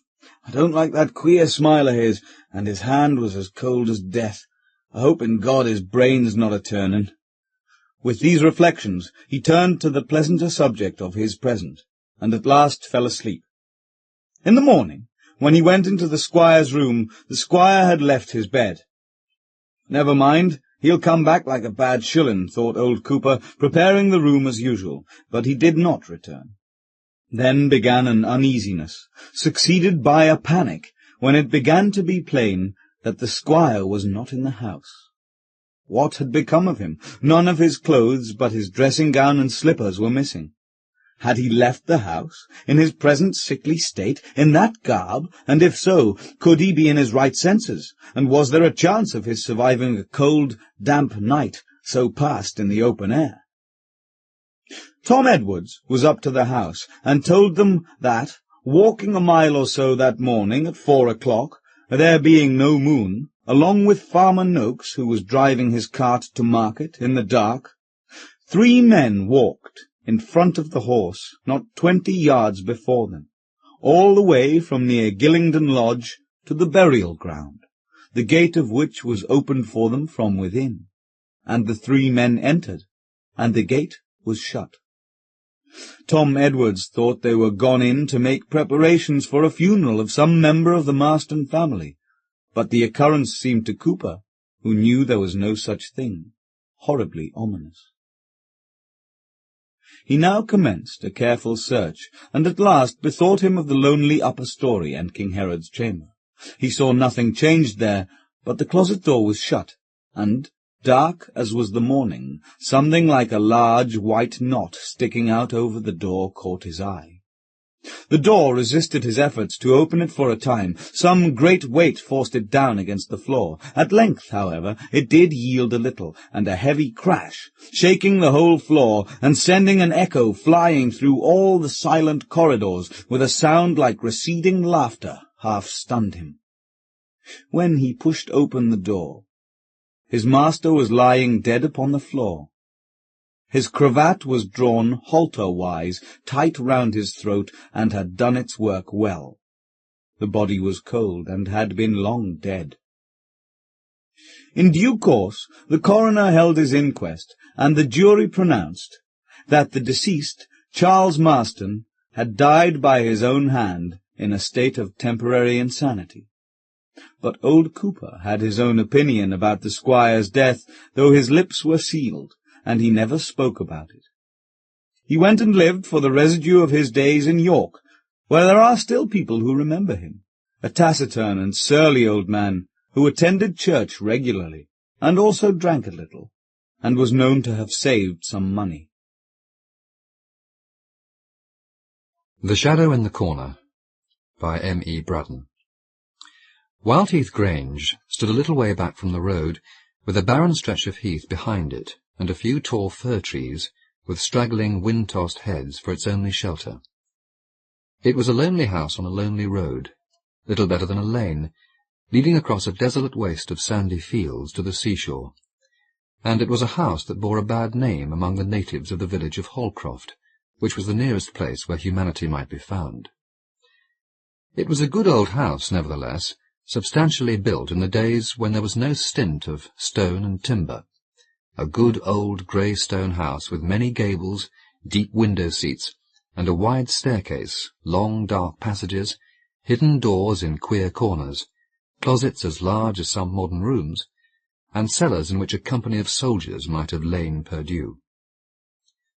This spacious old mansion was given over to rats and mice, loneliness, echoes, and the occupation of 3 elderly people: Michael Bascom, whose forebears had been landowners of importance in the neighbourhood, and his 2 servants, Daniel Skegg and his wife, who had served the owner of that grim old house ever since he left the university, where he had lived 15 years of his life, 5 as student, and 10 as professor of natural science. At 33, Michael Bascom had seemed a middle-aged man. At 56, he looked and moved and spoke like an old man. During that interval of 23 years, he had lived alone in Wildheath Grange, and the country people told each other that the house had made him what he was. This was a fanciful and superstitious notion on their part, doubtless, yet it would not have been difficult to have traced a certain affinity between the dull grey building and the man who lived in it. Both seemed alike remote from the common cares and interests of humanity. Both had an air of settled melancholy, engendered by perpetual solitude. Both had the same faded complexion, the same look of slow decay. Yet lonely as Michael Bascom's life was at Wildheath Grange, he would not on any account have altered its tenor. He had been glad to exchange the comparative seclusion of college rooms for the unbroken solitude of Wildheath. He was a fanatic in his love of scientific research, and his quiet days were filled to the brim with labours that seldom failed to interest and satisfy him. There were periods of depression, occasional moments of doubt, when the goal towards which he strove seemed unattainable, and his spirit fainted within him. Happily, such times were rare with him. He had a dogged power of continuity which ought to have carried him to the highest pinnacle of achievement, and which perhaps might ultimately have won for him a grand name and a worldwide renown, but for a catastrophe which burdened the declining years of his harmless life with an unconquerable remorse.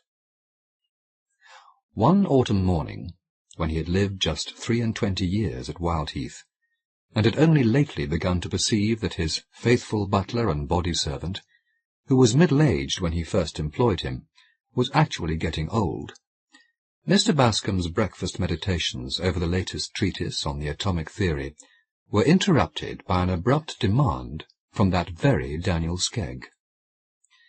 The man was accustomed to wait upon his master in the most absolute silence, and his sudden breaking out into speech was almost as startling as if the bust of Socrates above the bookcase had burst into human language. "It's no use," said Daniel. "My missus must have a girl." "A what?" demanded Mr. Bascom, without taking his eyes from the line he had been reading. "A girl. A girl to trot about and wash up and help the old lady. She's getting weak in her legs, poor soul. We've none of us grown younger in the last 20 years. 20 years? Echoed Michael Bascom scornfully. What is 20 years in the formation of a strata? What even in the growth of an oak, the cooling of a volcano? Oh, not much, perhaps, but it's apt to tell upon the bones of a human being. The manganese staining to be seen upon some skulls would certainly indicate— began the scientist dreamily.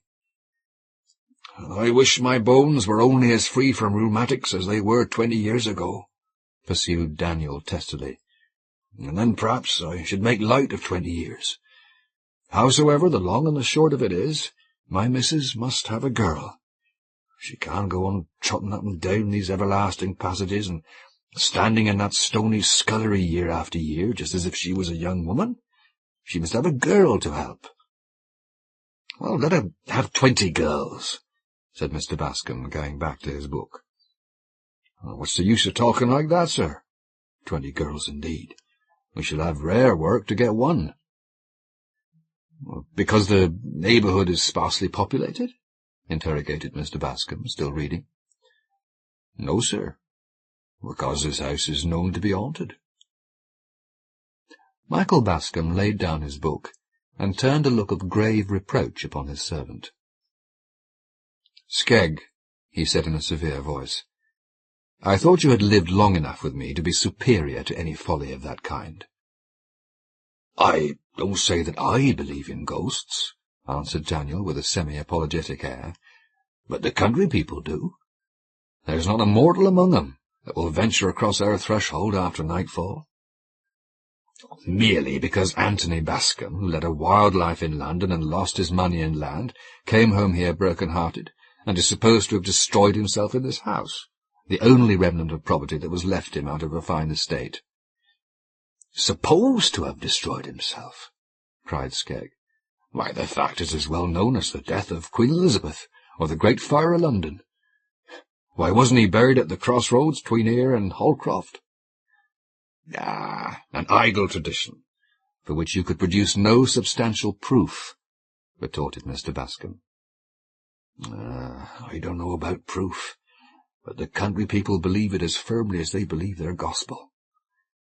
"And if their faith in the gospel was a little stronger, they need not trouble themselves about Anthony Bascom." "Well," grumbled Daniel as he began to clear the table, "a girl of some kind we must get. She'll have to be a foreigner, or a girl that's hard driven for a place." When Daniel Skegg said a foreigner, he did not mean the native of some distant clime, but a girl who had not been born and bred at Holcroft. Daniel had been raised and reared in that insignificant hamlet, and small and dull as it was, he considered the world beyond it only margin. Michael Bascom was too deep in the atomic theory to give a second thought to the necessities of an old servant. Mrs. Skegg was an individual with whom he rarely came in contact. She lived for the most part in a gloomy region at the north end of the house, where she ruled over the solitude of a kitchen that looked like a cathedral, and numerous offices of the scullery, larder, and pantry class, where she carried on a perpetual warfare with spiders and beetles, and wore her old life out in the labour of sweeping and scrubbing. She was a woman of severe aspect, dogmatic piety, and a bitter tongue. She was a good plain cook, and ministered diligently to her master's wants. He was not an epicure, but liked his life to be smooth and easy, and the equilibrium of his mental power would have been disturbed by a bad dinner. He heard no more about the proposed addition to his household for a space of 10 days, when Daniel Skegg again startled him amidst his studious repose by the abrupt announcement, "I've got a girl." "Oh," said Michael Bascom. "Have you?" And he went on with his book.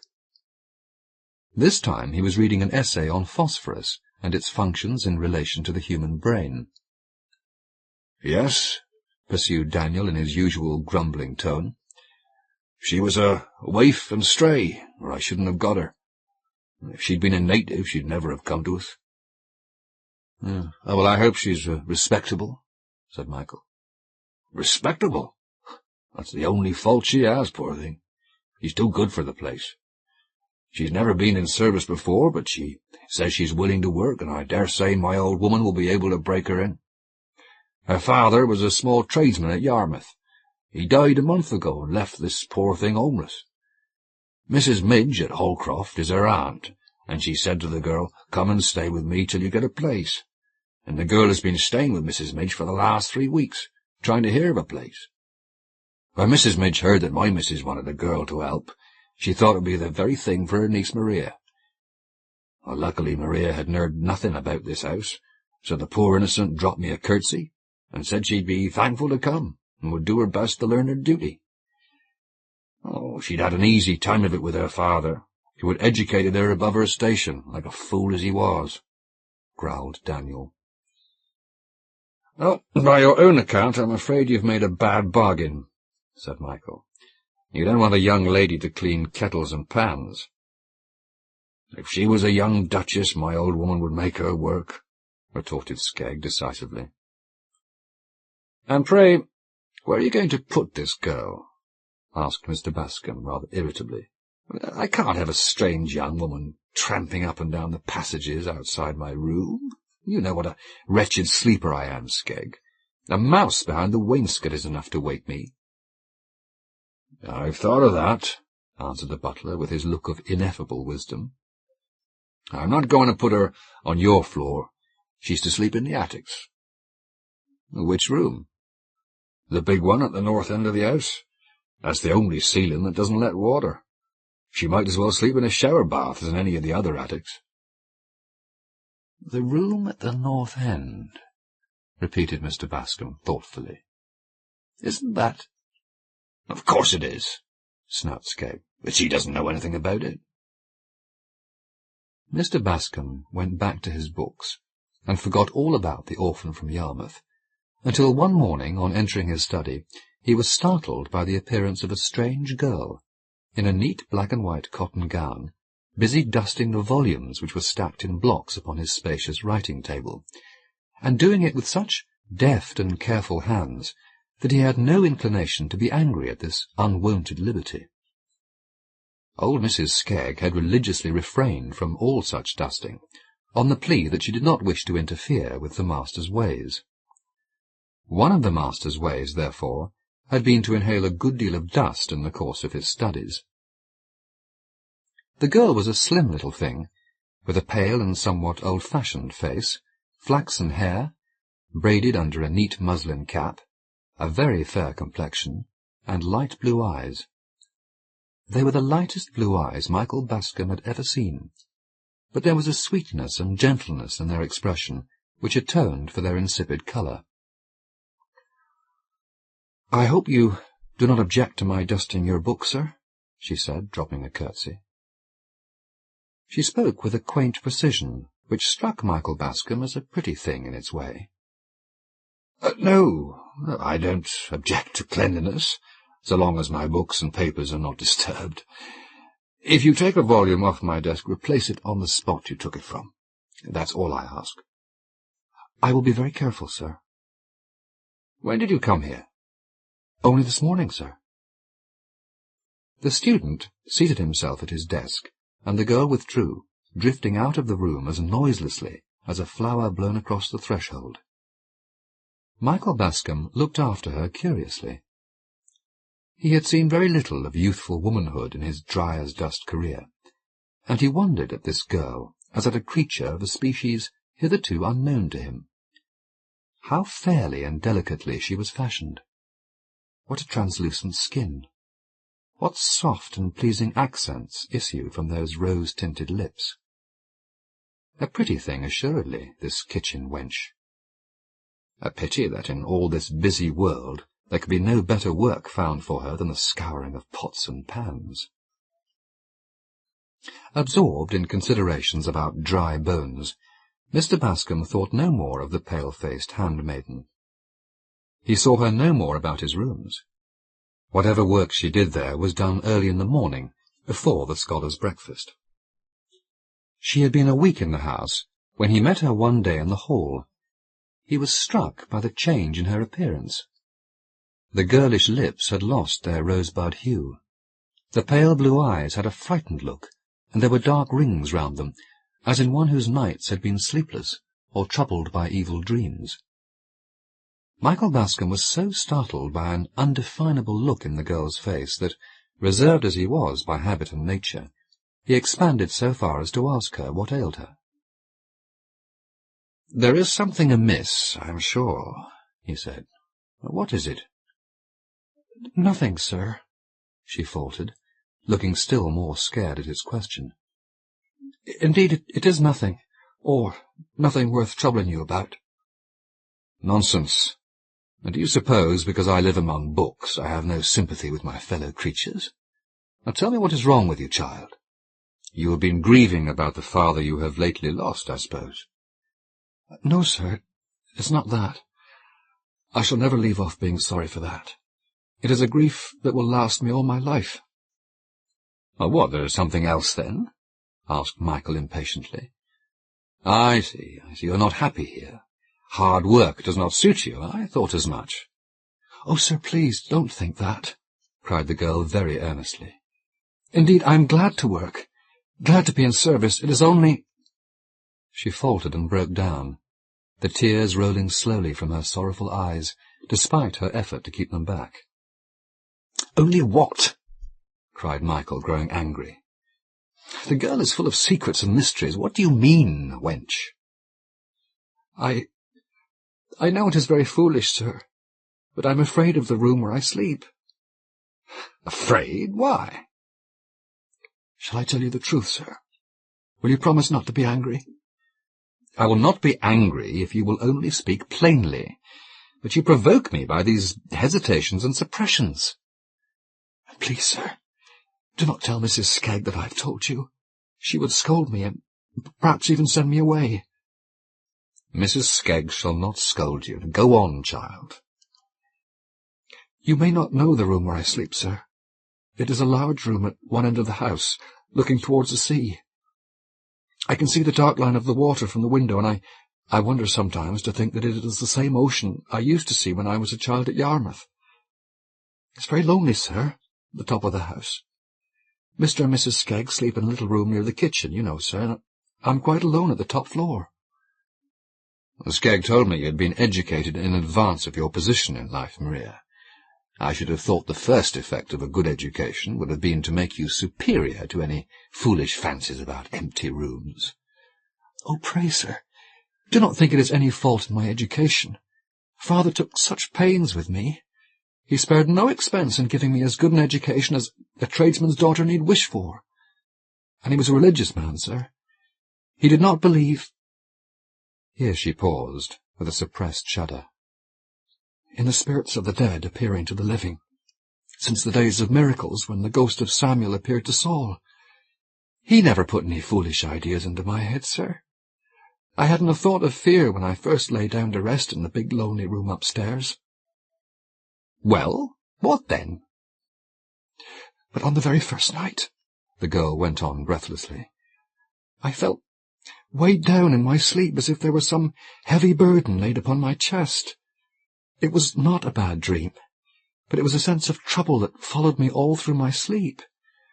And just at daybreak, it begins to be light a little after 6, I woke suddenly with the cold perspiration pouring down my face, and knew there was something dreadful in the room. What do you mean by something dreadful? Did you see anything? Not much, sir, but it froze the blood in my veins, and I knew it was this that had been following me and weighing upon me all through my sleep. In the corner, between the fireplace and the wardrobe, I saw a shadow. A dim, shapeless shadow. As produced by an angle of the wardrobe, I dare say. No, sir. I could see the shadow of the wardrobe, distinct and sharp, as if it had been painted on the wall. This shadow was in the corner, a strange, shapeless mass. Or, if it had any shape at all, it seemed— "A what?" asked Michael eagerly. The shape of a dead body hanging against the wall. Michael Bascom grew strangely pale, yet he affected utter incredulity. "Poor child," he said kindly. "You have been fretting about your father until your nerves are in a weak state, and you are full of fancies. A shadow in the corner, indeed. Why, at daybreak every corner is full of shadows. My old coat flung upon a chair will make you as good a ghost as you need care to see." "Oh, sir, I have tried to think it is my fancy, but I have had the same burden weighing me down every night. I have seen the same shadow every morning." "But when broad daylight comes, can you not see what stuff your shadow is made of?" "No, sir. The shadow goes before it is broad daylight." "Of course, just like other shadows. Come, come. Get these silly notions out of your head, or you will never do for the workaday world. I could easily speak to Mrs. Skegg and make her give you another room, if I wanted to encourage you in your folly.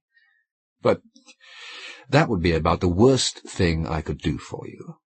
Besides, she tells me that all the other rooms on our floor are damp, and no doubt if she shifted you into one of them, you would discover another shadow in another corner, and get rheumatism into the bargain. No, no, my good girl, you must try to prove yourself the better for a superior education." "I will do my best, sir," Maria answered meekly, dropping a curtsy. Maria went back to the kitchen, sorely depressed.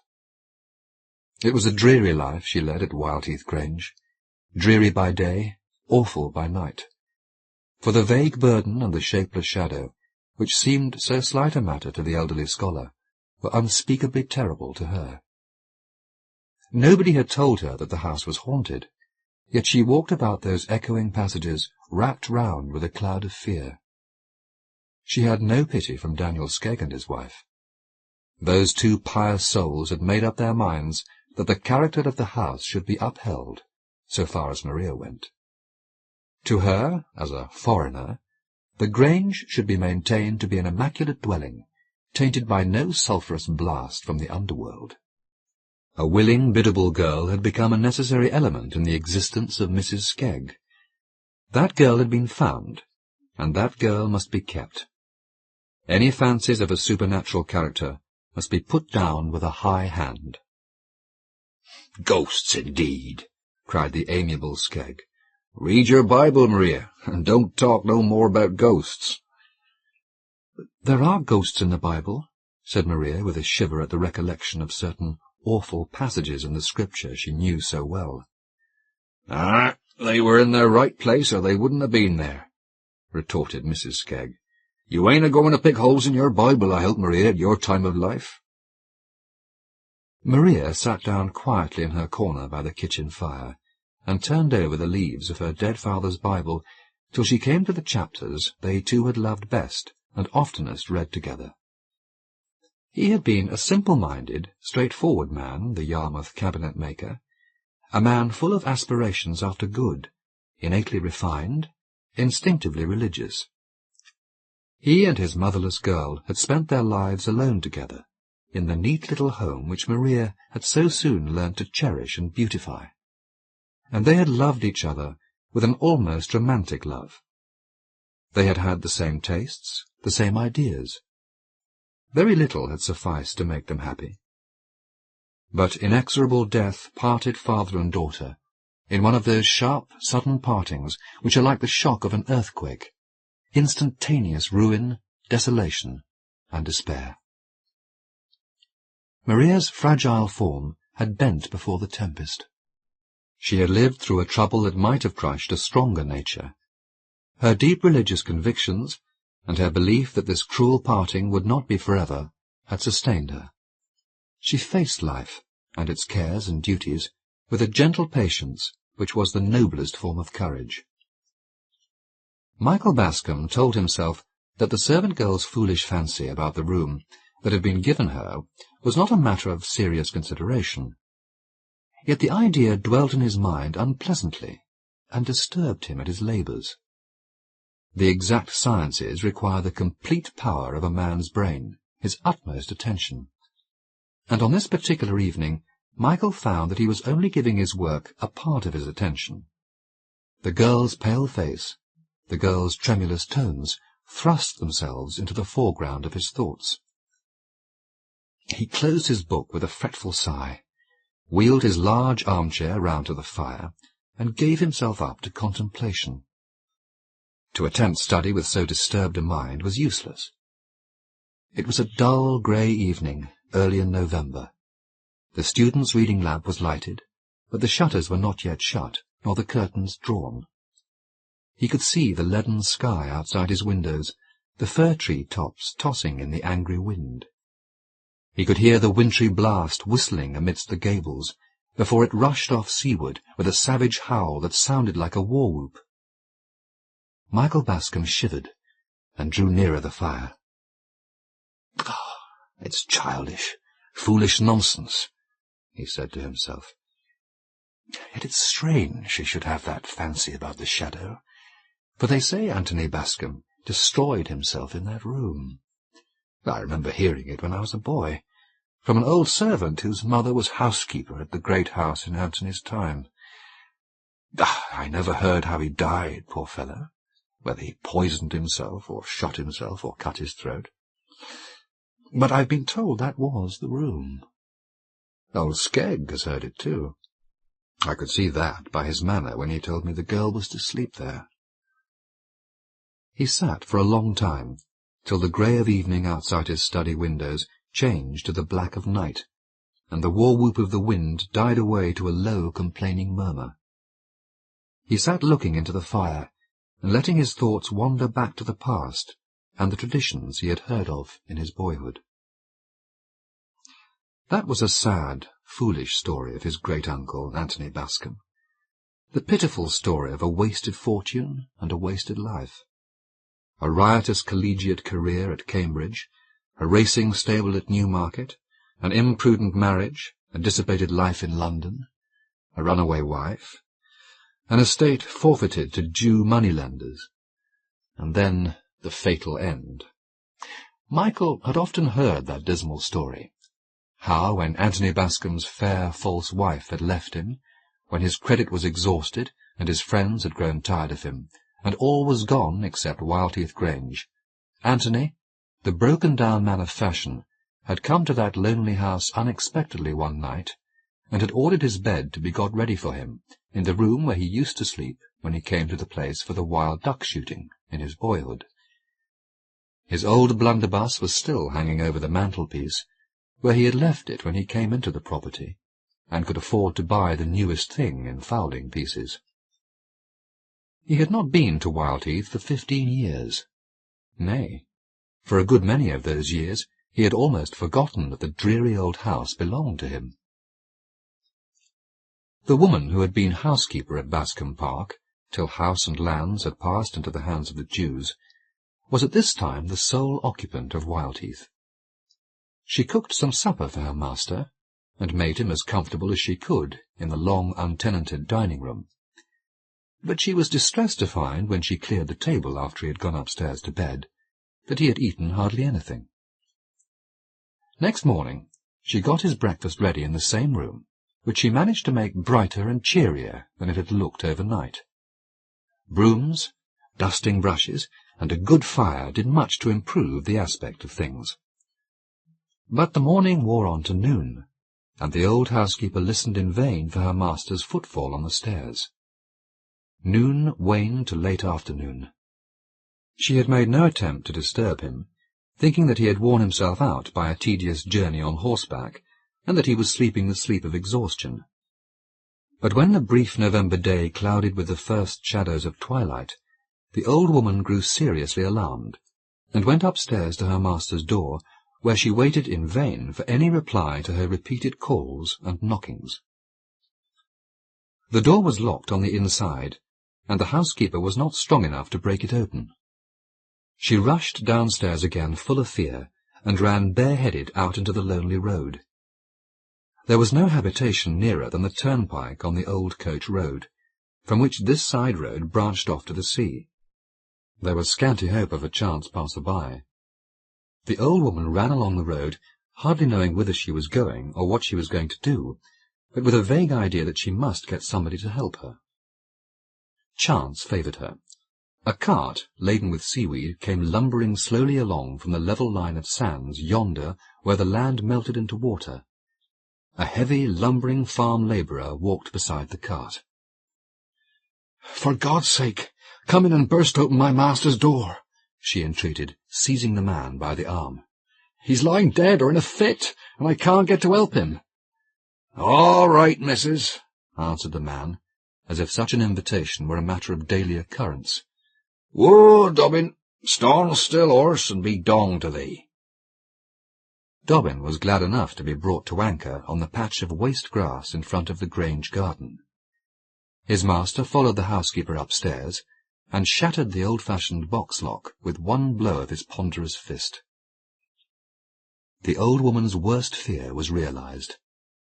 Anthony Bascom was dead, but the mode and manner of his death Michael had never been able to learn. The housekeeper's daughter who told him the story was an old woman when he was a boy. She had only shaken her head and looked unutterable things when he questioned her too closely. She had never even admitted that the old squire had committed suicide. Yet the tradition of self-destruction was rooted in the minds of the natives of Holcroft, and there was a settled belief that his ghost, at certain times and seasons, haunted Wildheath Grange. Now Michael Bascom was a stern materialist. For him the universe, with all its inhabitants, was a great machine, governed by inexorable laws. To such a man, the idea of a ghost was simply absurd as the assertion that 2 and 2 make 5, or that a circle can be formed of a straight line. Yet he had a kind of dilettante interest in the idea of a mind which could believe in ghosts. The subject offered an amusing psychological study. This poor little pale girl, now, had evidently got some supernatural terror into her head, which could only be conquered by rational treatment. "I know what I ought to do," Michael Bascom said to himself suddenly. "I'll occupy that room myself tonight, and demonstrate to this foolish girl that her notion about the shadow is nothing more than a silly fancy, bred of timidity and low spirits. An ounce of proof is better than a pound of argument. If I can prove to her that I've spent a night in the room, and seen no such shadow, she will understand what an idle thing superstition is." Daniel came in presently to shut the shutters. "Tell your wife to make up my bed in the room where Maria has been sleeping, and to put her into one of the rooms on the first floor for tonight, Skegg," said Mr. Bascom. "Sir?" Mr. Bascom repeated his order. "That silly wench has been complaining to you about her room," Skegg exclaimed indignantly. "She doesn't deserve to be well fed and cared for in a comfortable home. She ought to go to the workhouse." "Don't be angry with the poor girl, Skegg. She has taken a foolish fancy into her head, and I want to show her how silly she is," said Mr. Bascom. "And you want to sleep in that room yourself?" said the butler. "Precisely." "Well," mused Skegg, "if he does walk, which I don't believe, he was your own flesh and blood, and I don't suppose he'll do you any hurt." When Daniel Skegg went back to the kitchen, he railed mercilessly at poor Maria, who sat pale and silent in her corner by the hearth, darning old Mrs. Skegg's grey worsted stockings, which were the roughest and harshest armour that ever human foot clothed itself withal. "Was there ever such a whimsical, fine, ladylike miss," demanded Daniel, "to come into a gentleman's house and drive him out of his own bedroom to sleep in an attic with her nonsenses and vagaries?" If this was the result of being educated above one's station, Daniel declared that he was thankful he had never got so far in his schooling as to read words of 2 syllables without spelling. Education might be hanged for him, if this was all it led to. "I'm very sorry," faltered Maria, weeping silently over her work. "Indeed, Mr. Skegg, I made no complaint. My master questioned me, and I told him the truth, that was all." "All?" exclaimed Mr. Skegg irately. "All, indeed! I should think it was enough." Poor Maria held her peace. Her mind, fluttered by Daniel's unkindness, had wandered away from that bleak big kitchen to the lost home of the past, the snug little parlour where she and her father had sat beside the cosy hearth on such a night as this, she with her smart workbox and her plain sewing, he with the newspaper he loved to read, the petted cat purring on the rug, the kettle singing on the bright brass trivet, the tea-tray pleasantly suggestive of the most comfortable meal in the day.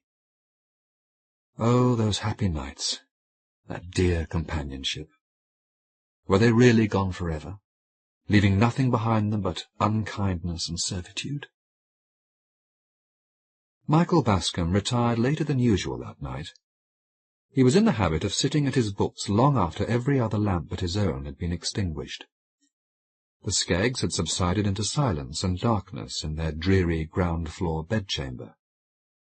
Tonight his studies were of a peculiarly interesting kind, and belonged to the order of recreative reading rather than of hard work. He was deep in the history of that mysterious people who had their dwelling-place in the Swiss lakes, and was much exercised by certain speculations and theories about them. The old 8-day clock on the stairs was striking 2, as Michael slowly ascended, candle in hand, to the hitherto unknown region of the attics. At the top of the staircase he found himself facing a dark, narrow passage which led northwards, a passage that was in itself sufficient to strike terror to a superstitious mind. So black and uncanny did it look. Poor child, mused Mr. Bascom, thinking of Maria. Yes, this attic floor is rather dreary, and for a young mind prone to fancies— He had opened the door of the north room by this time, and stood looking about him. It was a large room, with a ceiling that sloped on one side, but was fairly lofty upon the other. An old-fashioned room, full of old-fashioned furniture, big, ponderous, clumsy, associated with a day that was gone and people that were dead. A walnut-wood wardrobe stared him in the face, a wardrobe with brass handles, which gleamed out of the darkness with diabolical eyes. There was a tall 4-post bedstead, which had been cut down on one side to accommodate the slope of the ceiling, and which had a misshapen and deformed aspect in consequence. There was an old mahogany bureau that smelt of secrets. There were some heavy old chairs with rush bottoms, mouldy with age, and much worn. There was a corner washstand with a big basin and a small jug, the odds and ends of past years. Carpet there was none, save a narrow strip beside the bed. Yes, it is a dismal room, mused Michael, with the same touch of pity for Maria's weakness which he had felt on the landing just now. To him it mattered nothing where he slept, but having let himself down to a lower level by his interest in the Swiss lake people, he was in a manner humanized by the lightness of his evening's reading, and was even inclined to compassionate the weaknesses of a foolish girl. He went to bed, determined to sleep his soundest. The bed was comfortable, well supplied with blankets, rather luxurious than otherwise, and the scholar had that agreeable sense of fatigue which promises profound and restful slumber. He dropped off to sleep quickly, but woke with a start 10 minutes afterwards. What was this consciousness of a burden of care that had awakened him, this sense of all-pervading trouble that weighed upon his spirits and oppressed his heart, this icy horror of some terrible crisis in life through which he must inevitably pass? To him, these feelings were as novel as they were painful. His life had flowed on with smooth and sluggish tide, unbroken by so much as a ripple of sorrow. Yet tonight he felt all the pangs of unavailing remorse, the agonizing memory of a life wasted, the stings of humiliation and disgrace, shame, ruin, a hideous death which he had doomed himself to die by his own hand. These were the horrors that pressed him round and weighed him down as he lay in Anthony Bascom's room.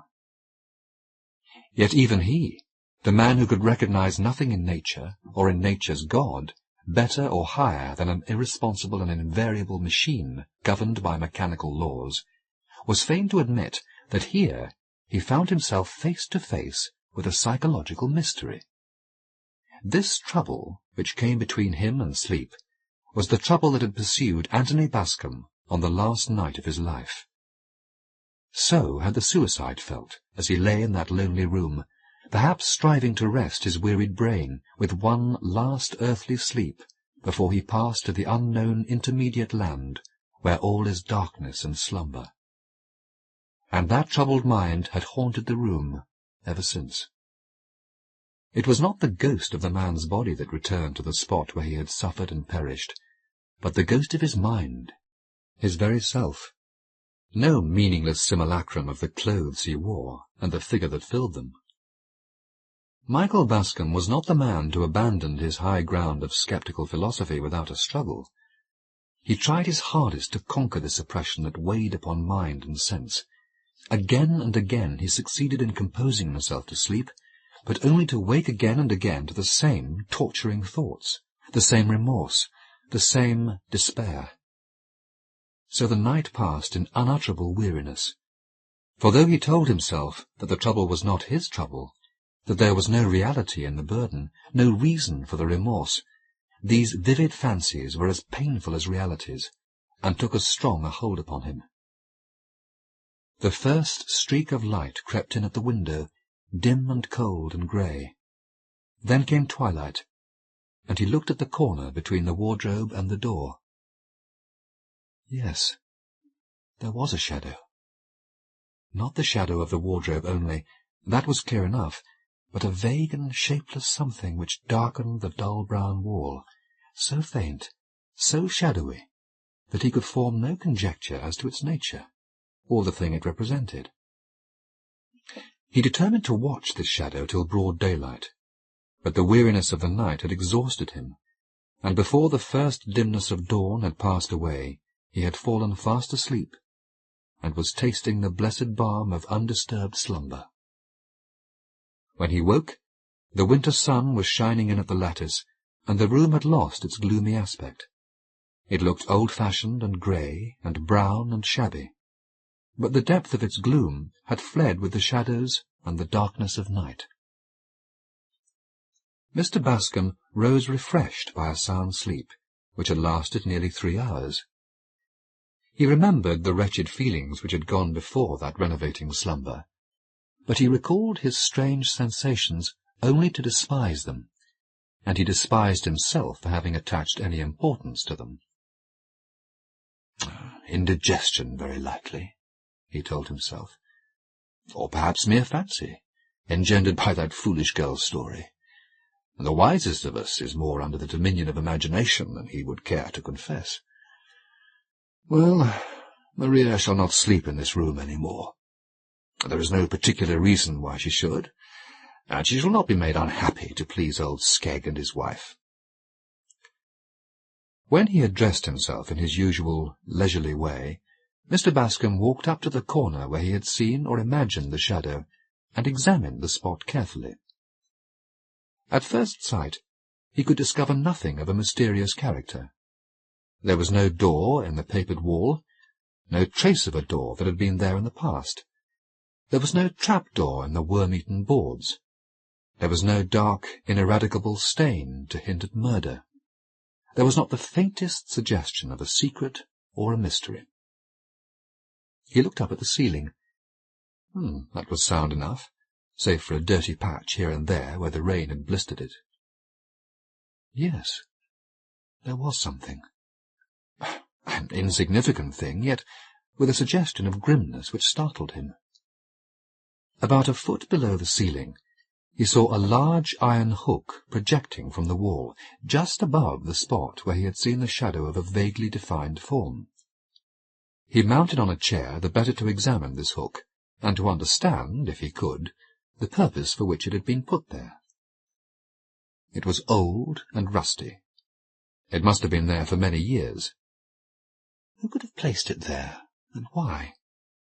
It was not the kind of hook upon which one would hang a picture or one's garments. It was placed in an obscure corner. Had Anthony Bascom put it there on the night he died? Or did he find it there ready for a fatal use? If I were a superstitious man, thought Michael, I should be inclined to believe that Anthony Bascom hung himself from that rusty old hook. "Sleep well, sir?" asked Daniel as he waited upon his master at breakfast. "Admirably," answered Michael, determined not to gratify the man's curiosity. He had always resented the idea that Wildheath Grange was haunted. "Oh, indeed, sir. You were so late that I fancied—" "Late? Yes, I slept so well that I overshot my usual hour for waking. But, by the way, Skegg, as that poor girl objects to the room, let her sleep somewhere else. It can't make any difference to us, and it may make some difference to her." Muttered Daniel in his grumpy way. "You didn't see anything queer up there, did you?" "See anything? Of course not." "Well, then, why should she see things? It's all her silly fiddle-faddle. But never mind, let her sleep in another room. Well, there ain't another room on the top floor that's dry." "Well, then let her sleep on the floor below. She creeps about quietly enough, poor little timid thing. She won't disturb me." Daniel grunted, and his master understood the grunt to mean obedient assent. But here Mr. Bascom was unhappily mistaken. The proverbial obstinacy of the pig family is as nothing compared with the obstinacy of a cross-grained old man whose narrow mind has never been illuminated by education. Daniel was beginning to feel jealous of his master's compassionate interest in the orphan girl.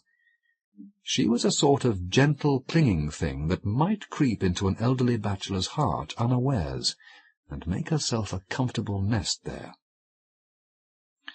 "Well, we shall have fine carryings on, and me and my old woman will be nowhere if I don't put down my heel pretty strong upon this nonsense," Daniel muttered to himself, as he carried the breakfast tray to the pantry. Maria met him in the passage. "Well, Mr. Skegg, what did my master say?" she asked breathlessly. "Did he see anything strange in the room?" "No, girl, what should he see? He said you were a fool." "But nothing disturbed him? And he slept there peacefully?" faltered Maria. "He never slept better in his life.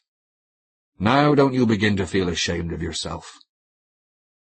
"Yes," she answered meekly. "I am ashamed of being so full of fancies. I will go back to my room tonight, Mr. Skegg, if you like, and I'll never complain of it again." "Well, I hope you won't," snapped Skegg. "You've given us enough trouble already." Maria sighed, and went about her work in saddest silence. The day wore slowly on, like all other days in that lifeless old house. The scholar sat in his study. Maria moved softly from room to room, sweeping and dusting in the cheerless solitude. The midday sun faded into the grey of afternoon, and evening came down like a blight upon the dull old house. Throughout that day, Maria and her master never met. Anyone who had been so far interested in the girl as to observe her appearance would have seen that she was unusually pale, and that her eyes had a resolute look, as of one who was resolved to face a painful ordeal. She ate hardly anything all day. She was curiously silent. Skegg and his wife put down both these symptoms to temper. She won't eat and she won't talk," said Daniel to the partner of his joys. "That means sulkiness, and I never allowed sulkiness to master me when I was a young man, and you tried it on as a young woman, and I'm not going to be conquered by sulkiness in my old age." Bedtime came, and Maria bade the Skeggs a civil good night, and went up to her lonely garret without a murmur. The next morning came, and Mrs. Skegg looked in vain for her patient handmaiden, when she wanted Maria's services in preparing the breakfast. "Oh, the wench sleeps sound enough this morning," said the old woman. "Go and call her, Daniel. My poor legs can't stand them stairs." "Your poor legs are getting uncommon useless," muttered Daniel testily, as he went to do his wife's behest. He knocked at the door, and called Maria, once, twice, thrice, many times, but there was no reply. He tried the door, and found it locked. He shook the door violently, cold with fear. Then he told himself that the girl had played him a trick. She had stolen away before daybreak, and left the door locked to frighten him. But no, this could not be, for he could see the key in the lock when he knelt down and put his eye to the keyhole. The key prevented his seeing into the room. "Oh, she's in there, laughing in her sleeve at me," he told himself, "but I'll soon be even with her." There was a heavy bar on the staircase, which was intended to secure the shutters of the window that lighted the stairs. It was a detached bar, and always stood on a corner near the window, which it was but rarely employed to fasten. Daniel ran down to the landing, and seized upon this massive iron bar, and then ran back to the garret door. One blow from the heavy bar shattered the old lock, which was the same lock the carter had broken with his strong fist 70 years before. The door flew open, and Daniel went into the attic, which he had chosen for the stranger's bedchamber. Maria was hanging from the hook in the wall. She had contrived to cover her face decently with her handkerchief. She had hanged herself deliberately about an hour before Daniel found her, in the early grey of the morning. The doctor, who was summoned from Holcroft, was able to declare the time at which she had slain herself, but there was no one who could say what sudden access of terror had impelled her to the desperate act, or under what slow torture of nervous apprehension her mind had given way. The coroner's jury returned the customary merciful verdict of temporary insanity. The girl's melancholy fate darkened the rest of Michael Bascom's life. He fled from Wildheath Grange as from an accursed spot, and from the Skeggs as from the murderers of a harmless, innocent girl. He ended his days at Oxford, where he found the society of congenial minds and the books he loved. But the memory of Maria's sad face and sadder death was his abiding sorrow. Out of that deep shadow his soul was never lifted. The Upper Berth, by F. Marion Crawford. Chapter 1. Somebody asked for the cigars. We had talked long, and the conversation was beginning to languish. The tobacco smoke had got into the heavy curtains, the wine had got into those brains which were liable to become heavy, and it was already perfectly evident that unless somebody did something to rouse our oppressed spirits, the meeting would soon come to its natural conclusion, and we, the guests, would speedily go home to bed, and most certainly to sleep. No one had said anything very remarkable. It may be that no one had anything very remarkable to say. Jones had given us every particular of his last hunting adventure in Yorkshire. Mr. Tomkins, of Boston, had explained at elaborate length those working principles by the due and careful maintenance of which the Atchison, Topeka, and Santa Fe Railroad not only extended its territory, increased its departmental influence, and transported livestock without starving them to death before the day of actual delivery, but also had for years succeeded in deceiving those passengers who bought its tickets into the fallacious belief that the corporation aforesaid was really able to transport human life without destroying it. Signor Tombola had endeavoured to persuade us, by arguments which we took no trouble to oppose, that the unity of his country in no way resembled the average modern torpedo, carefully planned, constructed with all the skill of the greatest European arsenals, but when constructed, destined to be directed by feeble hands into a region where it must undoubtedly explode, unseen, unfeared, and unheard, into the illimitable wastes of political chaos. It is unnecessary to go into further details. The conversation had assumed proportions which would have bored Prometheus on his rock, which would have driven Tantalus to distraction, and which would have impelled Ixion to seek relaxation in the simple but instructive dialogues of Herr Ollendorf, rather than submit to the greater evil of listening to our talk. We had sat at table for hours. We were bored, we were tired, and nobody showed signs of moving. Somebody called for cigars. We all instinctively looked towards the speaker. Brisbane was a man of 35 years of age, and remarkable for those gifts which chiefly attract the attention of men. He was a strong man. The external proportions of his figure presented nothing extraordinary to the common eye, though his size was about the average. He was a little over 6 feet in height, and moderately broad in the shoulder. He did not appear to be stout, but on the other hand, he was certainly not thin. His small head was supported by a strong and sinewy neck. His broad, muscular hands appeared to possess a peculiar skill in breaking walnuts without the assistance of the ordinary cracker, and seeing him in profile, one could not help remarking the extraordinary breadth of his sleeves and the unusual thickness of his chest. He was one of those men who are commonly spoken of among men as deceptive. That is to say, that though he looked exceedingly strong, he was in reality very much stronger than he looked.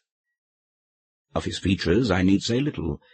His head is small, his hair is thin, his eyes are blue, his nose is large, he has a small moustache and a square jaw. Everybody knows Brisbane, and when he asked for a cigar, everybody looked at him. "It is a very singular thing," said Brisbane. Everybody stopped talking. Brisbane's voice was not loud, but possessed a peculiar quality of penetrating general conversation and cutting it like a knife. Everybody listened. Brisbane, perceiving that he had attracted their general attention, lit his cigar with great equanimity. "It is very singular," he continued, "that thing about ghosts. People are always asking whether anybody has seen a ghost. I have." "Bosh! What, you? You don't mean to say so, Brisbane? Well, for a man of his intelligence—" A chorus of exclamations greeted Brisbane's remarkable statement. Everybody called for cigars, and Stubbs, the butler, suddenly appeared from the depths of nowhere with a fresh bottle of dry champagne. The situation was saved. Brisbane was going to tell a story. "I'm an old sailor," said Brisbane, "and as I have to cross the Atlantic pretty often, I have my favourites. Most men have their favourites. I have seen a man wait in a Broadway bar for 3/4 of an hour for a particular car which he liked. I believe the barkeeper made at least 1/3 of his living by that man's preference. I have a habit of waiting for certain ships when I'm obliged to cross that duck pond. It may be a prejudice, but I was never cheated out of a good passage but once in my life. I remember it very well. It was a warm morning in June, and the custom-house officials, who were hanging about waiting for a steamer already on her way up from the quarantine, presented a peculiarly hazy and thoughtful appearance. I had not much luggage. I never have. I mingled with the crowd of passengers, porters, and officious individuals in blue coats and brass buttons, who seemed to spring up like mushrooms from the deck of a moored steamer to obtrude their unnecessary services upon the independent passenger. I've often noticed with a certain interest the spontaneous evolution of these fellows. They are not there when you arrive. 5 minutes after the pilot has called, "Go ahead," they, or at least their blue coats and brass buttons, have disappeared from deck and gangway as completely as though they had been consigned to that locker which tradition unanimously ascribes to Davy Jones. But at the moment of starting, they are there, clean-shaved, blue-coated, and ravenous for fees. I hastened on board. The Kamchatka was one of my favourite ships. I say was, because she emphatically no longer is. I cannot conceive of any inducement which could entice me to make another voyage in her. Yes, I know what you're going to say. She is uncommonly clean in the run aft. She has enough bluffing off in the bows to keep her dry, and the lower berths are most of them double. She has a lot of advantages. But I won't cross in her again. Excuse the digression. I got on board. I hailed a steward whose red nose and redder whiskers were equally familiar to me. 105, lower berth, said I, in the business-like tone peculiar to men who think no more of crossing the Atlantic than taking a whisky cocktail at downtown Delmonico's. The steward took my portmanteau, greatcoat, and rug. I shall never forget the expression of his face. Not that he turned pale. It is maintained by the most eminent divines that even miracles cannot change the course of nature. I have no hesitation in saying that he did not turn pale, but from his expression I judged that he was either about to shed tears, to sneeze, or to drop my portmanteau. As the latter contained 2 bottles of particularly fine old sherry presented to me for my voyage by my old friend Snigginson Van Pickens, I felt extremely nervous. But the steward did none of these things. "Well, I'm damned," said he, in a low voice, and led the way. I supposed my Hermes, as he led me to the lower regions, had had a little grog, but I said nothing and followed him. 105 was on the port side, well aft. There was nothing remarkable about the stateroom. The lower berth, like most of those upon the Kamchatka, was double. There was plenty of room. There was the usual washing apparatus, calculated to convey an idea of luxury to the mind of a North American Indian. There were the usual inefficient racks of brown wood, in which it is more easy to hang a large-size umbrella than the common toothbrush of commerce. Upon the uninviting mattresses were carefully folded together those blankets which a great modern humorist has aptly compared to cold buckwheat cakes. The question of towels was left entirely to the imagination. The glass decanters were filled with a transparent liquid faintly tinged with brown, but from which an odour, less faint but not more pleasing, ascended to the nostrils, like a far-off, seasick reminiscence of oily machinery. Sad-coloured curtains half-closed the upper berth. The hazy June daylight shed a faint illumination upon the desolate little scene. Oh, how I hate that stateroom! The steward deposited my traps, and looked at me as though he wanted to get away, probably in search of more passengers and more fees. It is always a good plan to start in favour with these functionaries, and I accordingly gave him certain coins there and then. "I'll try and make you comfortable all I can," he remarked, as he put the coins in his pocket. Nevertheless, there was a doubtful intonation in his voice which surprised me. Possibly his scale of fees had gone up, and he was not satisfied.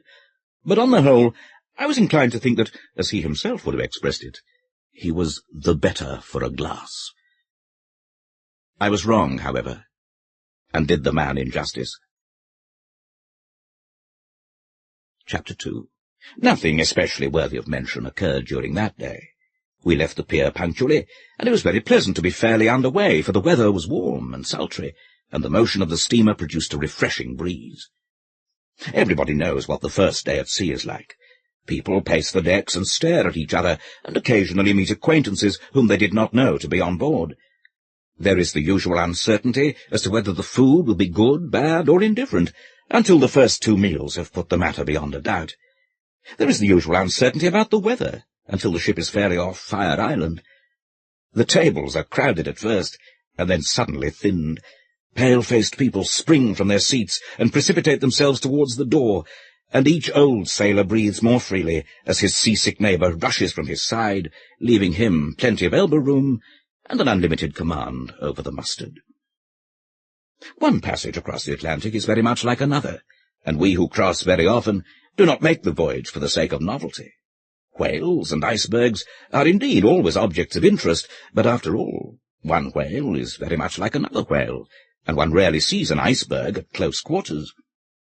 To the majority of us, The most delightful moment of the day on board an ocean steamer is when we have taken our last turn on deck, have smoked our last cigar, and having succeeded in tiring ourselves, feel at liberty to turn in with a clear conscience. On that first night of the voyage, I felt particularly lazy, and went to bed in 1:05 rather earlier than I usually do. As I turned in, I was amazed to see that I was to have a companion. A portmanteau, very like my own, lay in the opposite corner, and in the upper berth had been deposited a neatly folded rug with a stick and umbrella. I had hoped to be alone, and I was disappointed. But I wondered who my roommate was to be, and I determined to have a look at him. Before I'd been long in bed, he entered. He was, as far as I could see, a very tall man, very thin, very pale, with sandy hair and whiskers and colourless grey eyes. He had about him, I thought, an air of rather dubious fashion, the sort of man you might see in Wall Street without being able precisely to say what he was doing there, the sort of man who frequents the Café Anglais, who always seems to be alone and who drinks champagne. You might meet him on a racecourse, but he would never appear to be doing anything there, either. A little overdressed, a little odd. There are 3 or 4 of his kind on every ocean steamer. I made up my mind that I did not care to make his acquaintance, and I went to sleep saying to myself that I would study his habits in order to avoid him. If he rose early, I would rise late. If he went to bed late, I would go to bed early. I did not care to know him. If you once know people of that kind, they are always turning up. Poor fellow. I need not have taken the trouble to come to so many decisions about him, for I never saw him again after that first night in 1:05. I was sleeping soundly when I was suddenly waked by a loud noise. To judge from the sound, my roommate must have sprung with a single leap from the upper berth to the floor. I heard him fumbling with the latch and bolt of the door, which opened almost immediately, and then I heard his footsteps as he ran at full speed down the passage, leaving the door open behind him. The ship was rolling a little, and I expected to hear him stumble or fall, but he ran as though he were running for his life. The door swung on its hinges with the motion of the vessel, and the sound annoyed me. I got up and shut it, and groped my way back to my berth in darkness. I went to sleep again, but I have no idea how long I slept. When I awoke, it was still quite dark, but I felt a disagreeable sensation of cold, and it seemed to me that the air was damp. You know the peculiar smell of a cabin which has been wet with sea-water. I covered myself up as well as I could and dozed off again, framing complaints to be made the next day, and selecting the most powerful epithets in the language. I could hear my roommate turn over in the upper berth. He had probably returned while I was asleep. Once I thought I heard him groan, and I argued that he was seasick. This is particularly unpleasant when one is below. Nevertheless, I dozed off and slept till early daylight. The ship was rolling heavily, much more than on the previous evening, and the grey light which came in through the porthole changed in tint with every movement, according as the angle of the vessel's side turned the glass seawards or skywards. It was very cold, unaccountably so for the month of June. I turned my head and looked at the porthole, and saw to my surprise that it was wide open and hooked back. I believe I swore audibly. Then I got up and shut it. As I turned back, I glanced at the upper berth. The curtains were drawn close together. My companion had probably felt cold as well as I. It struck me that I had slept enough. The stateroom was uncomfortable, though, strange to say, I could not smell the dampness which had annoyed me in the night. My roommate was still asleep.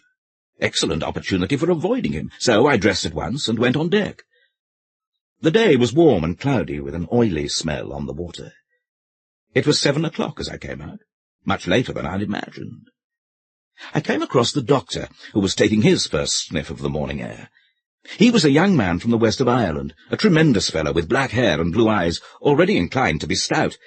He had a happy-go-lucky, healthy look about him, which was rather attractive. "Fine morning," I remarked, by way of introduction. "Well," said he, eyeing me with an air of ready interest, "it's a fine morning, and it's not a fine morning. I don't think it's much of a morning." "Well, no, it's not so very fine," said I. "It's just what I call fugly weather," replied the doctor. "It was very cold last night, I thought," I remarked. "However, When I looked about, I found that the porthole was wide open. I'd not noticed it when I went to bed. And the stateroom was damp, too. Damp? Said he. Whereabouts are you? 105. To my surprise, the doctor started visibly, and stared at me. What is the matter? I asked. Oh, nothing, he answered. Only everybody has complained of that stateroom for the last 3 trips. I shall complain too, I said. It's certainly not been properly aired. It's a shame. I don't believe it can be helped, answered the doctor. I believe there is something... Well, it's not my business to frighten passengers. You need not be afraid of frightening me, I replied. I can stand any amount of damp. If I should get a bad cold, I will come to you. I offered the doctor a cigar, which he took, and examined very critically. It's not so much the damp, he remarked. However, I dare say you will get on very well. Have you a roommate? Yes, a deuce of a fellow, who bolts out in the middle of the night and leaves the door open. Again, the doctor glanced curiously at me. Then he lit the cigar and looked grave. Did he come back? He asked presently. Yes. I was asleep, but I waked up and heard him moving. Then I felt cold and went to sleep again. This morning I found the porthole open.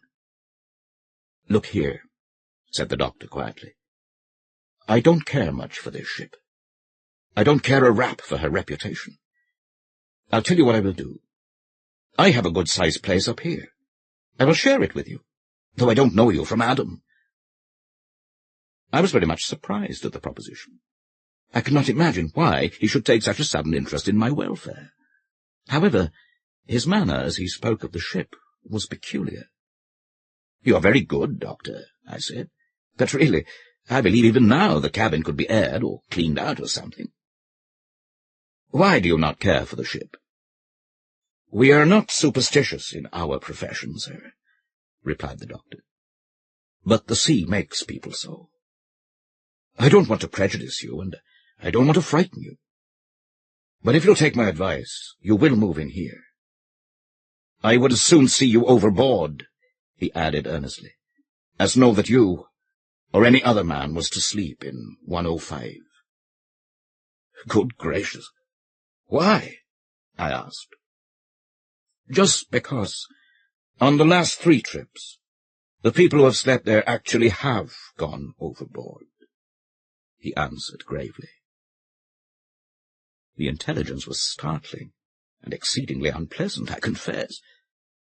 I looked hard at the doctor to see whether he was making game of me, but he looked perfectly serious. I thanked him warmly for his offer, but told him I intended to be the exception to the rule by which everyone who slept in that particular stateroom went overboard. He did not say much, but looked as grave as ever, and hinted that before we got across I should probably reconsider his proposal.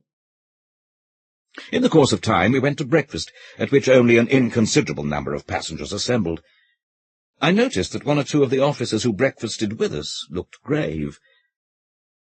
After breakfast, I went into my stateroom in order to get a book. The curtains of the upper berth were still closely drawn. Not a word was to be heard. My roommate was probably still asleep. As I came out, I met the steward whose business it was to look after me. He whispered that the captain wanted to see me, and then scuttled away down the passage as if very anxious to avoid any questions. I went towards the captain's cabin, and found him waiting for me. "Sir," said he, "I want to ask a favour of you."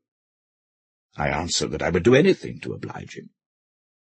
"Your roommate has disappeared," he said.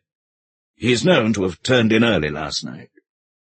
Did you notice anything extraordinary in his manner?" The question, coming as it did in exact confirmation of the fears the doctor had expressed half an hour earlier, staggered me. "You don't mean to say he's gone overboard?" I asked. "I fear he has," answered the captain. "This is the most extraordinary thing," I began. "Why?" he asked. "He is the fourth, then?" I exclaimed. In answer to another question from the captain, I explained, without mentioning the doctor, that I had heard the story concerning 105.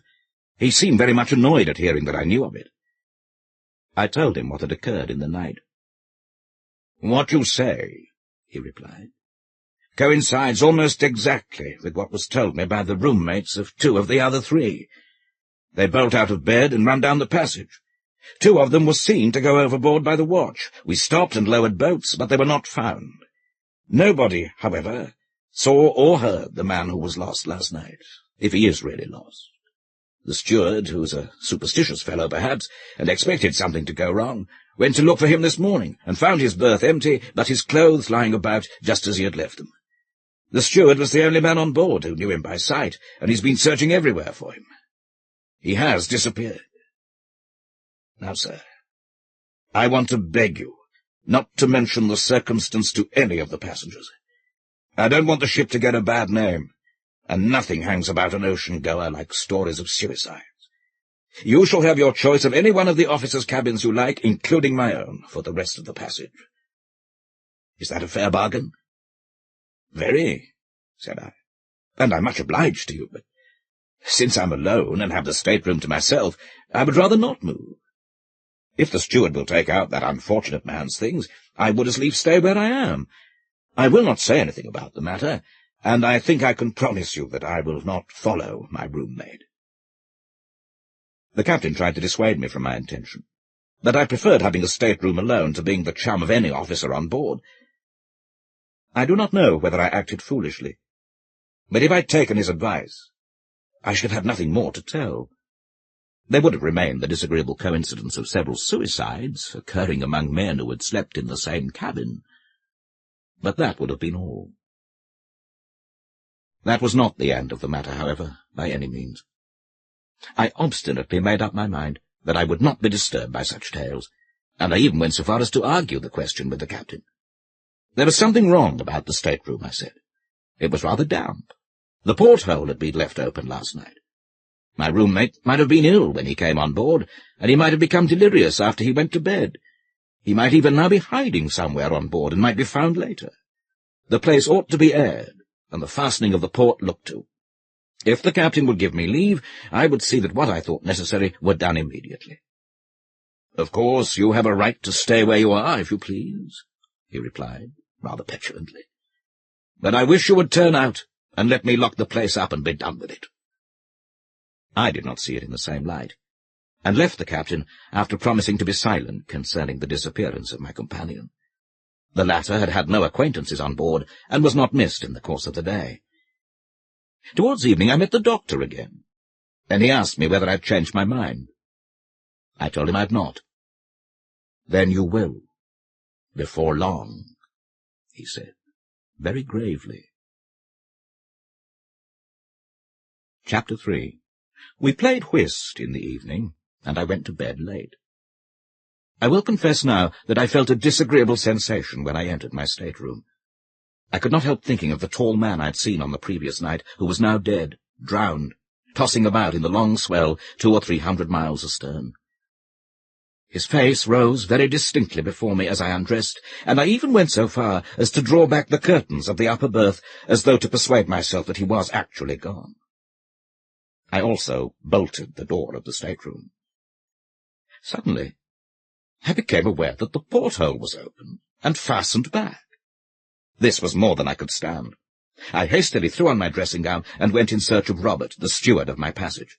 I was very angry, I remember, and when I found him, I dragged him roughly to the door of 105 and pushed him towards the open porthole. "What the deuce do you mean, you scoundrel, by leaving that port open every night?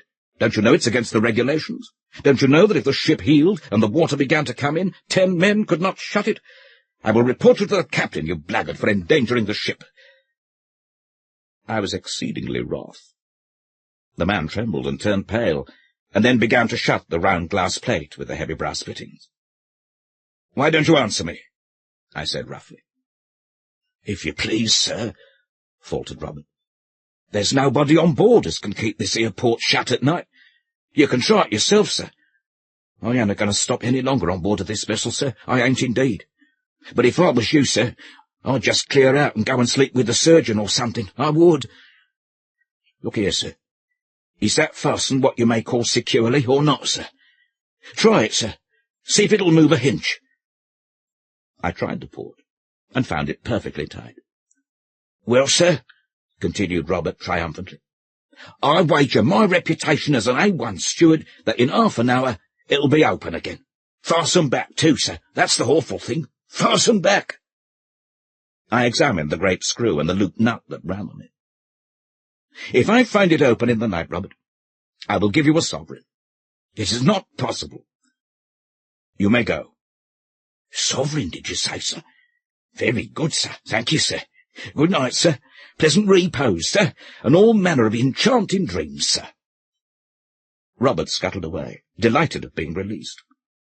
Of course, I thought he was trying to account for his negligence by a silly story intended to frighten me, and I disbelieved him. The consequence was that he got his sovereign, and I spent a very peculiarly unpleasant night. I went to bed, and 5 minutes after I'd rolled myself up in my blankets, the inexorable Robert extinguished the light that burned steadily behind the ground-glass pane near the door. I lay quite still in the dark, trying to go to sleep, but I soon found that impossible. It had been some satisfaction to be angry with the steward, and the diversion had banished that unpleasant sensation I had at first experienced when I thought of the drowned man who had been my chum. But I was no longer sleepy, and I lay awake for some time, occasionally glancing at the porthole, which I could just see from where I lay, and which, in the darkness, looked like a faintly luminous soup plate suspended in blackness. I believe I must have lain there for an hour, and as I remember, I was just dozing into sleep when I was roused by a draught of cold air, and by distinctly feeling the spray of the sea blown upon my face. I started to my feet, and not having allowed in the dark for the motion of the ship, I was instantly thrown violently across the stateroom upon the couch which was placed beneath the porthole. I recovered myself immediately, however, and climbed upon my knees. The porthole was again wide open, and fastened back. Now these things are facts. I was wide awake when I got up, and I should certainly have been waked by the fall had I still been dozing. Moreover, I bruised my elbows and knees badly, and the bruises were there on the following morning to testify to the fact, if I myself had doubted it. The porthole was wide open, and fastened back, a thing so unaccountable that I remember very well feeling astonishment rather than fear when I discovered it. I at once closed the plate again, and screwed down the loop nut with all my strength.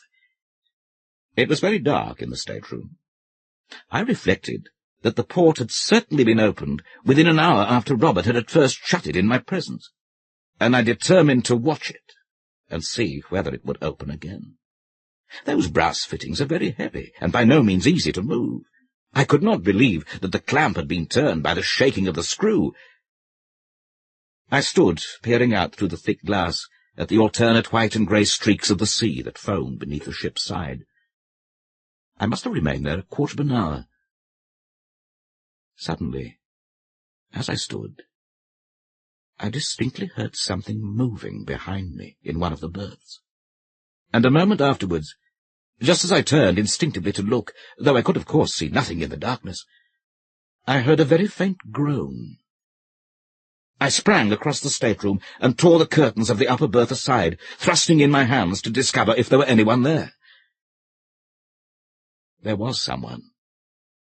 I remember that the sensation as I put my hands forward was as though I were plunging them into the air of a damp cellar, and from behind the curtains came a gust of wind that smelled horribly of stagnant sea-water. I laid hold of something that had the shape of a man's arm, but was smooth and wet and icy cold.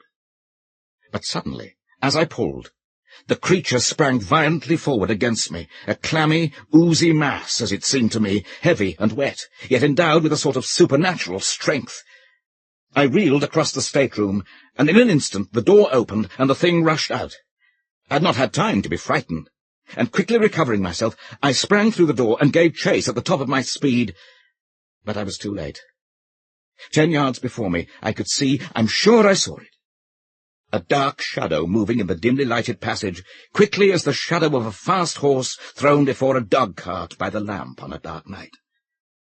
But in a moment it had disappeared, and I found myself holding onto the polished rail that ran along the bulkhead, where the passage turned towards the companion.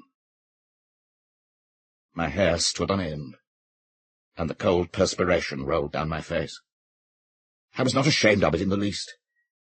I was very badly frightened. Still, I doubted my senses, and pulled myself together. It was absurd, I thought. The Welsh rarebit I had eaten had disagreed with me. I'd been in a nightmare. I made my way back to my stateroom, and entered it with an effort.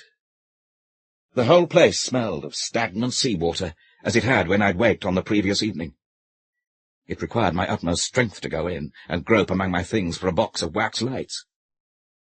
As I lighted a railway reading lantern, which I always carry in case I want to read after the lamps are out, I perceived that the porthole was again open, and a sort of creeping horror began to take possession of me, which I never felt before, nor wish to feel again. But I got a light, and proceeded to examine the upper berth, expecting to find it drenched with seawater. But I was disappointed. The bed had been slept in, and the smell of the sea was strong, but the bedding was as dry as a bone.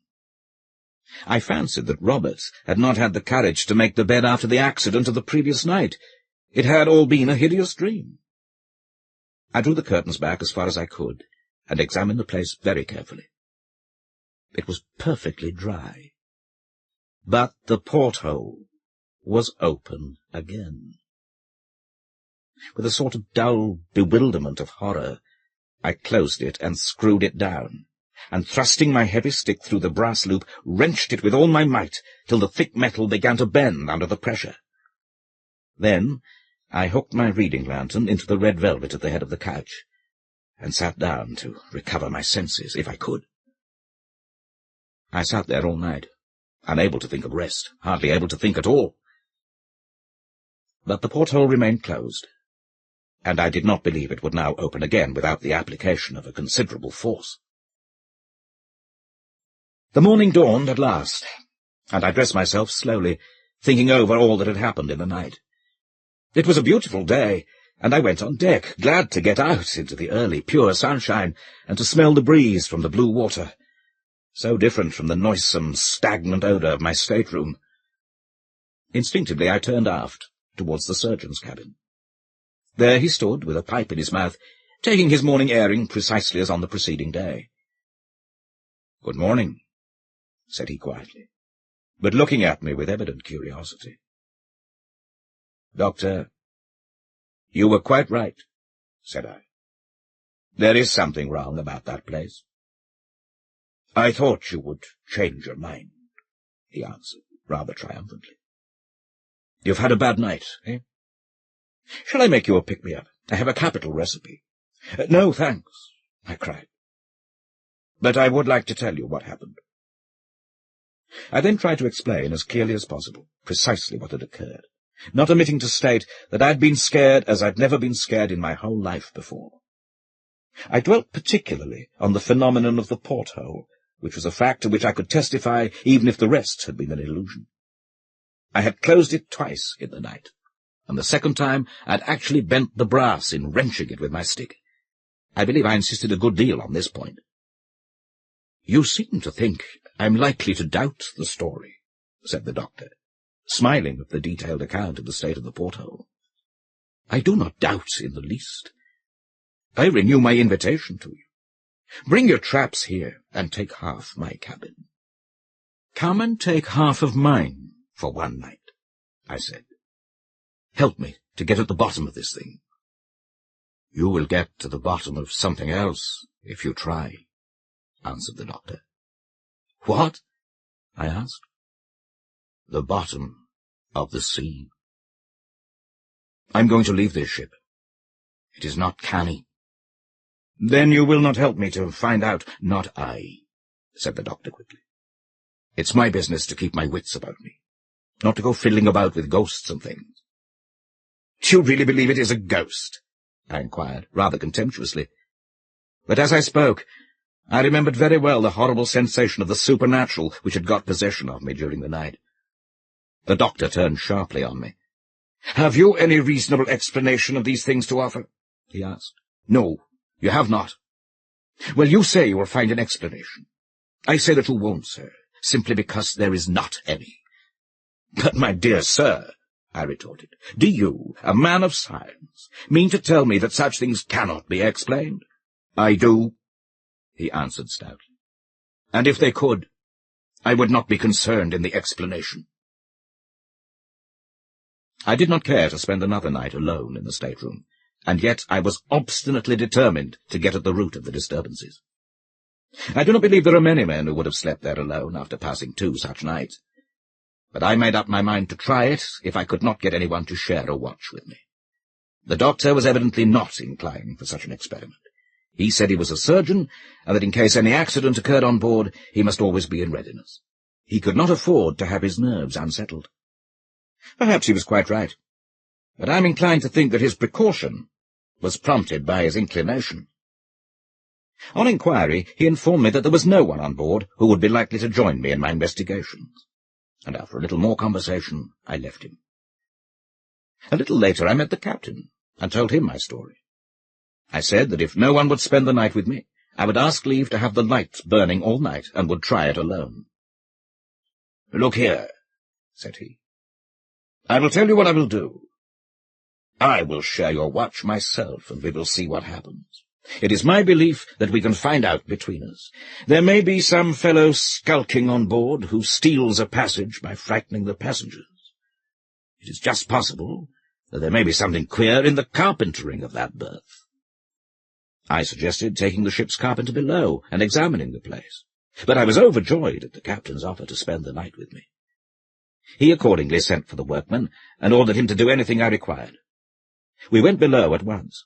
I had all the bedding cleared out of the upper berth, and we examined the place thoroughly to see if there was a board loose anywhere, or a panel which could be opened or pushed aside. We tried the planks everywhere, tapped the flooring, unscrewed the fittings of the lower berth, and took it to pieces. In short, there was not a square inch of the stateroom which was not searched and tested. Everything was in perfect order, and we put everything back in its place.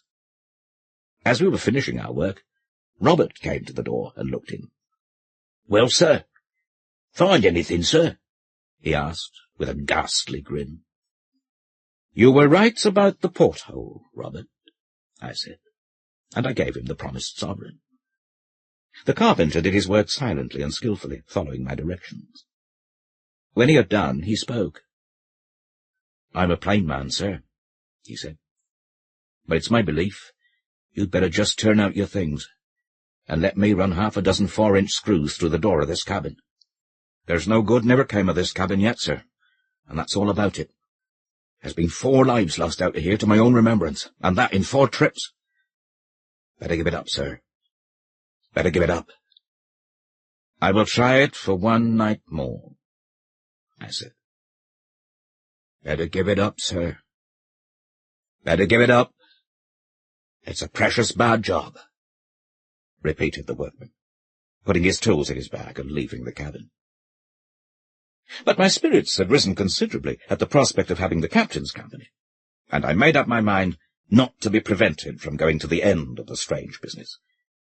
I abstained from Welsh rarebits and grog that evening, and did not even join in the customary game of whist. I wanted to be quite sure of my nerves, and my vanity made me anxious to make a good figure in the captain's eyes. Chapter 4. The captain was one of those splendidly tough and cheerful specimens of seafaring humanity whose combined courage, hardihood, and calmness in difficulty leads them naturally into high positions of trust. He was not the man to be led away by an idle tale, and the mere fact that he was willing to join me in the investigation was proof that he thought there was something seriously wrong which could not be accounted for on ordinary theories, nor laughed down as a common superstition. To some extent, too, his reputation was at stake, as well as the reputation of the ship. It is no light thing to lose passengers overboard, and he knew it.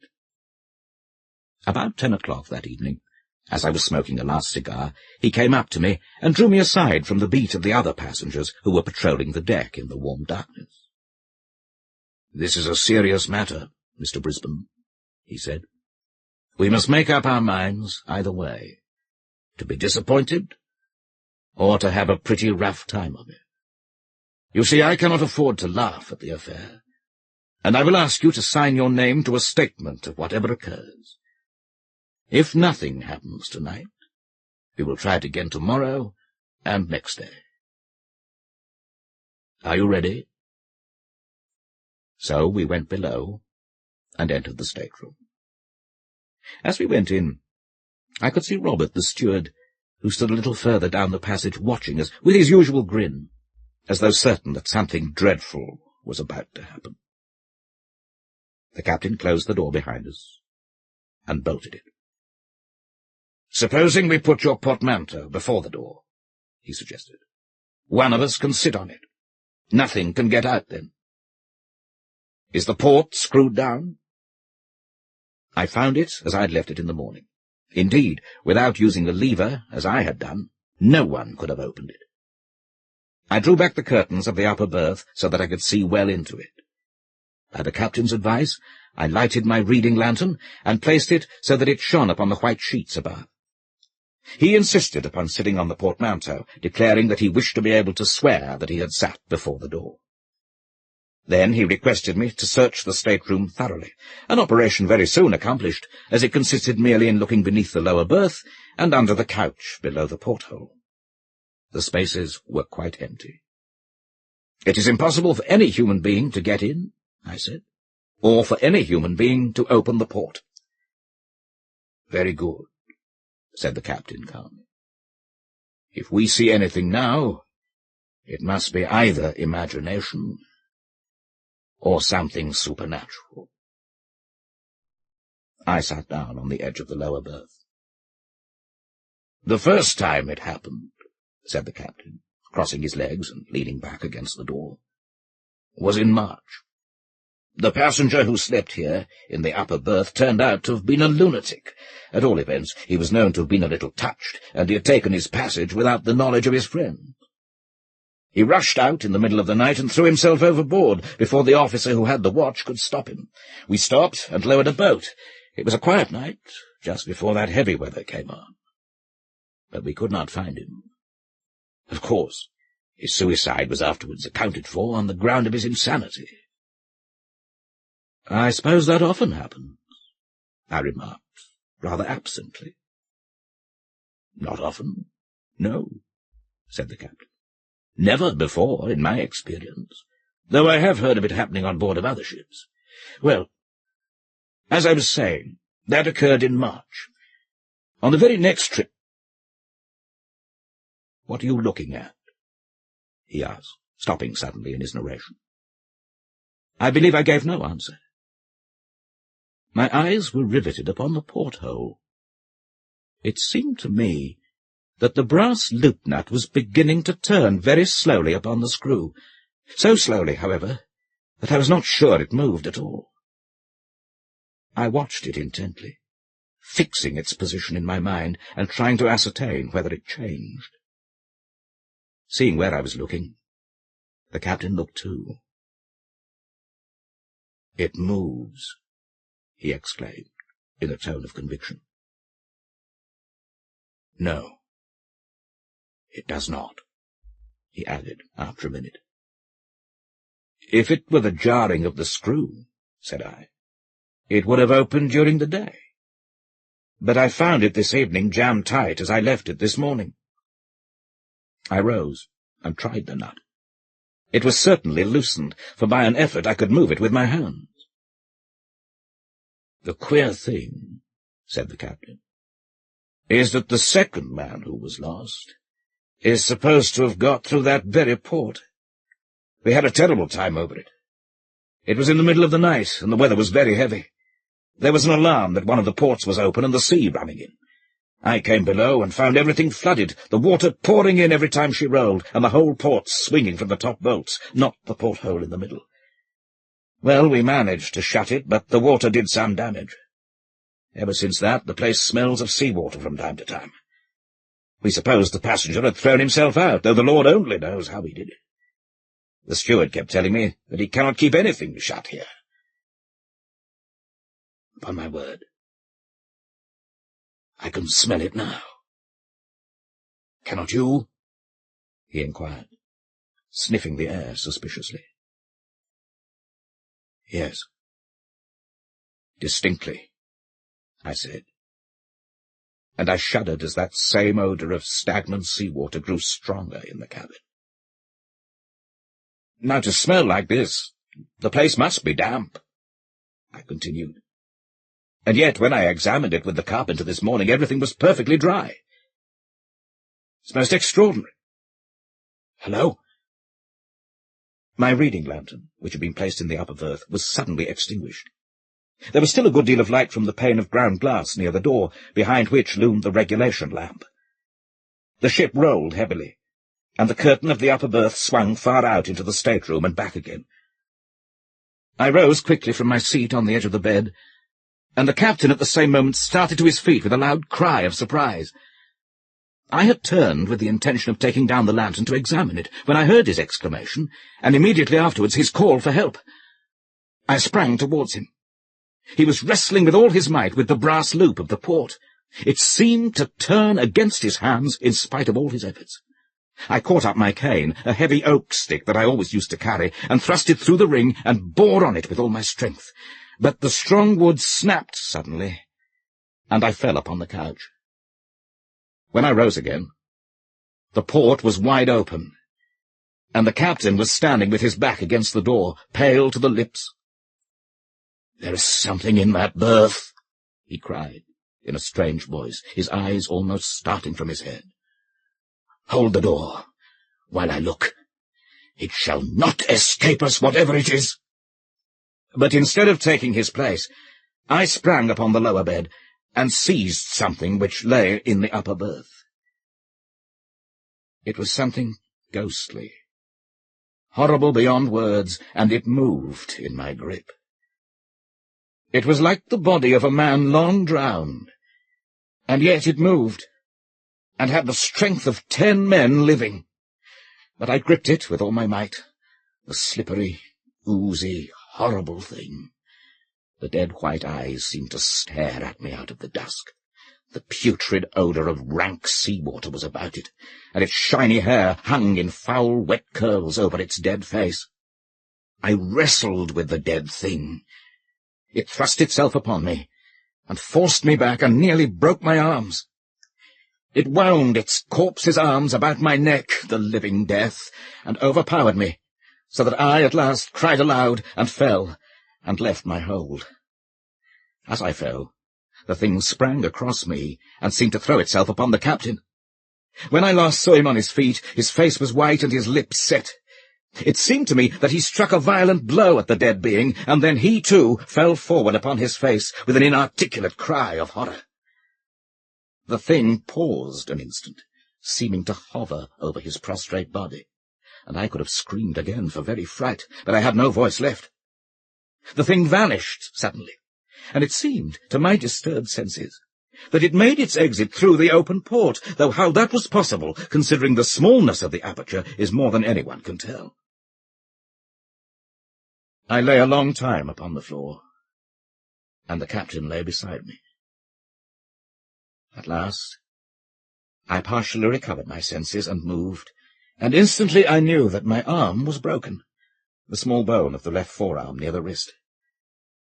I got upon my feet somehow, and with my remaining hand I tried to raise the captain. He groaned and moved, and at last came to himself. He was not hurt, but he seemed badly stunned. "Well, you want to hear any more?" "There is nothing more. That is the end of my story." The carpenter carried out his scheme of running 6 4-inch screws through the door of 105.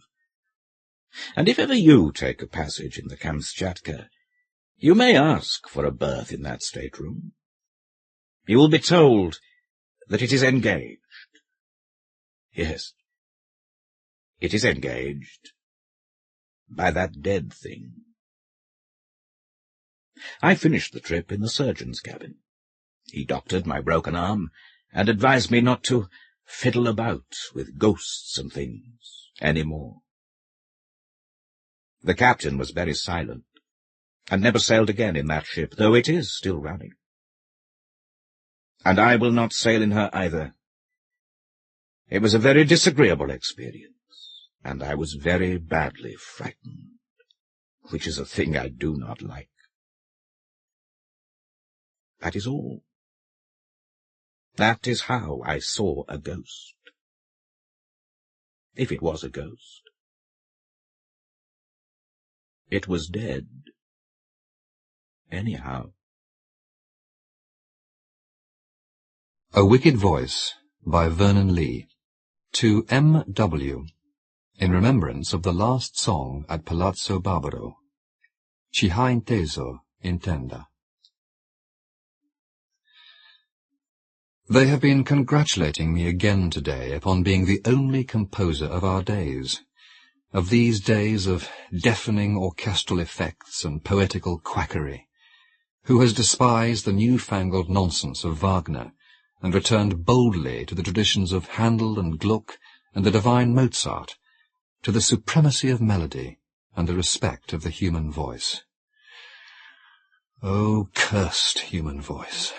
Violin of flesh and blood, fashioned with the subtle tools, the cunning hands of Satan. O execrable art of singing! Have you not wrought mischief enough in the past, degrading so much noble genius, corrupting the purity of Mozart, reducing Handel to a writer of high-class singing exercises, and defrauding the world of the only inspiration worthy of Sophocles and Euripides, the poetry of the great poet Gluck? Is it not enough to have dishonoured a whole century in idolatry of that wicked and contemptible wretch, the singer, without persecuting an obscure young composer of our days, whose only wealth is his love of nobility and art, and perhaps some few grains of genius? And then they compliment me upon the perfection with which I imitate the style of the great dead masters, or ask me very seriously whether, even if I could gain over the modern public to this bygone style of music, I could hope to find singers to perform it. Sometimes, when people talk as they have been talking today, and laugh when I declare myself a follower of Wagner, I burst into a paroxysm of unintelligible, childish rage, and exclaim, "We shall see that some day." Yes, some day we shall see. For after all, may I not recover from this strangest of maladies? It is still possible that the day may come when all these things shall seem but an incredible nightmare, the day when Ogier the Dane shall be completed, and men shall know whether I am a follower of the great master of the future, or the miserable singing masters of the past. I am but half bewitched, since I am conscious of the spell that binds me. My old nurse, far off in Norway, used to tell me that werewolves are ordinary men and women half their days, and that if, during that period, they become aware of their horrid transformation, they may find the means to forestall it. May this not be the case with me? My reason, after all, is free, although my artistic inspiration be enslaved, and I can despise and loathe the music I am forced to compose, and the execrable power that forces me. Nay, is it not because I have studied with the doggedness of hatred this corrupt and corrupting music of the past, seeking for every little peculiarity of style and every biographical trifle merely to display its vileness? Is it not for this presumptuous courage that I have been overtaken by such mysterious, incredible vengeance? And meanwhile, my only relief consists in going over and over again in my mind the tale of my miseries. This time I will write it, writing only to tear up, to throw the manuscript unread into the fire. And yet who knows? As the last charred pages shall crackle and slowly sink into the red embers, perhaps the spell may be broken, and I may possess once more my long-lost liberty, my vanished genius. It was a breathless evening under the full moon, that implacable full moon beneath which, even more than beneath the dreamy splendour of noontide, Venice seemed to swelter in the midst of the waters, exhaling like some great lily mysterious influences which make the brain swim and the heart faint. A moral malaria distilled, as I thought, from those languishing melodies, those cooing vocalizations, which I had found in the musty music books of a century ago. I see that moonlight evening as if it were present. I see my fellow lodgers of that little artist's boarding-house. The table on which they lean after supper is strewn with bits of bread, with napkins rolled in tapestry rollers, spots of wine here and there, and at regular intervals chipped pepper-pots, stands of toothpicks, and heaps of those huge hard peaches which nature imitates from the marble shops of Pisa. The whole pension full is assembled, and examining stupidly the engraving which the American etcher has just brought for me, knowing me to be mad about 18th-century music and musicians, and having noticed, as he turned over the heaps of penny prints in the square of San Polo, that the portrait is that of a singer of those days. Singer, thing of evil, stupid and wicked slave of the voice, of that instrument which was not invented by the human intellect, but begotten of the body, and which, instead of moving the soul, merely stirs up the dregs of our nature.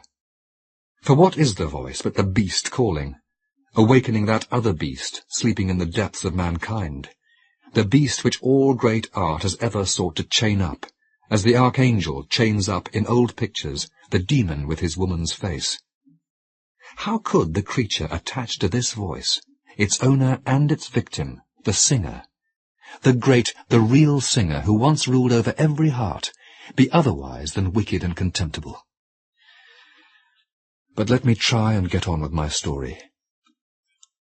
I can see all my fellow boarders leaning on the table, contemplating the print, this effeminate beau, his hair curled into ailes de pigeon, his sword passed through his embroidered pocket, seated under a triumphal arch somewhere among the clouds, surrounded by puffy cupids and crowned with laurels by a bouncing goddess of fame. I hear again all the insipid exclamations, the insipid questions about this singer. When did he live? Was he very famous? Are you sure, Magnus, that this is really a portrait? Etc., etc. And I hear my own voice, as if in the far distance, giving them all sorts of information, biographical and critical, out of a battered little volume called The Theatre of Musical Glory, or Opinions upon the Most Famous Chapel Masters and Virtuosi of this Century, by Father Prosdosimo Sabatelli, Barnolite, Professor of Eloquence at the College of Medina, and member of the Arcadian Academy, under the pastoral name of Evander Lilybean, Venice, 1785, with the approbation of the superiors.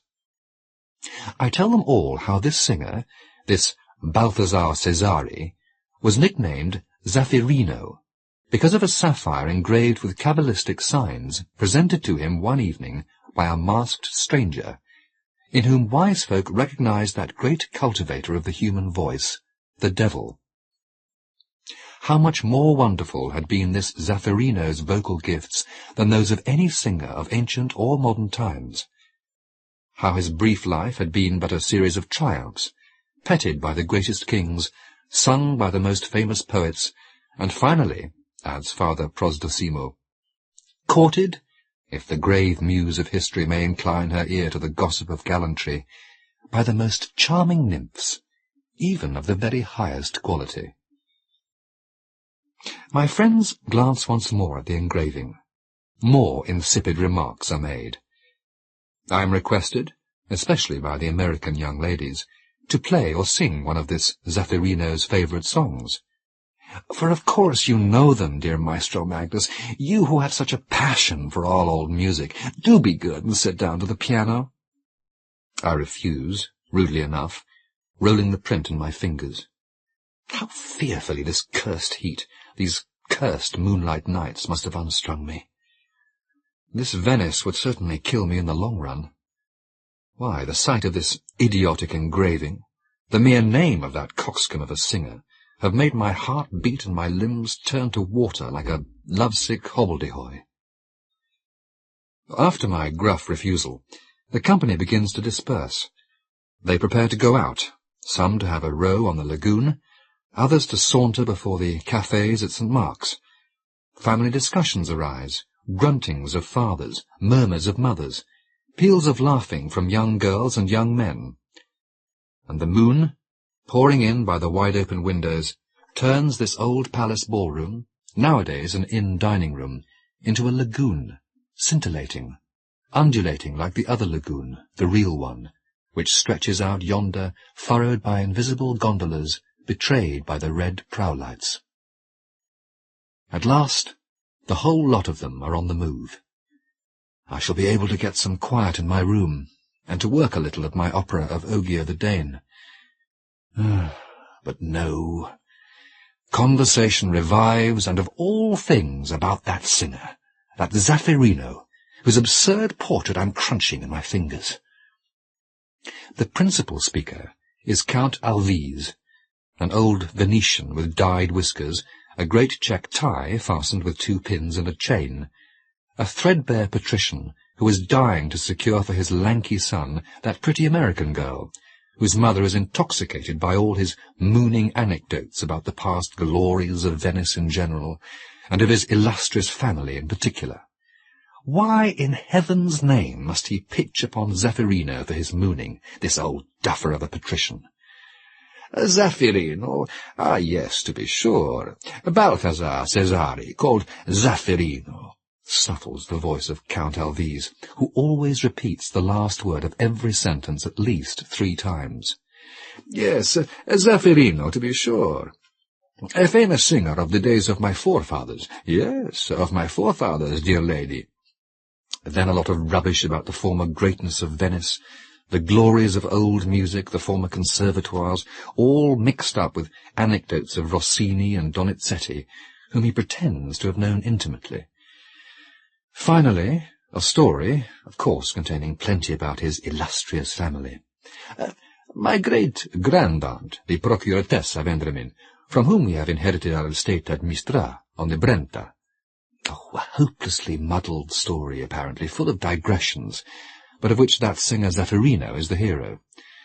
The narrative, little by little, becomes more intelligible, or perhaps it is I who am giving it more attention. It seems, says the Count, that there was one of his songs in particular which was called the husband's air, l'aria dei mariti, because they didn't enjoy it quite as much as their better halves. My grandaunt Pisana Regnier, married to the Procuratore Vendramin, was a patrician of the old school, of the style that was getting rare 100 years ago. Her virtue and her pride rendered her unapproachable. Zafirino, on his part, was in the habit of boasting that no woman had ever been able to resist his singing, which, it appears, had its foundation in fact. The ideal changes, my dear lady. The ideal changes a good deal from one century to another. And that his first song could make any woman turn pale and lower her eyes, the second make her madly in love, while the third song could kill her off on the spot, kill her for love, there under his very eyes, if he only felt inclined. My grandaunt Vendramin laughed when this story was told her, refused to go to hear this insolent dog, and added that it might be quite possible, by the aid of spells and infernal pacts, to kill a gentil donna. But as to making her fall in love with a lackey, never. And this answer was naturally reported to Zafirino, who piqued himself upon always getting the better of anyone who was wanting in deference to his voice. Like the ancient Romans, parcere subjectis et debellare superbos. You American ladies, who are so learned, will appreciate this little quotation from the divine Virgil. While seeming to avoid the Procuratessa Vendramin, Zafirino took the opportunity, one evening at a large assembly, to sing in her presence. He sang and sang and sang, until the poor grand-aunt Pisana fell ill for love. The most skilful physicians were kept unable to explain the mysterious malady which was visibly killing the poor young lady, and the procuratore Vendramin applied in vain to the most venerated Madonnas, and vainly promised an altar of silver with massive gold candlesticks to Saints Cosmas and Damian, patrons of the art of healing. At last, the brother-in-law of the procuratessa, Monsignor Almoro Vendramin, patriarch of Aquileia, a prelate famous for the sanctity of his life, obtained in a vision of Saint Justina, for whom he entertained a particular devotion, the information that the only thing which could benefit the strange illness of his sister-in-law was the voice of Zafirino. Take notice that my poor grand-aunt had never condescended to such a revelation. The procuratore was enchanted at this happy solution, and his lordship the patriarch went to seek Zafirino in person, and carried him in his own coach to the villa of Mistra, where the procuratessa was residing. On being told what was about to happen, my poor grand-aunt went into fits of rage, which were succeeded immediately by equally violent fits of joy. However, she never forgot what was due to her great position. Although sick almost unto death, she had herself arrayed with the greatest pomp, caused her face to be painted, and put on all her diamonds. It would seem as if she were anxious to affirm her full dignity before this singer. Accordingly, she received Zafirino reclining on a sofa, which had been placed in the great ballroom of the villa of Mistra, and beneath the princely canopy. For the Vendramins, who had intermarried with the house of Mantua, possessed imperial fiefs, and were princes of the Holy Roman Empire. Zafirino saluted her with the most profound respect, but not a word passed between them. Only the singer inquired from the procuratore whether the illustrious lady had received the sacraments of the church. Being told that the procuratessa had herself asked to be given extreme unction from the hands of her brother-in-law, he declared his readiness to obey the orders of his excellency, and sat down at once to the harpsichord. Never had he sung so divinely. At the end of the first song, the procuratessa Vendramin had already revived most extraordinarily. By the end of the second, she appeared entirely cured, and beaming with beauty and happiness. But at the third air, the aria dei Mariti, no doubt, she began to change frightfully. She gave a dreadful cry, and fell into the convulsions of death. In a quarter of an hour, she was dead. Zafirino did not wait to see her die. Having finished his song, he withdrew instantly, took post-horses, and travelled day and night as far as Munich. People remarked that he had presented himself at Mistra dressed in mourning, although he had mentioned no death among his relatives. Also, that he had prepared everything for his departure, as if fearing the wrath of so powerful a family. And then there was also the extraordinary question he had asked before beginning to sing, about the procuratessa having confessed and received extreme unction. No thanks, my dear lady, no cigarettes for me. But if it does not distress you or your charming daughter, may I humbly beg permission to smoke a cigar? And Count Alvise, enchanted with his talent for narrative, and sure of having secured for his son the heart and the dollars of his fair audience, proceeds to light a candle. And at the candle, one of those long black Italian cigars which require preliminary disinfection before smoking. If this state of things goes on, I shall just have to ask the doctor for a bottle. This ridiculous beating of my heart and disgusting cold perspiration have increased steadily during Count Alvise's narrative. To keep myself in countenance among the various idiotic commentaries on this cock-and-bull story of a vocal coxcomb and a vapouring great lady, I begin to unroll the engraving, and to examine stupidly the portrait of Zafirino, once so renowned, now so forgotten. A ridiculous ass, this singer, under his triumphal arch, with his stuffed cupids and the great fat winged kitchen-maid crowning him with laurels. How flat and vapid and vulgar it is, to be sure, all this odious 18th century. But he, personally, is not so utterly vapid as I thought. That effeminate fat face of his is almost beautiful, with an odd smile, brazen and cruel. I've seen faces like this, if not in real life, at least in my boyish romantic dreams, when I read Swinburne and Baudelaire, the faces of wicked, vindictive women. Oh, yes, he is decidedly a beautiful creature, this Zeffirino, and his voice must have had the same sort of beauty and the same expression of wickedness. Oh, come on, Magnus, sound the voices of my fellow boarders. Be a good fellow and sing us one of the old chap's songs, or at least something or other of that day, and we'll make believe it was the air with which he killed that poor lady.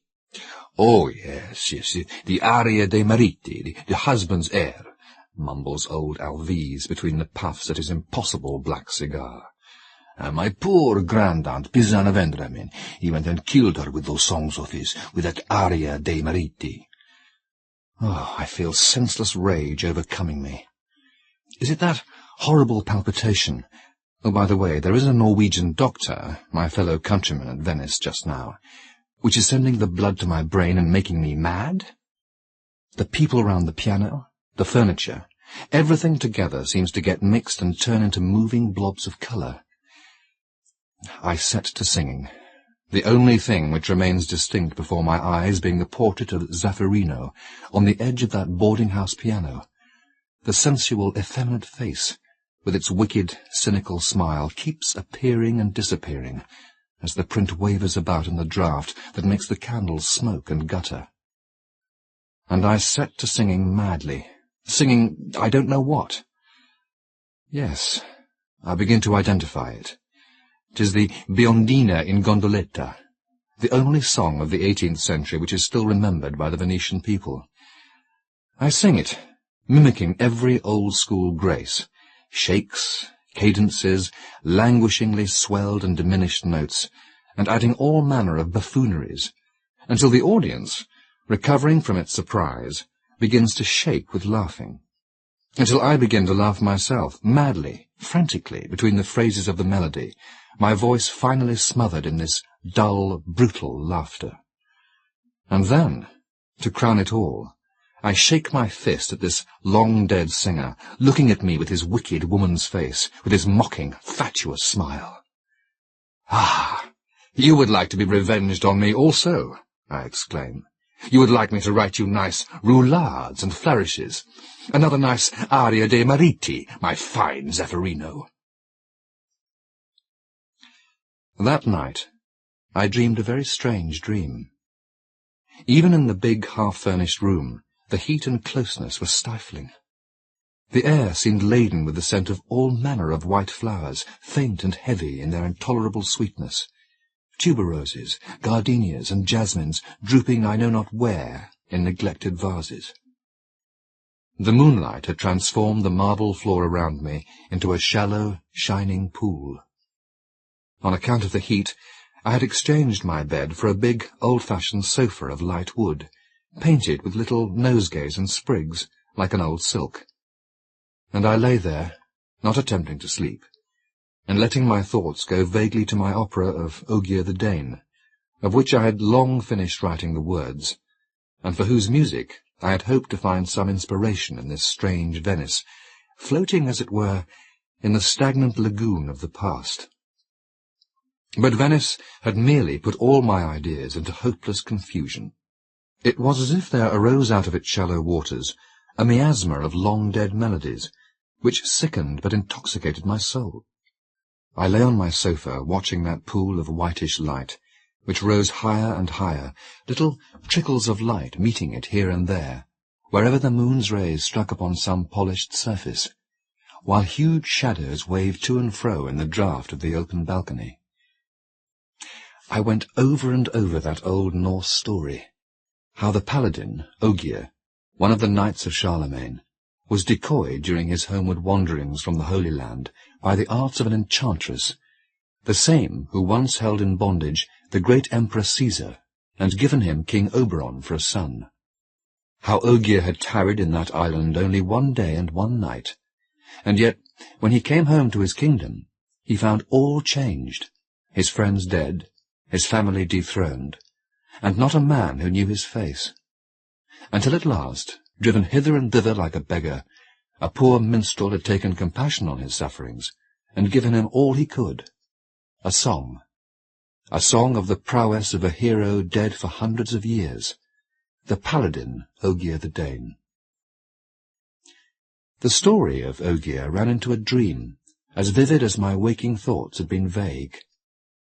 I was looking no longer at the pool of moonlight spreading round my couch, with its trickles of light and looming, waving shadows, but the frescoed walls of a great saloon. It was not, as I recognized in a second, the dining-room of that Venetian palace, now turned into a boarding-house. It was a far larger room, a real ballroom, almost circular in its octagon shape, with 8 huge white doors surrounded by stucco mouldings, and high on the vault of the ceiling, 8 little galleries or recesses, like boxes at a theatre, intended, no doubt, for musicians and spectators. The place was imperfectly lighted by only one of the 8 chandeliers, which revolved slowly, like huge spiders, each on its long cord. But the light struck upon the gilt stuccos opposite me, and on a large expanse of fresco, the sacrifice of Iphigenia, with Agamemnon and Achilles in Roman helmets, lappets, and knee-breeches. It discovered also one of the oil panels let into the mouldings of the roof, a goddess in lemon and lilac draperies, foreshortened over a great green peacock. Round the room, where the light reached, I could make out big yellow satin sofas and heavy gilded consoles. In the shadow of a corner was what looked like a piano, and farther in the shade one of those big canopies which decorate the anterooms of Roman palaces. I looked about me, wondering where I was. A heavy, sweet smell, reminding me of the flavour of a peach, filled the place. Little by little, I began to perceive sounds, little, sharp, metallic, detached notes, like those of a mandolin, and there was united to them a voice, very low and sweet, almost a whisper, which grew and grew and grew, until the whole place was filled with that exquisite, vibrating note, of a strange, exotic, unique quality. The note went on, swelling and swelling. Suddenly there was a horrible piercing shriek, and the thud of a body on the floor, and all manner of smothered exclamations. There, close by the canopy, a light suddenly appeared, and I could see, among the dark figures moving to and fro in the room, a woman lying on the ground, surrounded by other women. Her blonde hair, tangled, full of diamond sparkles which cut through the half-darkness, was hanging dishevelled. The laces of her bodice had been cut, and her white breast shone among the sheen of jewelled brocade. Her face was bent forwards, and a thin white arm trailed, like a broken limb, across the knees of one of the women who were endeavouring to lift her. There was a sudden splash of water against the floor, more confused exclamations, a hoarse, broken moan, and a gurgling, dreadful sound. I awoke with a start and rushed to the window. Outside, in the blue haze of the moon, the church and belfry of St. George loomed blue and hazy, with the black hull and rigging the red lights of a large steamer moored before them.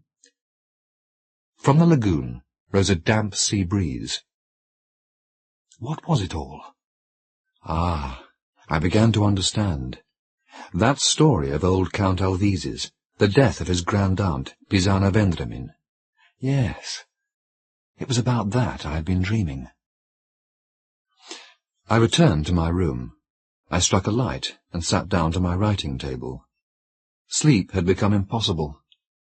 I tried to work at my opera. Once or twice I thought I had got hold of what I had looked for so long. But as soon as I tried to lay hold of my theme, there arose in my mind the distant echo of that voice, of that long note swelled slowly by insensible degrees, that long note whose tone was so strong and so subtle. There are, in the life of an artist, moments when, still unable to seize his own inspiration, or even clearly to discern it, he becomes aware of the approach of that long-invoked idea. A mingled joy and terror warn him that before another day, another hour have passed, the inspiration shall have crossed the threshold of his soul and flooded it with its rapture. All day I had felt the need of isolation and quiet, and at nightfall I went for a row on the most solitary part of the lagoon. All things seemed to tell that I was going to meet my inspiration, and I awaited its coming as a lover awaits his beloved. I had stopped my gondola for a moment, and as I gently swayed to and fro on the water, all paved with moonbeams, it seemed to me that I was on the confines of an imaginary world. It lay close at hand, enveloped in luminous, pale blue mist, through which the moon had cut a wide and glistening path. Out to sea, the little islands, like moored black boats, only accentuated the solitude of this region of moonbeams and wavelets, while the hum of the insects in orchards hard by merely added to the impression of untroubled silence. On some such seas, I thought, must the paladin Ogier have sailed, when about to discover that during that sleep at the enchantress's knees, centuries had elapsed, and the heroic world had set, and the kingdom of prose had come. While my gondola rocked stationary on that sea of moonbeams, I pondered over that twilight of the heroic world. In the soft rattle of the water on the hull, I seemed to hear the rattle of all that armour, of all those swords swinging rusty on the walls, neglected by the degenerate sons of the great champions of old. I had long been in search of a theme, which I call the theme of the prowess of Ogier. It was to appear from time to time in the course of my opera, to develop at last into that song of the minstrel, which reveals to the hero that he is one of the long-dead world. And at this moment I seemed to feel the presence of that theme. Yet an instant, and my mind would be overwhelmed by that savage music, heroic, funereal. Suddenly there came across the lagoon, cleaving, checkering and fretting the silence with a lacework of sound, even as the moon was fretting and cleaving the water, a ripple of music, a voice breaking itself in a shower of little scales and cadences and trills. I sank back upon my cushions. The vision of heroic days had vanished, and before my closed eyes there seemed to dance multitudes of little stars of light, chasing and interlacing like those sudden vocalizations. "To shore! Quick!" I cried to the gondolier. But the sounds had ceased, and there came from the orchards, with their mulberry trees glistening in the moonlight, and their black swaying cypress plumes, nothing save the confused hum, the monotonous chirp of the crickets. I looked around me. On one side, empty dunes, orchards and meadows, without house or steeple. On the other, the blue and misty sea, empty to where distant islets were profiled black on the horizon. A faintness overcame me, and I felt myself dissolve. For all of a sudden, a second ripple of voice swept over the lagoon, a shower of little notes, which seemed to form a little mocking laugh. Then again, all was still. This silence lasted so long that I fell once more to meditating on my opera. I lay in wait once more for the half-chord theme. But no, it was not that theme for which I was waiting and watching with bated breath. I realized my delusion when, on rounding the point of the Giudecca, the murmur of a voice arose from the midst of the waters, a thread of sounds slender as a moonbeam, scarce audible but exquisite, which expanded slowly, insensibly, taking volume and body, taking flesh almost and fire, an ineffable quality, full, passionate, but veiled, as it were, in a subtle downy wrapper.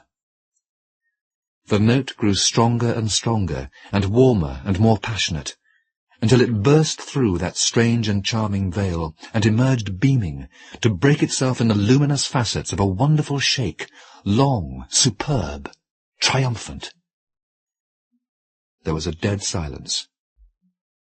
"Row to St. Mark's!" I exclaimed. "Quick!"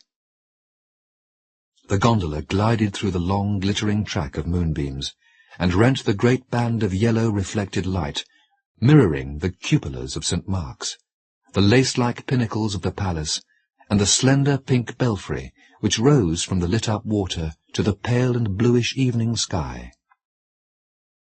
In the larger of the two squares, the military band was blaring through the last spirals of a crescendo of Rossini. The crowd was dispersing in this great open-air ballroom, and the sounds arose which invariably follow upon out-of-door music. A clatter of spoons and glasses, a rustle and grating of frocks and of chairs, and the click of scabbards on the pavement.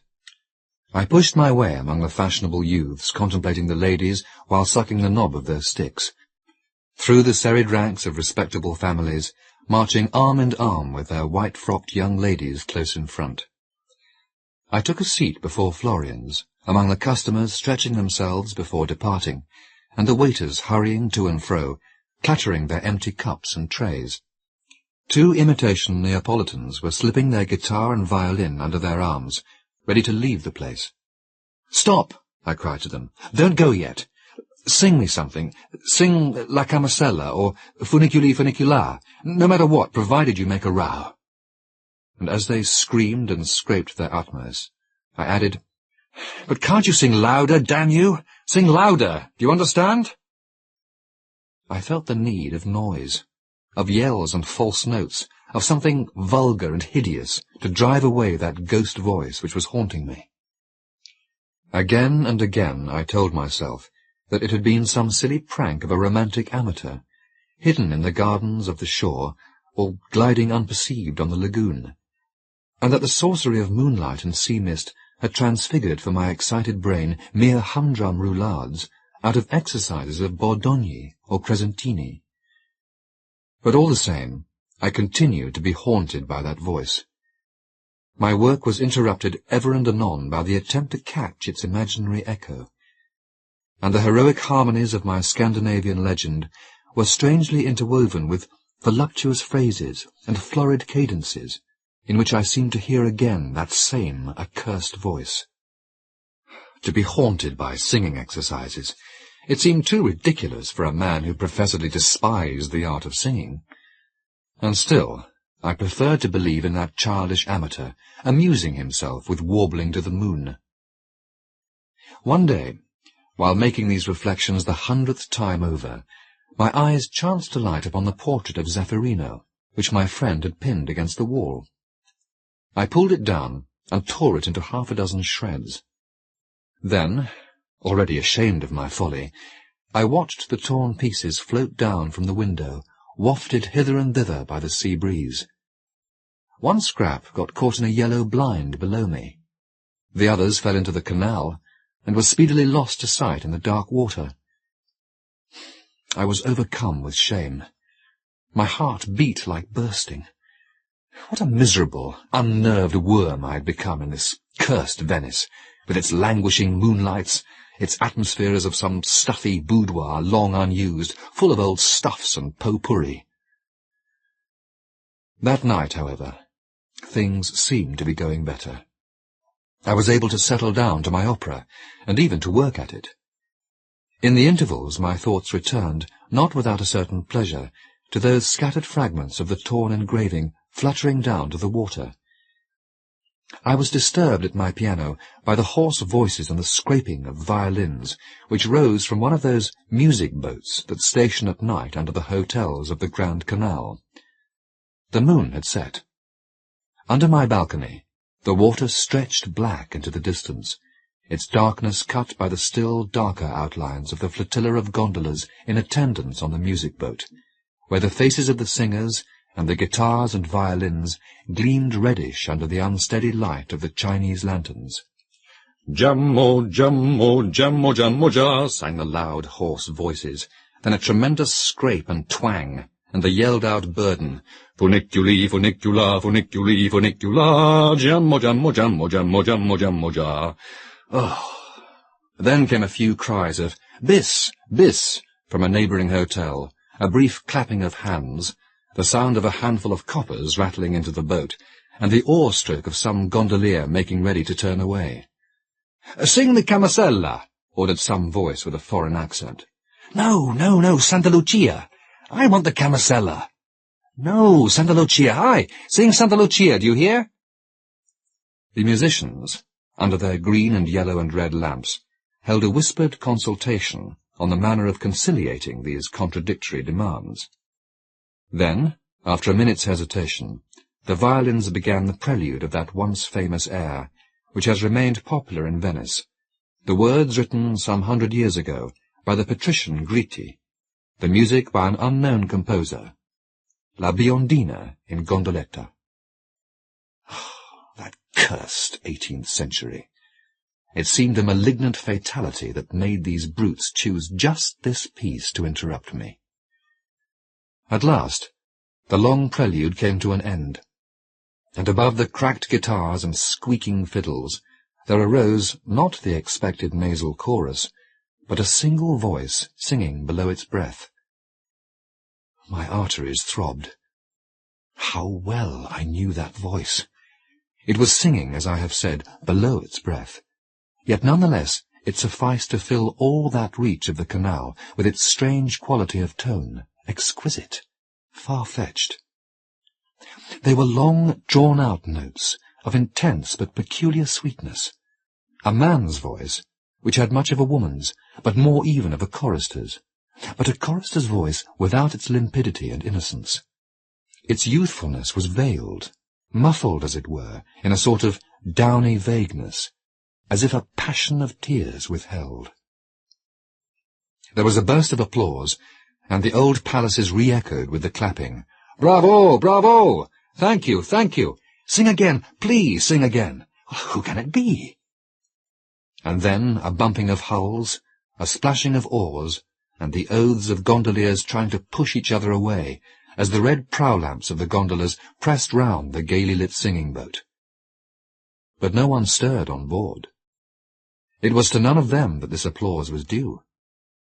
And while every one pressed on, and clapped and vociferated, one little red prow-lamp dropped away from the fleet.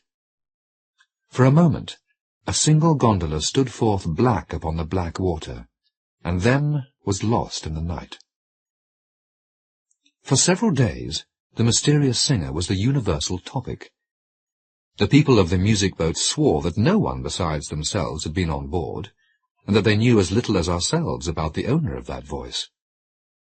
The gondoliers, despite their descent from the spies of the old republic, were equally unable to furnish any clue. No musical celebrity was known or suspected to be at Venice, and everyone agreed that such a singer must be a European celebrity.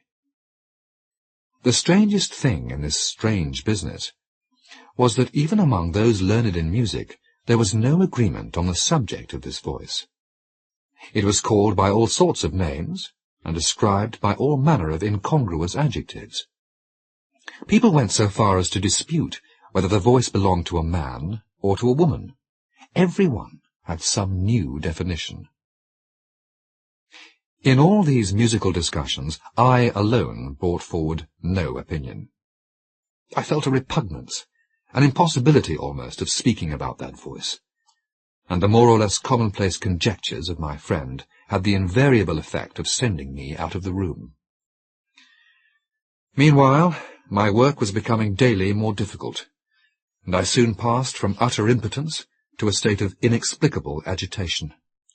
Every morning I arose with fine resolutions and grand projects of work, only to go to bed that night without having accomplished anything.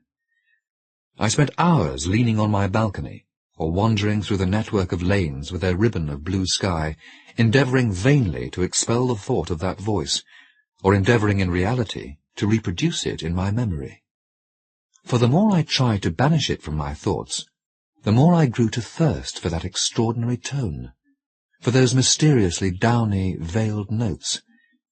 And no sooner did I make an effort to work at my opera than my head was full of scraps of forgotten 18th-century airs, of frivolous or languishing little phrases, and I fell to wondering with a bitter-sweet longing how those songs would have sounded if sung by that voice. At length it became necessary to see a doctor, from whom, however, I carefully hid away all the strangest symptoms of my malady. The air of the lagoons, the great heat, he answered cheerfully, had pulled me down a little. A tonic and a month in the country, with plenty of riding and no work, would make me myself again. That old idler, Count Alvise, who had insisted on accompanying me to the physician's, immediately suggested that I should go and stay with his son, who was boring himself to death superintending the maize harvest on the mainland. He could promise me excellent air, plenty of horses, and all the peaceful surroundings and the delightful occupations of a rural life. Be sensible, my dear Magnus, and just go quietly to Mistra. Mistra. The name sent a shiver all down me. I was about to decline the invitation when a thought suddenly loomed vaguely in my mind. "Yes, dear Count," I answered. "I accept your invitation with gratitude and pleasure. I will start tomorrow for Mistra." The next day found me at Padua, on my way to the villa of Mistra. It seemed as if I had left an intolerable burden behind me. I was, for the first time since how long, quite light of heart. The tortuous, rough-paved streets with their empty, gloomy porticos, the ill-plastered palaces with closed, discoloured shutters, the little rambling square with meagre trees and stubborn grass, the Venetian garden-houses reflecting their crumbling graces in the muddy canal, the gardens without gates and the gates without gardens, the avenues leading nowhere, and the population of blind and legless beggars, of whining sacristans, which issued as by magic from between the flagstones and dust-heaps and weeds under the fierce August sun, all this dreariness merely amused and pleased me. My good spirits were heightened by a musical mass which I had the good fortune to hear at St. Anthony's. Never in all my days had I heard anything comparable, although Italy affords many strange things in the way of sacred music. Into the deep nasal chanting of the priests there had suddenly burst a chorus of children, singing absolutely independent of all time and tune, grunting of priests answered by squealing of boys, slow Gregorian modulation interrupted by jaunty barrel-organ pipings, an insanely merry jumble of bellowing and barking, mewing and cackling and braying, such as would have enlivened a witches' meeting, or rather some medieval feast of fools. And to make the grotesqueness of such music still more fantastic and Hoffman-like, there was, besides, the magnificence of the piles of sculptured marbles and gilded bronzes, the tradition of the musical splendour for which St. Anthony's had been famous in days gone by. I had read in old travellers, Lalande and Burney, that the Republic of St. Mark had squandered immense sums not merely on the monuments and decoration, but on the musical establishment of its great cathedral of terra firma. In the midst of this ineffable concert of impossible voices and instruments, I tried to imagine the voice of Guadagni, the soprano for whom Gluck had written «Che farò senza Eurydice», and the fiddle of Tartini, that Tartini with whom the devil had once come and made music. And the delight in anything so absolutely, barbarously, grotesquely, fantastically incongruous as such a performance in such a place was heightened by a sense of profanation. Such were the successes of those wonderful musicians of that hated 18th century. The whole thing had delighted me so much, so very much more than the most faultless performance could have done, that I determined to enjoy it once more. And towards vesper time, after a cheerful dinner with 2 bagmen at the Inn of the Golden Star, and a pipe over the rough sketch of a possible cantata upon the music which the devil made for Tartini, I turned my steps once more towards St. Anthony's. The bells were ringing for sunset, and a muffled sound of organs seemed to issue from the huge, solitary church. I pushed my way under the heavy leathern curtain, expecting to be greeted by the grotesque performance of that morning. I proved mistaken. Vespers must long have been over. A smell of stale incense, a crypt-like damp, filled my mouth. It was already night in the vast cathedral. Out of the darkness glimmered the votive lamps of the chapels, throwing wavering lights upon the red polished marble, the gilded railing and chandeliers, and placking with yellow the muscles of some sculptured figure. In a corner, a burning taper put a halo around the head of a priest, burnishing his shining bald skull, his white surplice, and the open book before him. "Amen," he chanted. The book was closed with a snap. The light moved up the apse. Some dark figures of women rose from their knees and passed quickly towards the door. A man saying his prayers before a chapel also got up, making a great clatter in dropping his stick. The church was empty, and I expected every minute to be turned out by the sacristan, making his evening round to close the doors. I was leaning against a pillar, looking into the greyness of the great arches, when the organ suddenly burst out into a series of chords, rolling through the echoes of the church.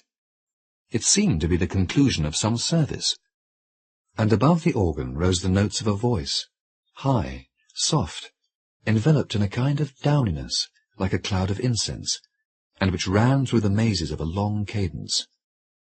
The voice dropped into silence. With two thundering chords, the organ closed in. All was silent. For a moment I stood leaning against one of the pillars of the nave.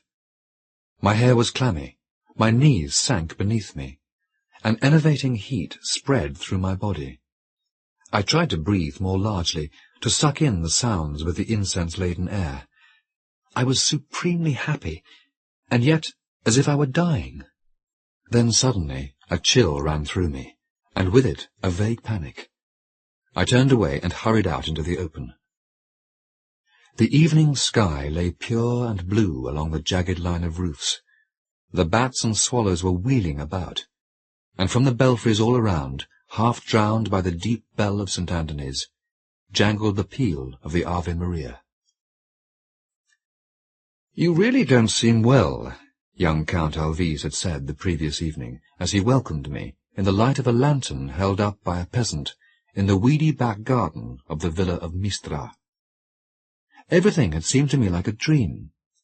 The jingle of the horses' bells driving in the dark from Padua, as the lanterns swept the acacia hedges with their wide yellow light, the grating of the wheels on the gravel, the supper table, illumined by a single petroleum lamp for fear of attracting mosquitoes, where a broken old lackey, in an old stable jacket, handed around the dishes among the fumes of onion, Alvise's fat mother gabbling dialect in a shrill, benevolent voice, behind the bullfights on her fan, the unshaven village priest, perpetually fidgeting with his glass and foot, and sticking one shoulder up above the other. And now, in the afternoon, I felt as if I had been in this long, rambling, tumble-down villa of Mistra, a villa 3/4 of which was given up to the storage of grain and garden tools, or to the exercise of rats, mice, scorpions, and centipedes, all my life, as if I had always sat there, in Count Alvise's study, among the pile of undusted books on agriculture, the sheaves of accounts, the samples of grain and silkworm seed, the ink-stains and the cigar ends, as if I had never heard of anything save the cereal basis of Italian agriculture, the diseases of maize, the peronospora of the vine, the breeds of bullocks, and the iniquities of farm labourers, with the blue cones of the Euganian hills closing in the green shimmer of plain outside the window. After an early dinner, again with the screaming gabble of the fat old countess, the fidgeting and shoulder-raising of the unshaven priest, the smell of fried oil and stewed onions, Count Alvise made me get into the cart beside him, and whirled me along among clouds of dust between the endless glister of poplars, acacias, and maples to one of his farms. In the burning sun, some 20 or 30 girls, in coloured skirts, laced bodices, and big straw hats, were threshing the maize on the big red-brick threshing floor, while others were winnowing the grain in great sieves. Young Alvise III, the old one was Alvise II, everyone is Alvise, that is to say, Louis in that family. The name is on the house, the carts, the barrows, the very pails, picked up the maize, touched it, tasted it, said something to the girls that made them laugh, and something to the head farmer that made him look very glum, and then led me into a huge stable where some 20 or 30 white bullocks were stamping, switching their tails, hitting their horns against the mangers in the dark. Alves the third patted each, called him by his name, gave him some salt or a turnip, and explained which was the Mantuan breed, which the Apulian, which the Romagnolo, and so on. Then he bade me jump into the trap, and off we went again through the dust, among the hedges and ditches, till we came to some more brick farm buildings with pinkish roofs smoking against the blue sky. Here there were more young women threshing and winnowing the maize, which made a great golden Danae cloud, more bullocks stamping and lowing in the cool darkness, more joking, fault-finding, explaining, and thus through 5 farms, until I seemed to see the rhythmical rising and falling of the flails against the hot sky, the shower of golden grains, the yellow dust from the winnowing sieves onto the bricks, the switching of innumerable tails and plunging of innumerable horns, the glistening of huge white flanks and foreheads whenever I closed my eyes. "Ah, a good day's work!" cried Count Alves, stretching out his long legs with the tight trousers riding up over the Wellington boots. "Mamma, give us some aniseed syrup after dinner. It is an excellent restorative and precaution against the fevers of this country." "Oh, you've got fever in this part of the world, have you? Why, your father said the air was so good." "Oh, nothing," soothed the old countess. "The only thing to be dreaded are mosquitoes. Take care you fasten your shutters before lighting the candle." "Well," rejoined young Alves with an effort of conscience, "of course there are fevers, but they needn't hurt you. Only don't go out into the garden at night if you don't want to catch them. Papa told me that you have fancies for moonlight rambles. Well, it won't do in this climate, my dear fellow. It won't do. If you must stalk about at night, being a genius, take a turn inside the house. You can get quite exercise enough." After dinner, the aniseed syrup was produced, together with brandy and cigars, and they all sat in the long, narrow, half-furnished room on the first floor.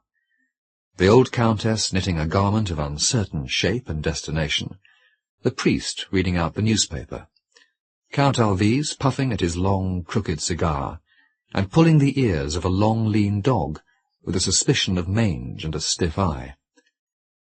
From the dark garden outside rose the hum and whir of countless insects, and the smell of the grapes which hung black against the starlit blue sky on the trellis. I went to the balcony. The garden lay dark beneath. Against the twinkling horizon stood out the tall poplars. There was the sharp cry of an owl, the barking of a dog, a sudden whiff of warm, enervating perfume, a perfume that made me think of the taste of certain peaches, and suggested white, thick, wax-like petals. I seemed to have smelt that flower once before. It made me feel languid, almost faint. "I'm very tired," I said to Count Alves. "See how feeble we city folk become." But despite my fatigue, I found it quite impossible to sleep. The night seemed perfectly stifling.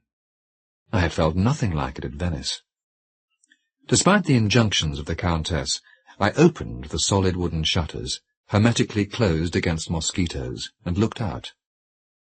The moon had risen, and beneath it lay the big lawns, the rounded tree-tops, bathed in a blue, luminous mist, every leaf glistening and trembling in what seemed a heaving sea of light.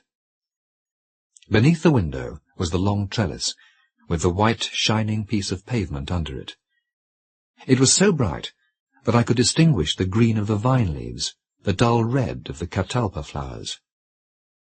There was in the air a vague scent of cut grass, of ripe American grapes, of that white flower, it must be white, which made me think of the taste of peaches all melting into the delicious freshness of falling dew. From the village church came the stroke of 1. Heaven knows how long I had been vainly attempting to sleep.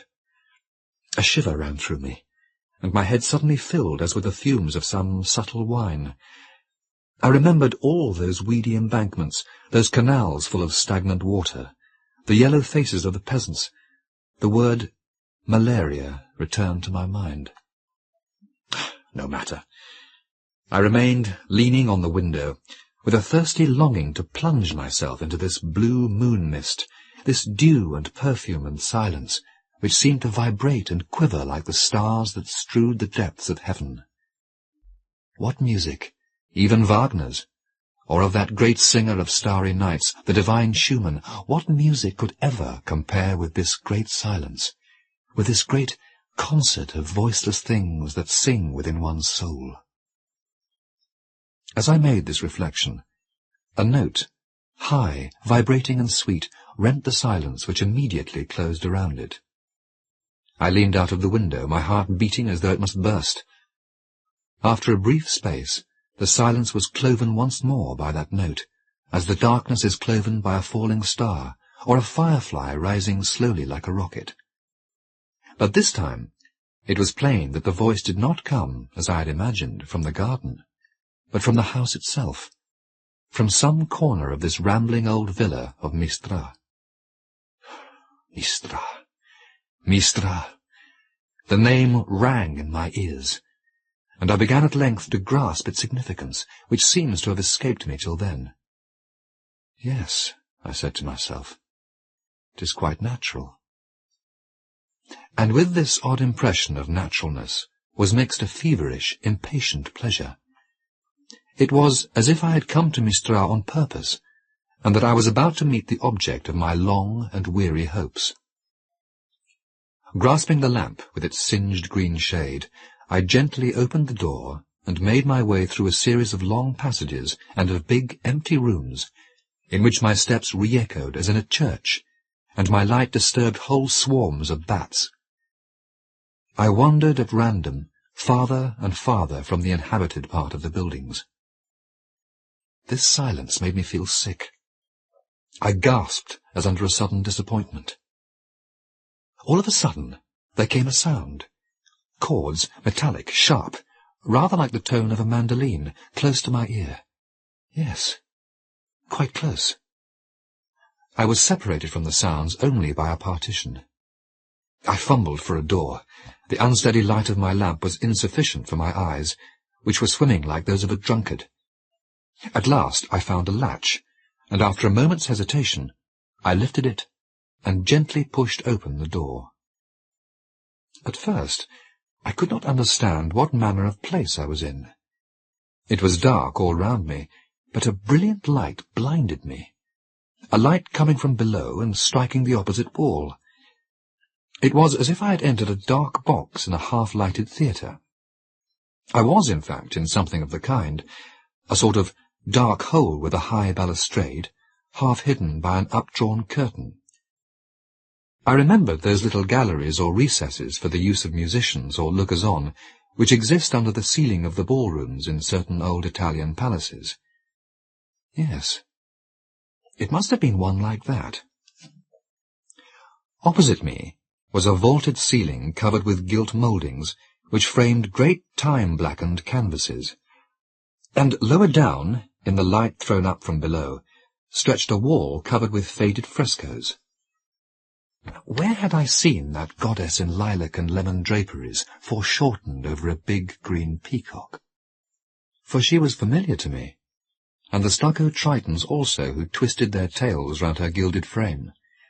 And that fresco, with warriors in Roman cuirasses and green and blue lappets and knee-breeches, where could I have seen them before? I asked myself these questions without experiencing any surprise. Moreover, I was very calm, as one is calm sometimes in extraordinary dreams. Could I be dreaming? I advanced gently and leaned over the balustrade. My eyes were met at first by the darkness above me, where, like gigantic spiders, the big chandeliers rotated slowly, hanging from the ceiling. Only one of them was lit, and its Murano glass pendants, its carnations and roses, shone opalescent in the light of the guttering wax. This chandelier lighted up the opposite wall, and that piece of ceiling with the goddess and the green peacock. It illumined, but far less well, a corner of the huge room, where, in the shadow of a kind of canopy, a little group of people were crowding round a yellow satin sofa, of the same kind as those that lined the walls. On the sofa, half screened from me by the surrounding persons, a woman was stretched out. The silver of her embroidered dress and the rays of her diamonds gleamed and shot forth as she moved uneasily. And immediately under the chandelier, in the full light, a man stooped over a harpsichord, his head bent slightly, as if collecting his thoughts before singing. He struck a few chords and sang. Yes, sure enough, it was the voice that had so long been persecuting me. I recognized at once that delicate, voluptuous quality, strange, exquisite, sweet beyond words, but lacking all youth and clearness. That passion veiled in tears, which had troubled my brain that night on the lagoon, and again on the Grand Canal singing the Biondina, and yet again only 2 days since, in the deserted cathedral of Padua. But I recognized now what seemed to have been hidden from me till then, that this voice was what I cared most for in all the wide world. The voice wound and unwound itself in long, languishing phrases, in rich, voluptuous rifiorituras, all fretted with tiny scales and exquisite, crisp shakes. It stopped, ever and anon, swaying as if panting in languid delight. And I felt my body melt even as wax in the sunshine, and it seemed to me that I too was turning fluid and vaporous, in order to mingle with these sounds as the moonbeams mingle with the dew. Suddenly, from the dimly lighted corner by the canopy, came a little piteous wail. Then another followed, and was lost in the singer's voice. During a long phrase on the harpsichord, sharp and tinkling, the singer turned his head towards the dais, and there came a plaintive little sob. But he, instead of stopping, struck a sharp chord, and with a thread of voice so hushed as to be scarcely audible, slid softly into a long cadenza. At the same moment, he threw his head backwards, and the light fell full upon the handsome, effeminate face, with its ashy pallor and big black brows, of the singer Zafirino. At the sight of that face, sensual and sullen, of that smile which was cruel and mocking like a bad woman's, I understood, I know not why, by what process, that his singing must be cut short, that the accursed phrase must never be finished. I understood that I was before an assassin, that he was killing this woman, and killing me also with his wicked voice. I rushed down the narrow stair which led down from the box, pursued as it were by that exquisite voice, swelling by insensible degrees. I flung myself on the door, which must be that of the big saloon. I could see its light between the panels. I bruised my hands in trying to wrench the latch. The door was fastened tight, and while I was struggling with that locked door, I heard the voice swelling, rending asunder that downy veil which wrapped it, leaping forth clear, resplendent, like the sharp and glittering blade of a knife that seemed to enter deep into my breast.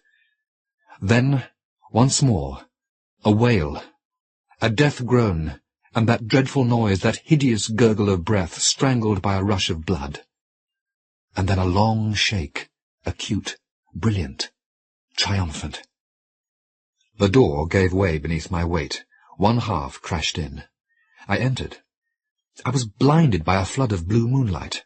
It poured in through 4 great windows, peaceful and diaphanous, a pale blue mist of moonlight, and turned the huge room into a kind of submarine cave, paved with moonbeams, full of shimmers of pools of moonlight. It was as bright as at midday, but the brightness was cold, blue, vaporous, supernatural. The room was completely empty, like a great hayloft.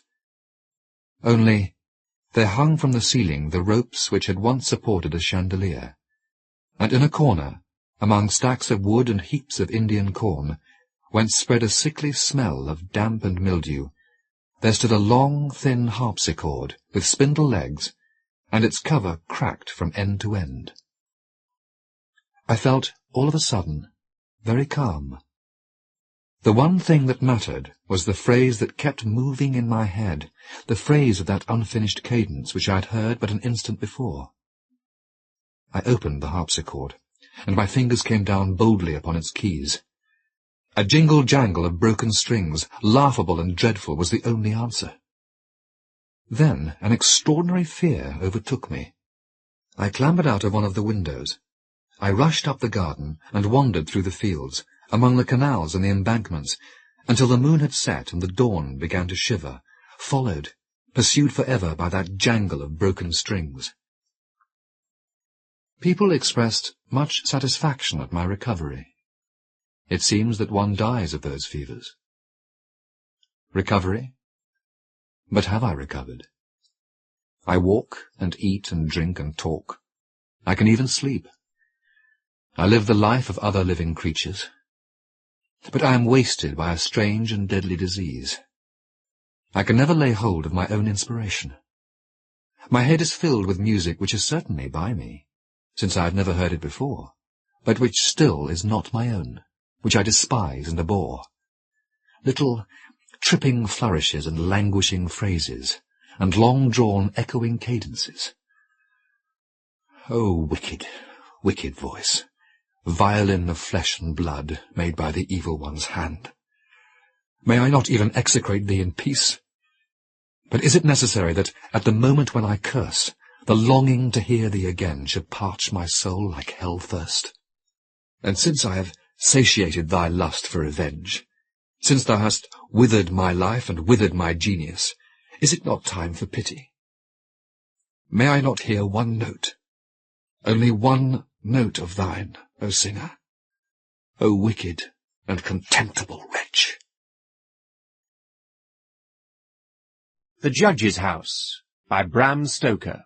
When the time for his examination drew near, Malcolm Malcolmson made up his mind to go somewhere to read by himself. He feared the attractions of the seaside, and also he feared completely rural isolation, for of old he knew its charms, and so he determined to find some unpretentious little town where there would be nothing to distract him. He refrained from asking suggestions from any of his friends, for he argued that each would recommend some place of which he had knowledge, and where he had already made acquaintances.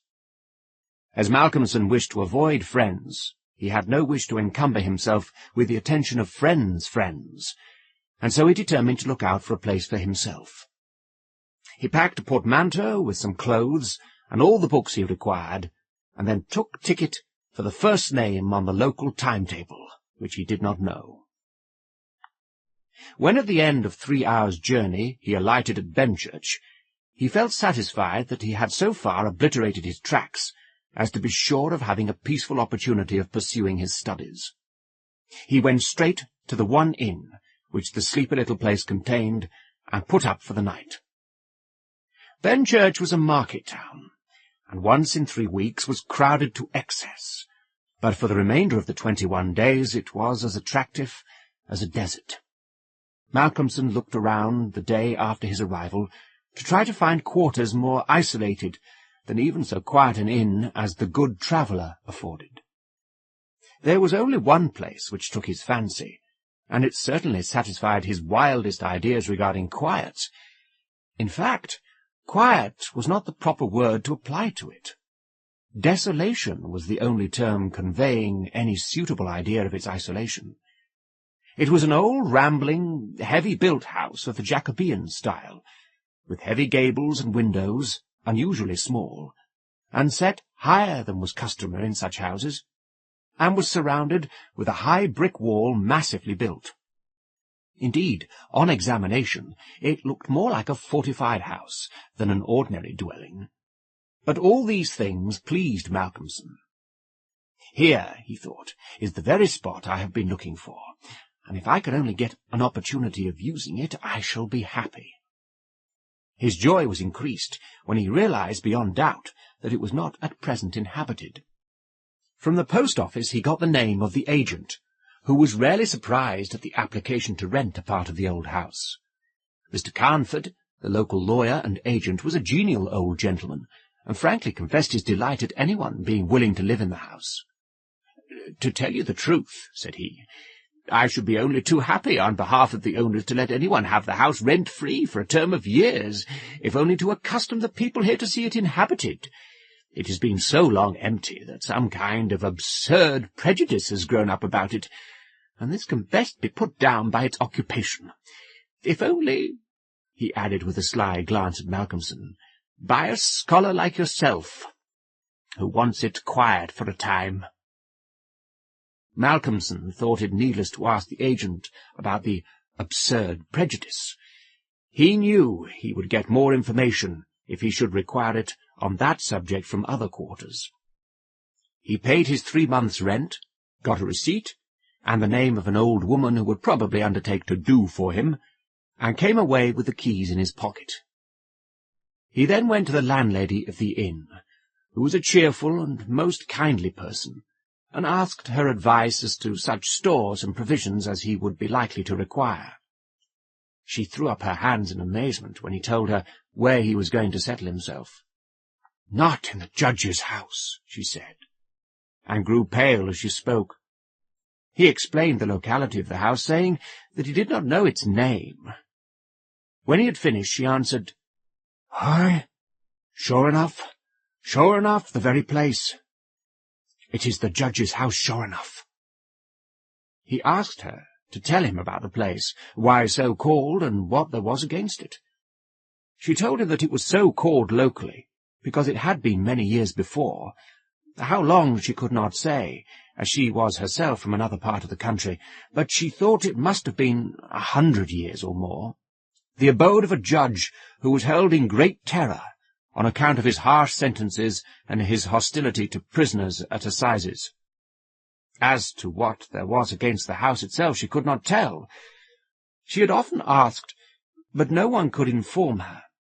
But there was a general feeling that there was something, and for her own part, she would not take all the money in Drinkwater's bank and stay in the house an hour by herself. Then she apologized to Malcolmson for her disturbing talk.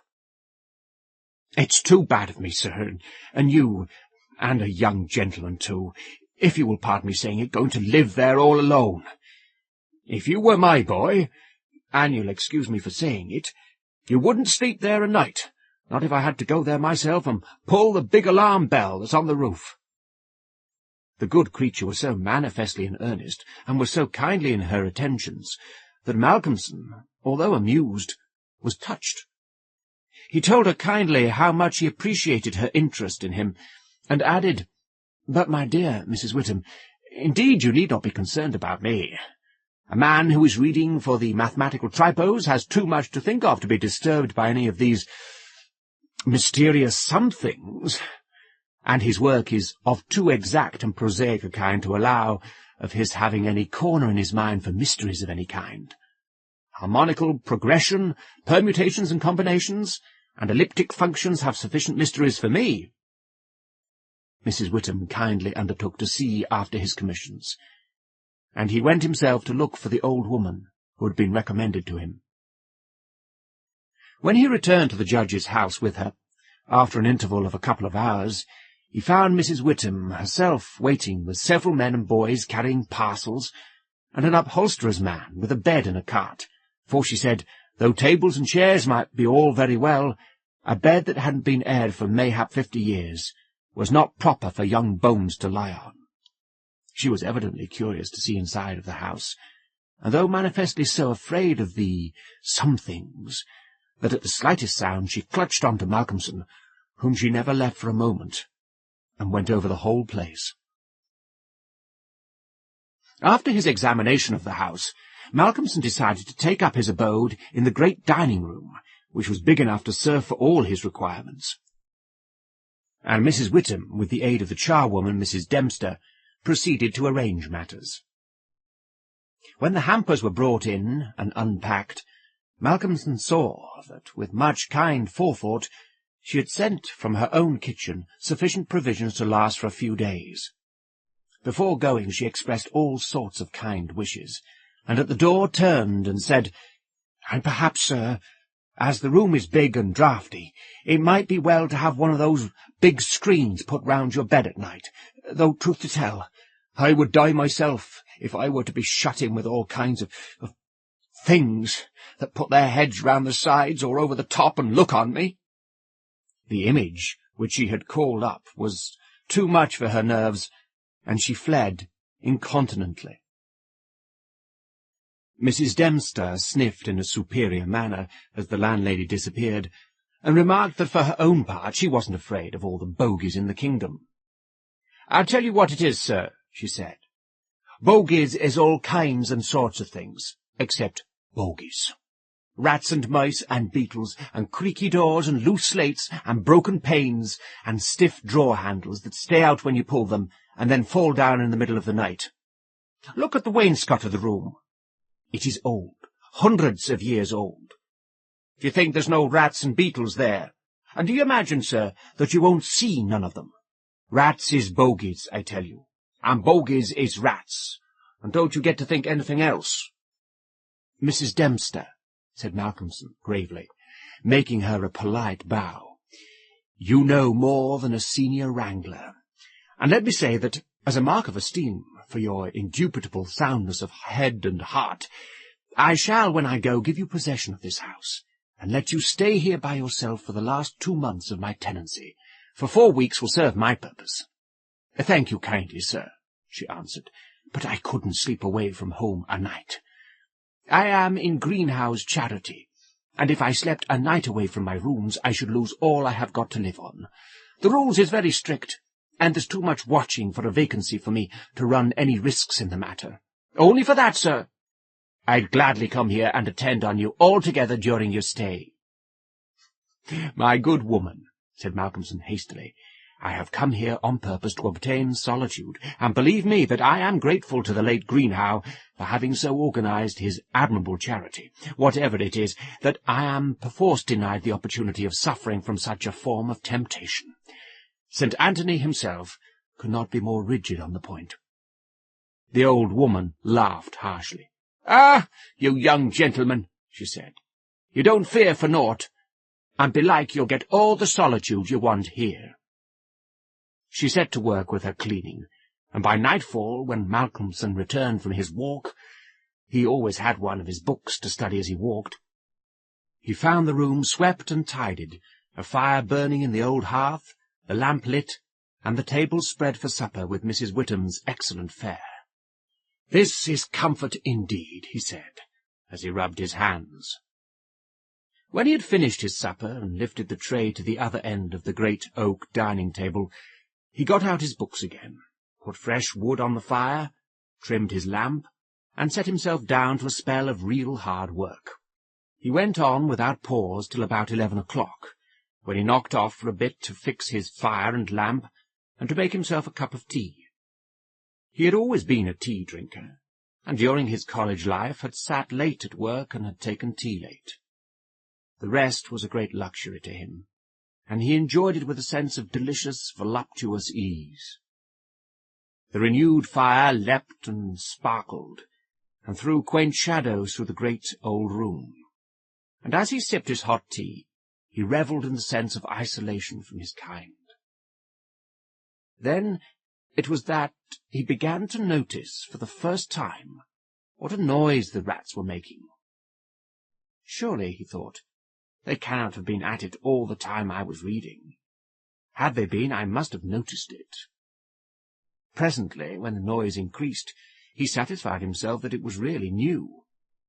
It was evident that at first the rats had been frightened at the presence of a stranger, and the light of the fire and lamp, but that as the time went on they had grown bolder, and were now disporting themselves, as was their wont. How busy they were! And hark to the strange noises!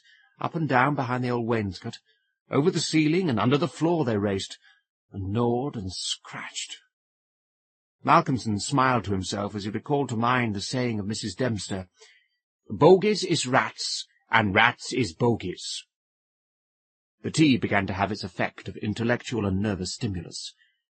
He saw with joy another long spell of work to be done before the night was past, and in the sense of security which it gave him, he allowed himself the luxury of a good look round the room. He took his lamp in one hand, and went all around, wondering that so quaint and beautiful an old house had been so long neglected. The carving of the oak on the panels of the wainscot was fine, and on and around the doors and windows it was beautiful and of rare merit. There were some old pictures on the walls, but they were coated so thick with dust and dirt that he could not distinguish any detail of them, though he held his lamp as high as he could over his head. Here and there, as he went round, he saw some crack or hole blocked for a moment by the face of a rat with its bright eyes glittering in the light. But in an instant it was gone, and a squeak and scamper followed. The thing that most struck him, however, was the rope of the great alarm bell on the roof, which hung down in a corner of the room on the right-hand side of the fireplace. He pulled up close to the hearth, a great high-backed carved oak chair, and sat down to his last cup of tea. When this was done, he made up the fire and went back to his work, sitting at the corner of the table, having the fire to his left. For a while the rats disturbed him somewhat with their perpetual scampering, but he got accustomed to the noise as one does to the ticking of a clock, or to the roar of moving water, and he became so immersed in his work that everything in the world, except the problem which he was trying to solve, passed away from him. He suddenly looked up. His problem was still unsolved, and there was in the air that sense of the hour before dawn which is so dread to doubtful life. The noise of the rats had ceased.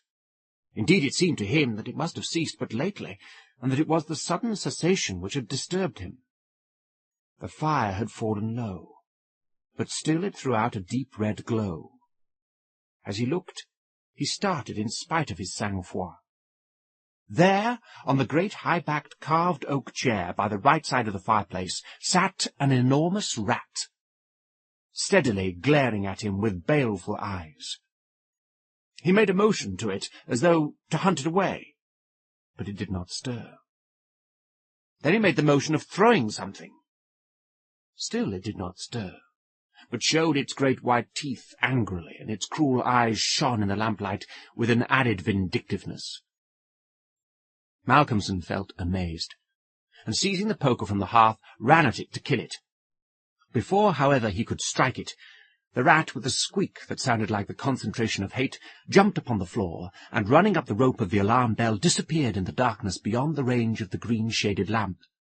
Instantly, strange to say, the noisy scampering of the rats in the wainscot began again. By this time Malcolmson's mind was quite off the problem, and as a shrill cock-crow outside told him of the approach of morning, he went to bed and to sleep. He slept so sound that he was not even wakened by Mrs. Dempster coming in to make up his room. It was only when she had tidied up the place and got his breakfast ready and tapped on the screen which closed in his bed that he woke. He was a little tired still after his night's hard work, but a strong cup of tea soon freshened him up, and taking his book he went out for his morning walk, bringing with him a few sandwiches lest he should not care to return till dinner-time. He found a quiet walk between high elms some way outside the town, and here he spent the greater part of the day studying his Laplace. On his return he looked in to see Mrs. Witham, and to thank her for her kindness. When she saw him coming through the diamond-paned bay window of her sanctum, she came out to meet him and asked him in. She looked at him searchingly, and shook her head as she said, "You must not overdo it, sir. You are paler this morning than you should be. 2 late hours and 2 hard work on the brain isn't good for any man. But tell me, sir, how did you pass the night? Well, I hope. But my heart, I was glad when Mrs. Dempster told me this morning that you were all right and sleeping sound when she went in." "Oh, I was all right," he answered, smiling. "The some things didn't worry me, as yet. Only the rats. And they had a circus, I tell you, all over the place. There was one wicked-looking old devil that sat up on my chair by the fire and wouldn't go till I took the poker to him, and then he ran up the rope of the alarm bell and got to somewhere up the wall or the ceiling. I couldn't see where, it was so dark." "Mercy on us," said Mrs. Witham. "An old devil, and sitting on a chair by the fireside. Take care, sir. Take care. There's many a true word spoken in jest. How do you mean? Upon my word, I don't understand. An old devil. The old devil, perhaps. There, sir, you needn't laugh. For Malcolmson had broken into a hearty peal. You young folks thinks it's easy to laugh at things that makes older ones shudder. Well, never mind, sir, never mind. Please God, you'll laugh all the time. It's what I wish you myself. And the good lady beamed all over in sympathy with his enjoyment, her fears gone for a moment. Oh, forgive me, said Malcolmson presently. Don't think me rude, but the idea was too much for me, that the old devil himself was on the chair last night. And at the thought, he laughed again. Then he went home to dinner.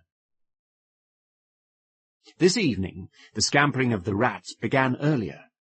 Indeed, it had been going on before his arrival, and only ceased whilst his presence by its freshness disturbed them. After dinner he sat by the fire for a while and had a smoke, and then, having cleared his table, began to work as before. Tonight the rats disturbed him more than they had done on the previous night. How they scampered up and down and under and over, how they squeaked and scratched and gnawed, how they, getting bolder by degrees, came to the mouths of their holes and to the chinks and cracks and crannies in the wainscoting, till their eyes shone like tiny lamps as the firelight rose and fell. But to him, now doubtless accustomed to them, their eyes were not wicked, only their playfulness touched him.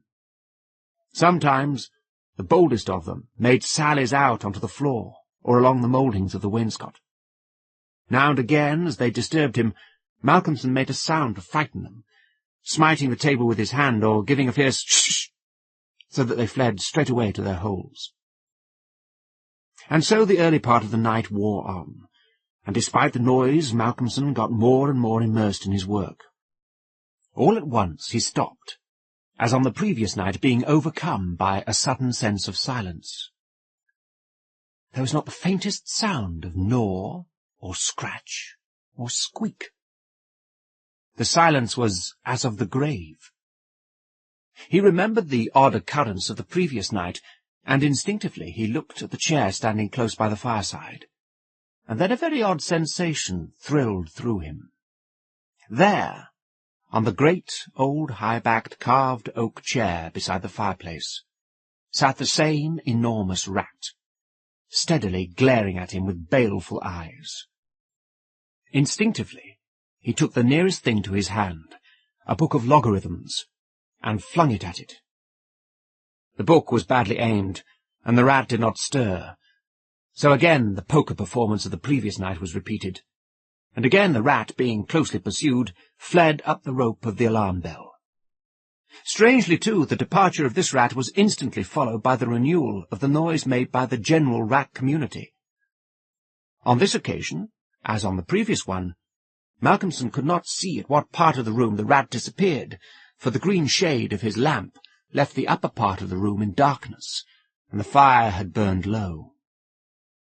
On looking at his watch, he found it was close on midnight. And not sorry for the divertissement, he made up his fire and made himself his nightly pot of tea. He had got through a good spell of work, and thought himself entitled to a cigarette, and so he sat on the great carved oak chair before the fire and enjoyed it. While smoking, he began to think that he would like to know where the rat disappeared to, for he had certain ideas for the morrow not entirely disconnected with a rat trap. Accordingly, he lit another lamp and placed it so that it would shine well into the right-hand corner of the wall by the fireplace. Then he got all the books he had with him, and placed them handy to throw at the vermin. Finally, he lifted the rope of the alarm bell, and placed the end of it on the table, fixing the extreme end under the lamp. As he handled it, he could not help noticing how pliable it was, especially for so strong a rope, and one not in use. You could hang a man with it, he thought to himself. When his preparations were made, he looked around, and said complacently, "There now, my friend, I think we shall learn something of you this time." He began his work again, and though, as before, somewhat disturbed at first by the noise of the rats, soon lost himself in his propositions and problems. Again he was called to his immediate surroundings suddenly. This time it might not have been the sudden silence only which took his attention. There was a slight movement of the rope, and the lamp moved. Without stirring, he looked to see if his pile of books was within range, and then cast his eye along the rope. As he looked, he saw the great rat drop from the rope on the oak armchair and sit there glaring at him. He raised a book in his right hand, and taking careful aim, flung it at the rat. The latter, with a quick movement, sprang aside and dodged the missile. He then took another book, and a third, and flung them one after another at the rat, but each time unsuccessfully. At last, as he stood with a book poised in his hand to throw it, the rat squeaked and seemed afraid. This made Malcolmson more than ever eager to strike, and the book flew and struck the rat a resounding blow. He gave a terrified squeak, and turning on his pursuer a look of terrible malevolence, ran up the chair back, and made a great jump to the rope of the alarm bell, and ran up it like lightning. The lamp rocked under the sudden strain, but it was a heavy one and did not topple over. Malcolmson kept his eyes on the rat, and saw, by the light of the second lamp, leap to a moulding of the wainscot and disappear through a hole in one of the great pictures which hung on the wall, obscured and invisible through its coating of dirt and dust. "I shall look up my friend's habitation in the morning," said the student, as he went over to collect his books. "The third picture from the fireplace. I shall not forget." He picked up the books one by one, commenting on them as he lifted them. Conic sections he does not mind, nor cycloidal oscillations, nor the Principia, nor quaternions, nor thermodynamics. Now for the book that fetched him. Malcolmson took it up and looked at it. As he did so, he started, and a sudden pallor overspread his face. He looked round uneasily and shivered slightly, as he murmured to himself, "The Bible my mother gave me. What an odd coincidence." He sat down to work again, and the rats in the wainscot renewed their gambols. They did not disturb him, however. Somehow their presence gave him a sense of companionship, but he could not attend to his work, and after striving to master the subject on which he was engaged, gave it up in despair, and went to bed as the first streak of dawn stole in through the eastern window. He slept heavily but uneasily, and dreamed much, and when Mrs. Dempster woke him late in the morning he seemed ill at ease, and for a few moments did not seem to realize exactly where he was. His first request rather surprised the servant. "Mrs. Dempster, when I am out today, I wish you could get the steps and dust or wash those pictures, especially that one, the third from the fireplace. I want to see what they are." Late in the afternoon, Malcolmson worked at his books in the shaded walk, and the cheerfulness of the previous day came back to him as the day wore on, and he found that his reading was progressing well. He had worked out to a satisfactory conclusion all the problems which had as yet baffled him, and it was in a state of jubilation that he paid a visit to Mrs. Whittam at the Good Traveller. He found a stranger in the cosy sitting-room with the landlady, who was introduced to him as Dr. Thornhill. She was not quite at ease, and this, combined with the doctor's plunging at once into a series of questions, made Malcolmson come to the conclusion that his presence was not an accident. So, without preliminary, he said, "Dr. Thornhill, I shall with pleasure answer you any questions you may choose to ask me, if you will answer me one question first." The doctor seemed surprised, but he smiled and answered at once, "Done. What is it?" "Did Mrs. Whittam ask you to come here and see me and advise me?" Dr. Thornhill for a moment was taken aback, and Mrs. Whittam got fiery red and turned away, but the doctor was a frank and ready man, and he answered at once and openly, "She did, but she didn't intend you to know it. I suppose it was my clumsy haste that made you suspect.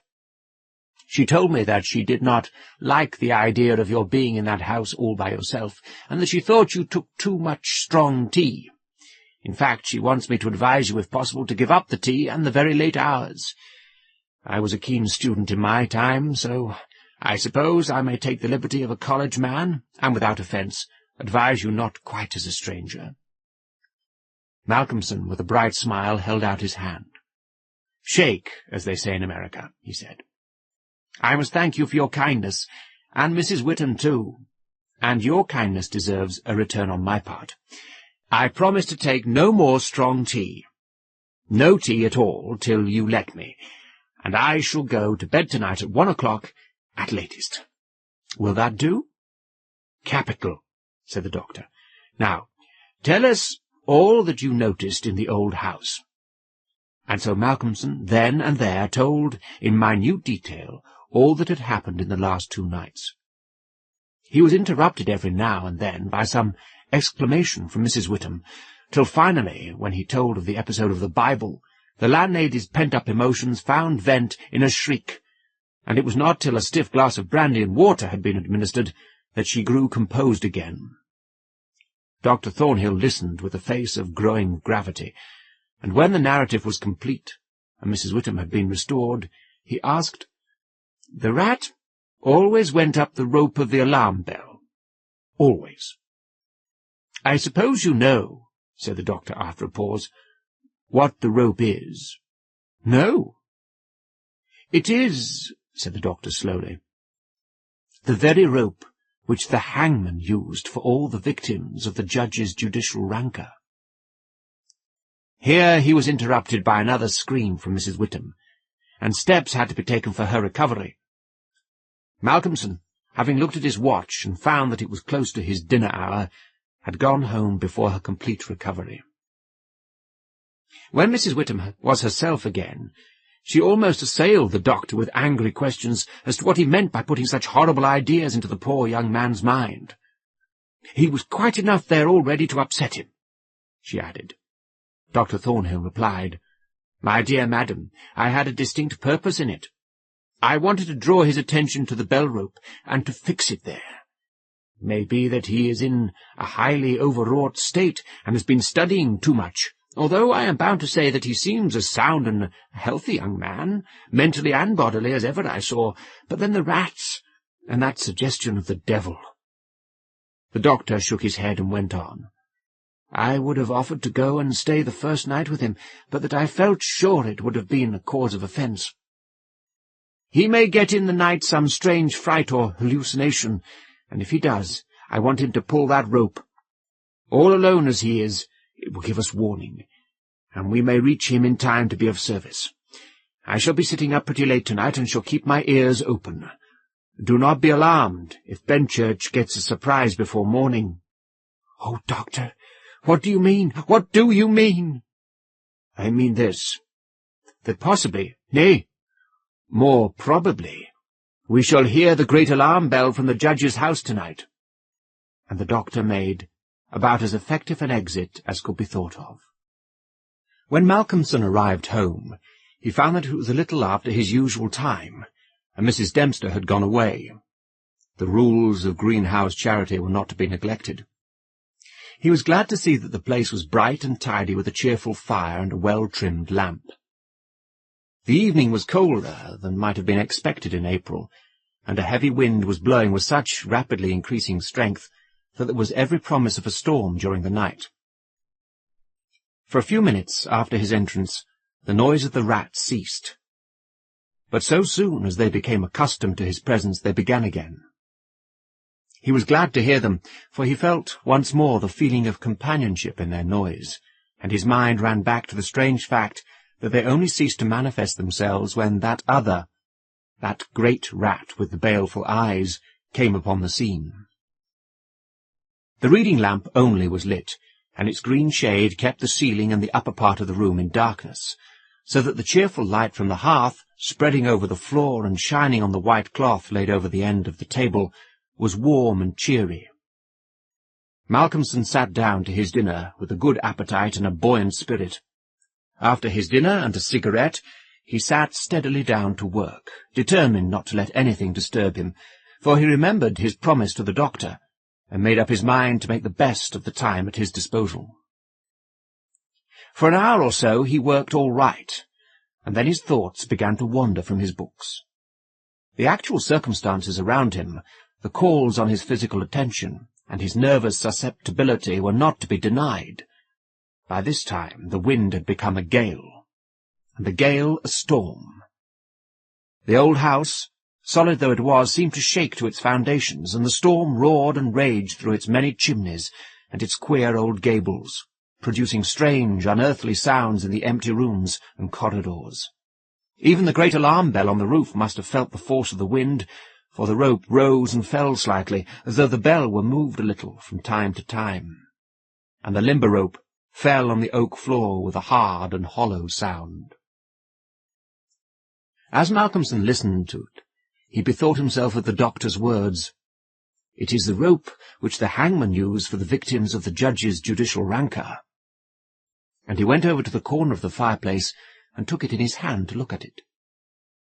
There seemed a sort of deadly interest in it, and as he stood there he lost himself for a moment in speculation as to who these victims were, and the grim wish of the judge to have such a ghastly relic ever under his eyes. As he stood there, the swaying of the bell on the roof still lifted the rope now and again, but presently there came a new sensation, a sort of tremor in the rope, as though something was moving along it. Looking up instinctively, Malcolmson saw the great rat coming slowly down towards him, glaring at him steadily. He dropped the rope and started back with a muttered curse, and the rat, turning, ran up the rope again and disappeared, and at the same instant Malcolmson became conscious that the noise of the rats, which had ceased for a while, began again. All this set him thinking, and it occurred to him that he had not investigated the lair of the rat or looked at the pictures, as he had intended. He lit the other lamp without the shade, and holding it up, went and stood opposite the third picture from the fireplace on the right-hand side, where he had seen the rat disappear on the previous night. At the first glance, he started back so suddenly that he almost dropped the lamp, and a deadly pallor overspread his face. His knees shook, and heavy drops of sweat came on his forehead, and he trembled like an aspen. But he was young and plucky and pulled himself together, and after the pause of a few seconds, stepped forward again, raised the lamp, and examined the picture, which had been dusted and washed, and now stood out clearly. It was of a judge, dressed in his robes of scarlet and ermine. His face was strong and merciless, evil, crafty and vindictive, with a sensual mouth, hooked nose of ruddy colour, and shaped like the beak of a bird of prey. The rest of the face was of a cadaverous colour. The eyes were of peculiar brilliance, and with a terribly malignant expression. As he looked at them, Malcolmson grew cold, for he saw the very counterpart of the eyes of the great rat. The lamp almost fell from his hand. He saw the rat with its baleful eyes peering out through a hole in the corner of the picture, and noted the sudden cessation of the noise of other rats. However, he pulled himself together and went on with his examination of the picture. The judge was seated in a great high-backed carved oak chair on the right-hand side of a great stone fireplace, where in the corner a rope hung down from the ceiling, its end lying coiled on the floor. With a feeling of something like horror, Malcolmson recognized the scene of the room as it stood, and gazed around him in an awe-struck manner, as though he expected to find some strange presence behind him. Then he looked over to the corner of the fireplace, and with a loud cry he let the lamp fall from his hand. There, in the judge's armchair, with the rope hanging behind, sat the rat with the judge's baleful eyes, now intensified and with a fiendish leer. Save for the howling of the storm without, there was silence. The fallen lamp recalled Malcolmson to himself. Fortunately, it was of metal, and so the oil was not spilt. However, the practical need of attending to it settled at once his nervous apprehensions. When he had turned it out, he wiped his brow and thought for a moment. "This will not do," he said to himself. "If I go on like this, I shall become a crazy fool. This must stop. I promised the doctor I would not take tea. Faith, he was pretty right. My nerves must have been getting into a queer state. Funny, I did not notice it. I never felt better in my life. However, it is all right now, and I shall not be such a fool again. Then he mixed himself a good stiff glass of brandy and water, and resolutely sat down to his work. It was nearly an hour when he looked up from his book, disturbed by the sudden stillness. Without, the wind howled and roared louder than ever, and the rain drove in sheets against the windows, beating like hail on the glass. But within, there was no sound whatever save the echo of the wind as it roared in the great chimney, and now and then a hiss as a few raindrops found their way down the chimney in a lull of the storm. The fire had fallen low and had ceased to flame, though it threw out a red glow. Malcolmson listened attentively, and presently heard a thin squeaking noise, very faint. It came from the corner of the room where the rope hung down, and he thought it was the creaking of the rope on the floor as the swaying of the bell raised and lowered it. Looking up, however, he saw in the dim light the great rat clinging to the rope and gnawing it. The rope was already nearly gnawed through. He could see the lighter colour where the strands were laid bare. As he looked, the job was completed, and the severed end of the rope fell clattering on the oaken floor, whilst for an instant the great rat remained like a knob or tassel at the end of the rope, which now began to sway to and fro. Malcolmson felt for a moment another pang of terror, as he thought that now the possibility of calling the outer world to his assistance was cut off. But an intense anger took its place, and seizing the book he was reading, he hurled it at the rat. The blow was well aimed, but before the missile could reach it, the rat dropped off and struck the floor with a soft thud. Malcolmson instantly rushed over towards it, but it darted away and disappeared in the darkness of the shadows of the room.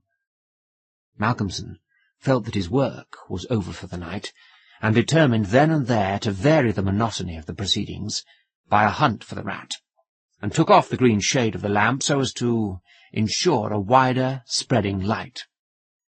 As he did so, the gloom of the upper part of the room was relieved, and in the new flood of light, great by comparison with the previous darkness, the pictures on the wall stood out boldly. From where he stood, Malcolmson saw right opposite to him the third picture on the wall from the right of the fireplace. He rubbed his eyes in surprise, and then a great fear began to come upon him.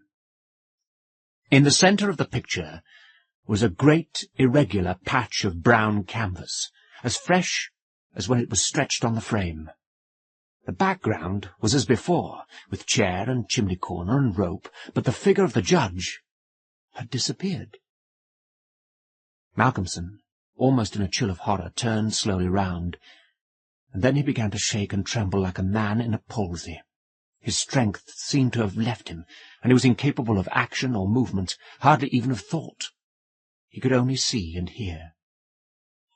There, on the great high-backed carved oak chair, sat the judge in his robes of scarlet and ermine, with his baleful eyes glaring vindictively, and a smile of triumph on the resolute, cruel mouth as he lifted with his hands a black cap.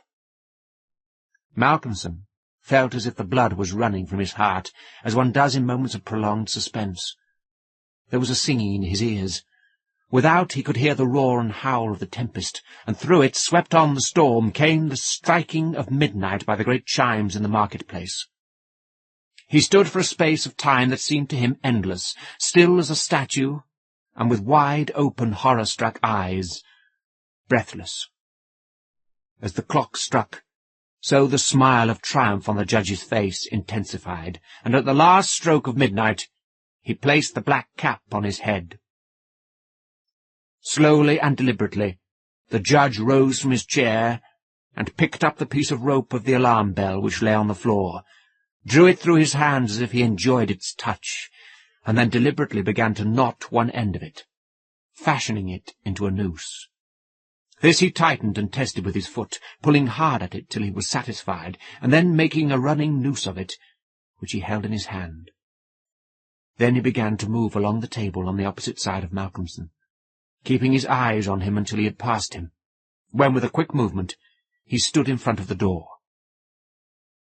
Malcolmson then began to feel that he was trapped, and tried to think of what he should do. There was some fascination in the judge's eyes which he never took off him, and he had, perforce, to look. He saw the judge approach, still keeping between him and the door, and raise the noose and throw it towards him as if to entangle him. With a great effort he made a quick movement to one side and saw the rope fall beside him, and heard it strike the oaken floor. Again the judge raised the noose and tried to ensnare him, ever keeping his baleful eyes fixed on him, and each time, by a mighty effort, the student just managed to evade it. So this went on for many times, the judge seeming never discouraged nor discomposed at failure, but playing as a cat does with a mouse. At last, in despair, which had reached its climax, Malcolmson cast a quick glance round him. The lamp seemed to have blazed up, and there was a fairly good light in the room. At the many rat-holes, and in the chinks and crannies of the wainscot, he saw the rat's eyes, and this aspect, that was purely physical, gave him a gleam of comfort. He looked around and saw that the rope of the great alarm bell was laden with rats. Every inch of it was covered with them, and more were pouring through the small circular hole in the ceiling whence it emerged, so that, with their very weight, the bell was beginning to sway. Hark! It had swayed till the clapper had touched the bell. The sound was but a tiny one, but the bell was only beginning to sway, and it would increase. At the sound, the judge, who had been keeping his eyes fixed on Malcolmson, looked up, and a scowl of diabolical anger overspread his eyes. His eyes fairly glowed like hot coals, and he stamped his foot with a sound that seemed to make the house shake. A dreadful peal of thunder broke overhead as he raised the rope again, whilst the rats kept running up and down the rope as though working against time. This time, instead of throwing it, he drew close to his victim, and held open the noose as he approached. As he came closer, there seemed something paralyzing in his very presence, and Malcolmson stood rigid as a corpse. He felt the judge's icy fingers touch his throat as he adjusted the rope. The noose tightened. Then the judge, taking the rigid form of the student in his arms, carried him over and placed him standing in the oaken chair, and stepping up beside him, put his hand up and caught the end of the swaying rope of the alarm bell. As he raised his hand, the rats fled squeaking, and disappeared through the hole in the ceiling. Taking the end of the noose which was round Malcolmson's neck, he tied it to the hanging bell rope, and then descending, pulled away the chair. When the alarm bell of the judge's house began to sound, a crowd soon assembled. Lights and torches of various kinds appeared, and soon a silent crowd was hurrying to the spot. They knocked loudly at the door, but there was no reply. Then they burst in the door, and poured into the great dining room, the doctor at the head. There, at the end of the rope of the great alarm bell, hung the body of the student, and on the face of the judge in the picture was a malignant smile. Man-Size in Marble by E. Nesbit. Although every word of this story is as true as despair, I do not expect people to believe it. Nowadays, a rational explanation is required before belief is possible. Let me then at once offer the rational explanation which finds most favour among those who have heard the tale of my life's tragedy. It is held that we were under a delusion, Laura and I, on that 31st of October, and that this supposition places the whole matter on a satisfactory and believable basis. The reader can judge, when he too has heard my story, how far this is an explanation, and in what sense it is rational. There were 3 who took part in this: Laura, and I, and another man. The other man still lives, and can speak to the truth of the least credible part of my story. I never in my life knew what it was to have as much money as I required to supply the most ordinary needs, good colours, books, and cab fares. And when we were married, we knew quite well that we should only be able to live at all by strict punctuality and attention to business. I used to paint in those days, and Laura used to write, and we felt sure we could keep the pot at least simmering. Living in town was out of the question, so we went to look for a cottage in the country, which should be at once sanitary and picturesque. So rarely do these two qualities meet in one cottage, that our search was for some time quite fruitless.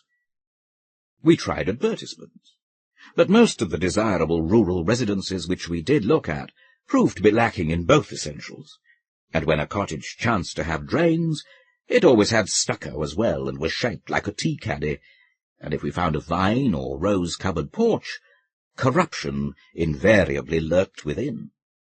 Our minds got so befogged by the eloquence of house-agents, and the rival disadvantages of the fever-traps and outrages to beauty which we had seen and scorned, that I very much doubt whether either of us, on our wedding morning, knew the difference between a house and a haystack.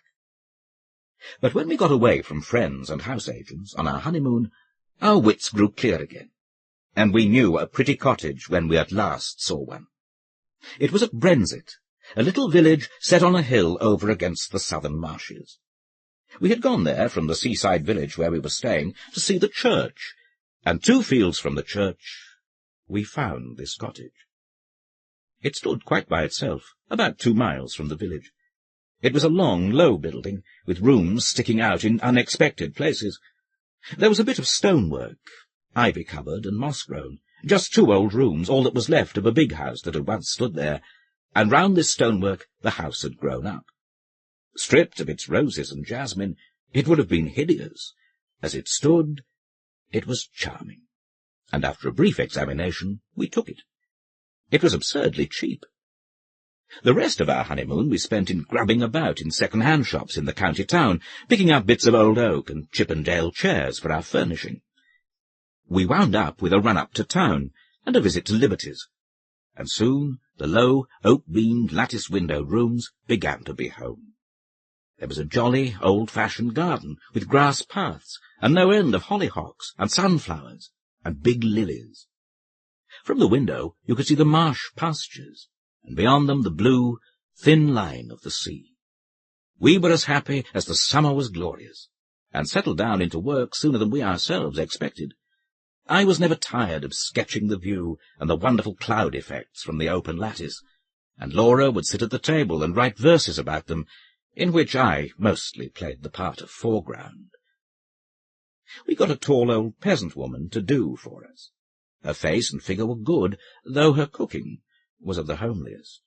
But she understood all about gardening, and told us all the old names of the coppices and cornfields, and the stories of the smugglers and highwaymen, and better still, of the things that walked, and of the sights which met one in lonely glens of a starlight night.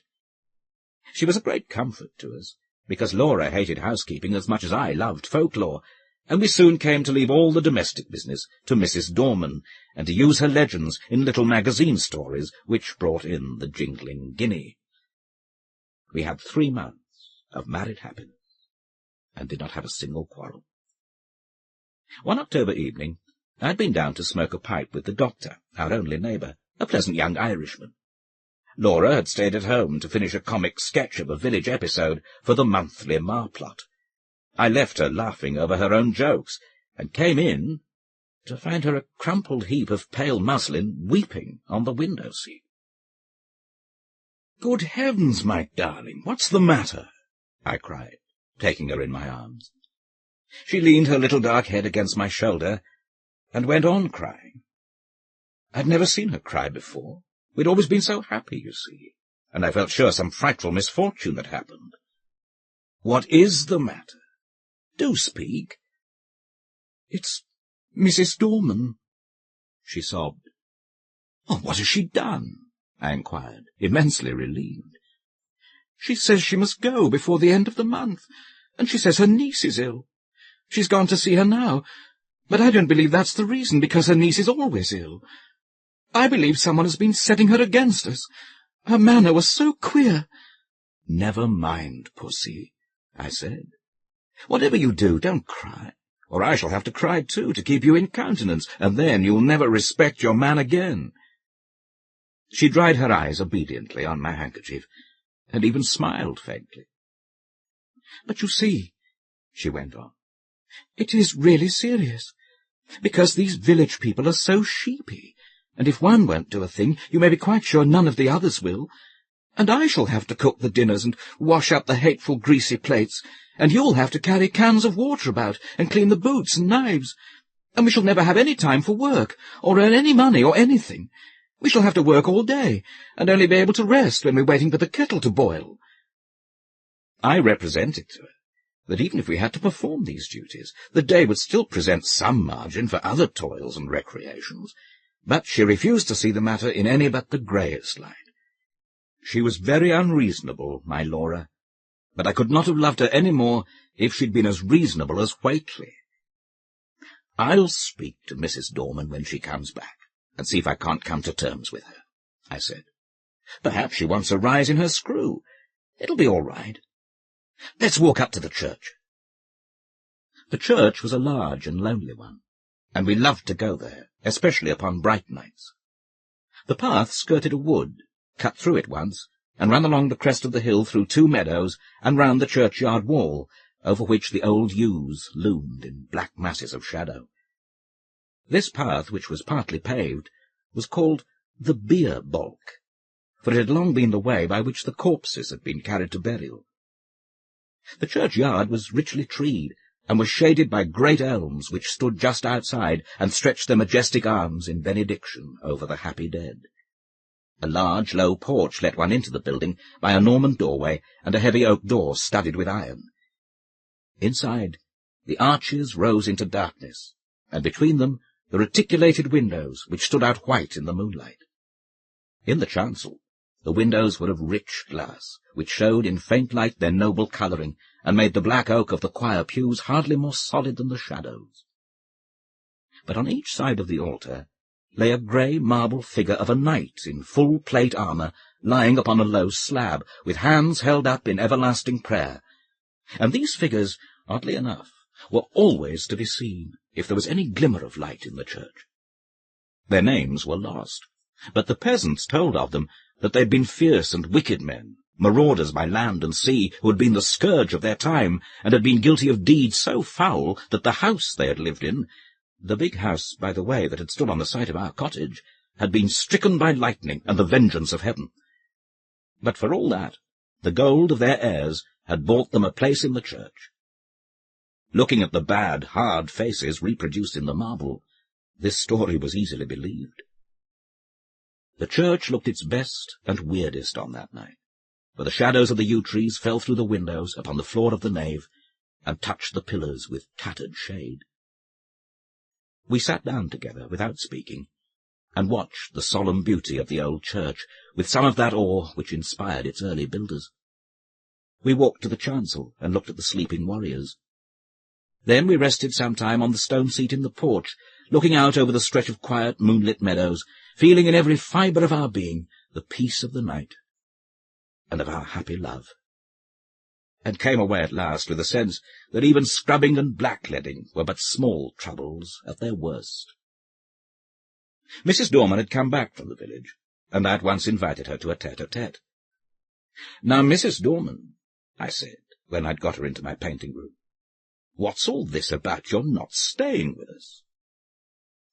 "I should be glad to get away, sir, before the end of the month," she answered, with her usual placid dignity. "Have you any fault to find, Mrs. Dorman?" "None at all, sir. You and your lady have always been most kind, I'm sure." "Well, what is it? Are your wages not high enough?" "No, sir. I gets quite enough." "Then why not stay?" "I'd rather not." With some hesitation, "My niece is ill." "But your niece has been ill ever since we came." No answer. There was a long and awkward silence. I broke it. "Can't you stay for another month?" I asked. "No, sir. I'm bound to go by Thursday." And this was Monday. "Well, I must say, I think you might have let us know before. There's no time now to get anyone else, and your mistress is not fit to do heavy housework. Can't you stay till next week?" "I might be able to come back next week." I was now convinced that all she wanted was a brief holiday, which we should have been willing enough to let her have as soon as we could get a substitute. "But why must you go this week?" I persisted. "Come, out with it."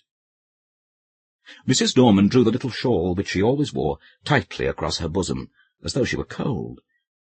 Then she said, with a sort of effort, "They say, sir, as this was a big house in Catholic times, and there was a many deeds done here."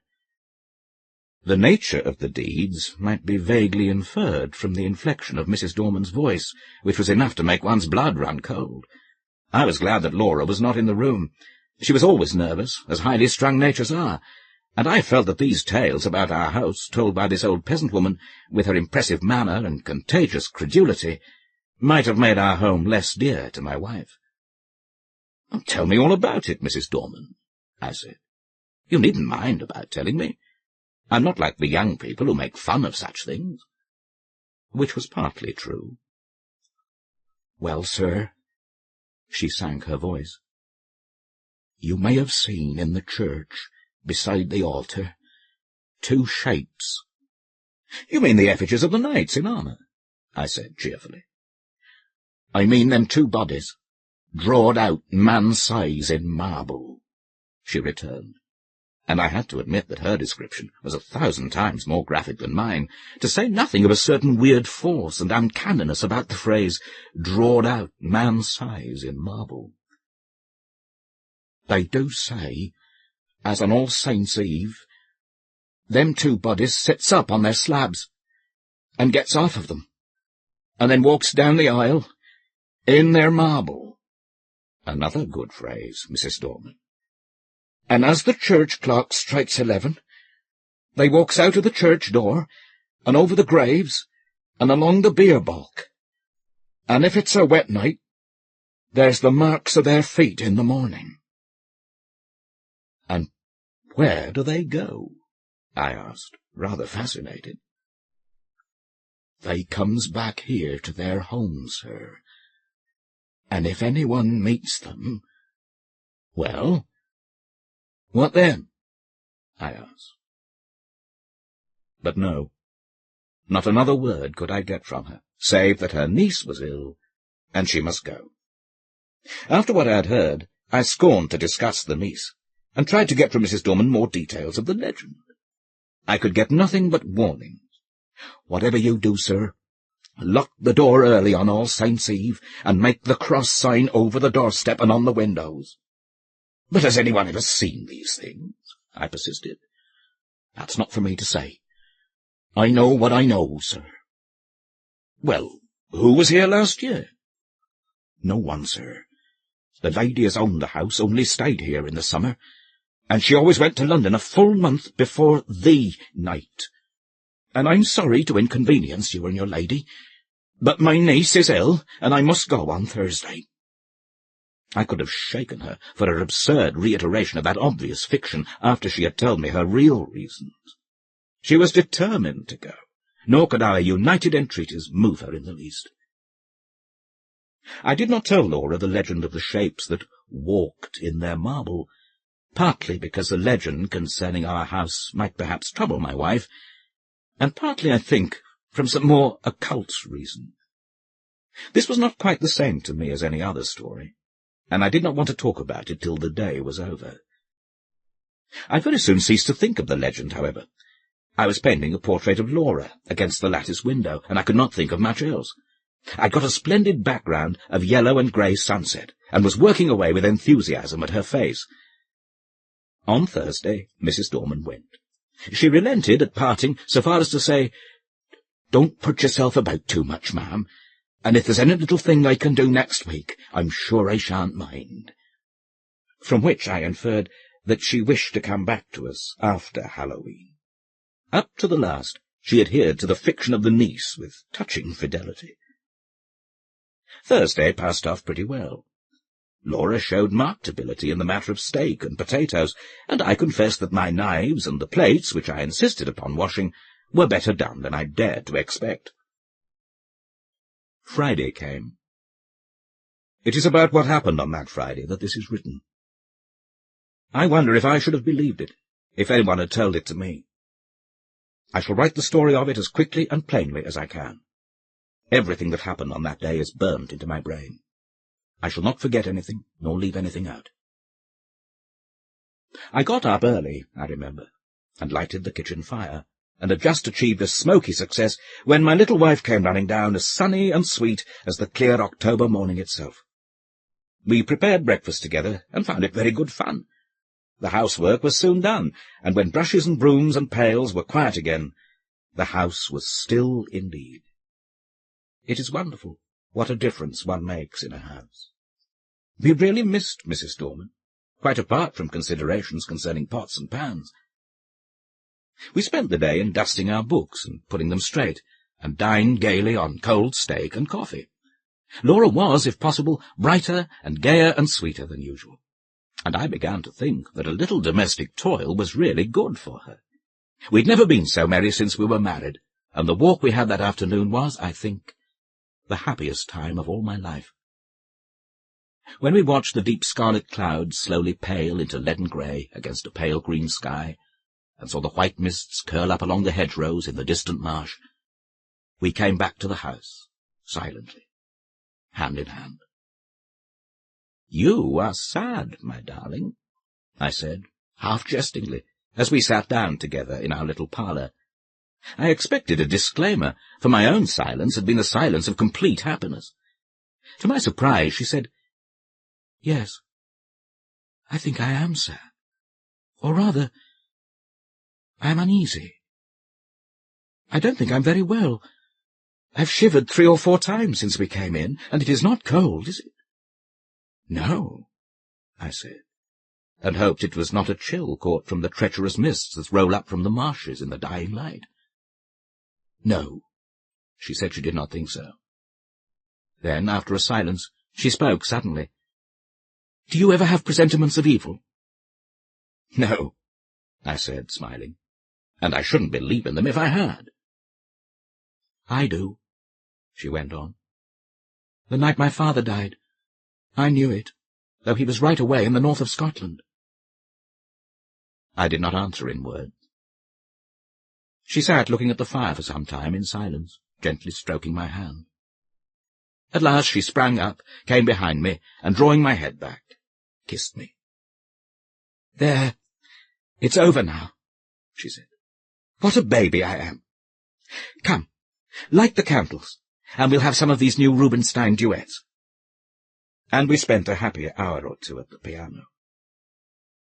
At about 10:30 I began to long for the good-night pipe, but Laura looked so white that I felt it would be brutal of me to fill our sitting-room with the fumes of strong Cavendish. "I'll take my pipe outside," I said. "Let me come too." "No, sweetheart, not tonight. You're much too tired. I shan't be long. Go to bed, or I shall have an invalid to nurse tomorrow, as well as the boots to clean." I kissed her and was turning to go, when she flung her arms round my neck and held me as if she would never let me go again. I stroked her hair. "Come, pussy. You're overtired. The housework has been too much for you." She loosened her clasp a little and drew a deep breath. "No. We've been very happy today, Jack, haven't we? Don't stay out too long." "I won't, my dearie." I strolled out of the front door, leaving it unlatched. What a night it was! The jagged masses of heavy dark cloud were rolling at intervals from horizon to horizon, and thin white wreaths covered the stars. Through all the rush of the cloud river the moon swam, breasting the waves and disappearing again in the darkness. When, now and again, her light reached the woodlands, they seemed to be slowly and noiselessly waving in time to the swing of the clouds above them. There was a strange grey light over all the earth. The fields had that shadowy bloom over them, which only comes from the marriage of dew and moonshine, or frost and starlight. I walked up and down, drinking in the beauty of the quiet earth and the changing sky. The night was absolutely silent. Nothing seemed to be abroad. There was no scurrying of rabbits or twitter of the half-asleep birds. and though the clouds went sailing across the sky, the wind that drove them never came low enough to rustle the dead leaves in the woodland paths. Across the meadows, I could see the church tower, standing out black and grey against the sky. I walked there, thinking over our 3 months of happiness, and of my wife, her dear eyes, her loving ways. Oh, my little girl, my own little girl. What a vision came then of a long, glad life for you and me together. I heard a bell beat from the church. 11 already. I turned to go in, but the night held me. I could not go back into our little warm rooms yet. I would go up to the church. I felt vaguely that it would be good to carry my love and thankfulness to the sanctuary whither so many loads of sorrow and gladness had been borne by the men and women of the dead years. I looked in at the low window as I went by. Laura was half lying on her chair in front of the fire. I could not see her face. Only a little head showed dark against the pale blue wall. She was quite still, asleep no doubt. My heart reached out to her as I went on. There must be a God, I thought, and a God who was good. How otherwise could anything so sweet and dear as she have ever been imagined? I walked slowly along the edge of the wood. A sound broke the stillness of the night. It was a rustling in the wood. I stopped and listened. The sound stopped too. I went on, and now distinctly heard another step than mine answer mine like an echo. It was a poacher or a wood-stealer, most likely, for these were not unknown in our Arcadian neighbourhood, but whoever it was, he was a fool not to step more lightly. I turned into the wood, and now the footsteps seemed to come from the path I had just left. It must be an echo, I thought. The wood looked perfect in the moonlight. The large dying ferns and the brushwood showed where, through thinning foliage, the pale light came down. The tree trunks stood up like Gothic columns all around me. They reminded me of the church, and I turned into the beer balk and passed through the corpse gate between the graves to the low porch. I paused for a moment on the stone seat where Laura and I had watched the fading landscape. Then I noticed that the door of the church was open, and I blamed myself for having left it unlatched the other night. We were the only people who ever cared to come to the church except on Sundays, and I was vexed to think that through our carelessness the damp autumn airs had had a chance of getting in and injuring the old fabric. I went in. It will seem strange, perhaps, that I should have gone halfway up the aisle before I remembered, with a sudden chill, followed by a sudden rush of self-contempt, that this was the very day and hour when, according to tradition, the shapes drawn out man-size in marble began to walk. Having thus remembered the legend, and remembered it with a shiver of which I was ashamed, I could not do otherwise than walk up towards the altar, just to look at the figures, as I said to myself, really, what I wanted was to assure myself first that I did not believe the legend, and secondly, that it was not true. I was rather glad that I had come. I thought now I could tell Mrs. Dorman how vain her fancies were, and how peacefully the marble figures slept on through the ghastly hour. With my hands in my pockets, I passed up the aisle. In the grey dim light, the eastern end of the church looked larger than usual, and the arches above the two tombs looked larger too. The moon came out, and showed me the reason. I stopped short. My heart gave a leap that nearly choked me, and then sank sickeningly. The bodies, drawed out man-size, were gone, and their marble slabs lay wide and bare in the vague moonlight that slanted through the east window. Were they really gone? Or was I mad? Clenching my nerves, I stooped and passed my hand over the smooth slabs, and felt their flat, unbroken surface. Had someone taken the things away? Was it some vile practical joke? I would make sure anyway. In an instant, I had made a torch of a newspaper which happened to be in my pocket, and lighting it, held it high above my head. Its yellow glare illumined the dark arches and those slabs, The figures were gone, and I was alone in the church. Or was I alone? And then a horror seized me, a horror indefinable and indescribable, an overwhelming certainty of supreme and accomplished calamity. I flung down the torch and tore along the aisle and out through the porch, biting my lips as I ran to keep myself from shrieking aloud. Oh, was I mad? Or what was this that possessed me? I leapt the churchyard wall and took the straight cut across the fields, led by the light from our windows. Just as I got over the first stile, a dark figure seemed to spring out of the ground. Mad still with that certainty of misfortune, I made for the thing that stood in my path, shouting, "Get out of the way, can't you?" But my push met with a more vigorous resistance than I had expected. My arms were caught just above the elbow and held as in a vice, and the raw-boned Irish doctor actually shook me. "Would you?" he cried, in his own unmistakable accents. "Would you, then?" "Let me go, you fool," I gasped. "The marble figures have gone from the church. I tell you they've gone." He broke into a ringing laugh. "I'll have to give you a draught tomorrow, I see. You've been smoking too much and listening to old wives' tales. I tell you, I've seen the bare slabs. Well, come back with me. I'm going up to old Palmer's. His daughter's ill. We'll look in at the church, and let me see the bare slabs." "You go, if you like," I said, a little less frantic for his laughter. "I'm going home to my wife." "Rubbish, man," said he. "Do you think I'll permit of that?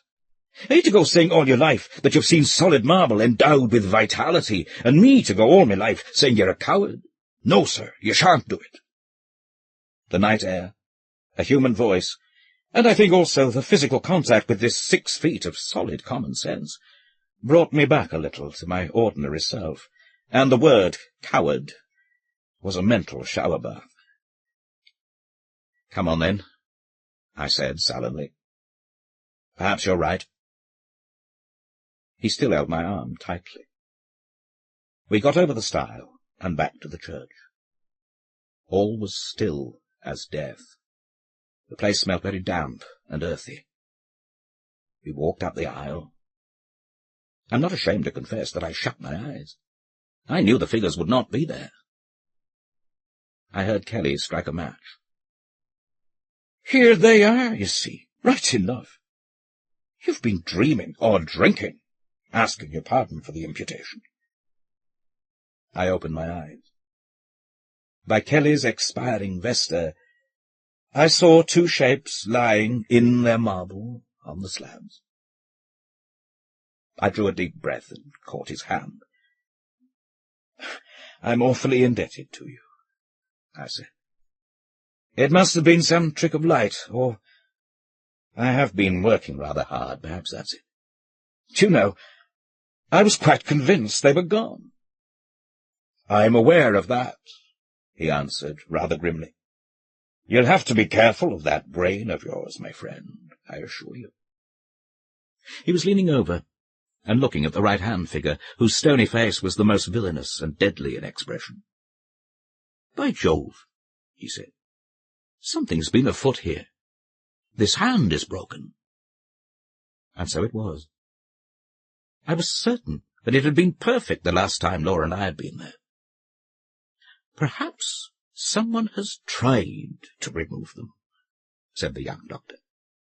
"That won't account for my impression," I objected.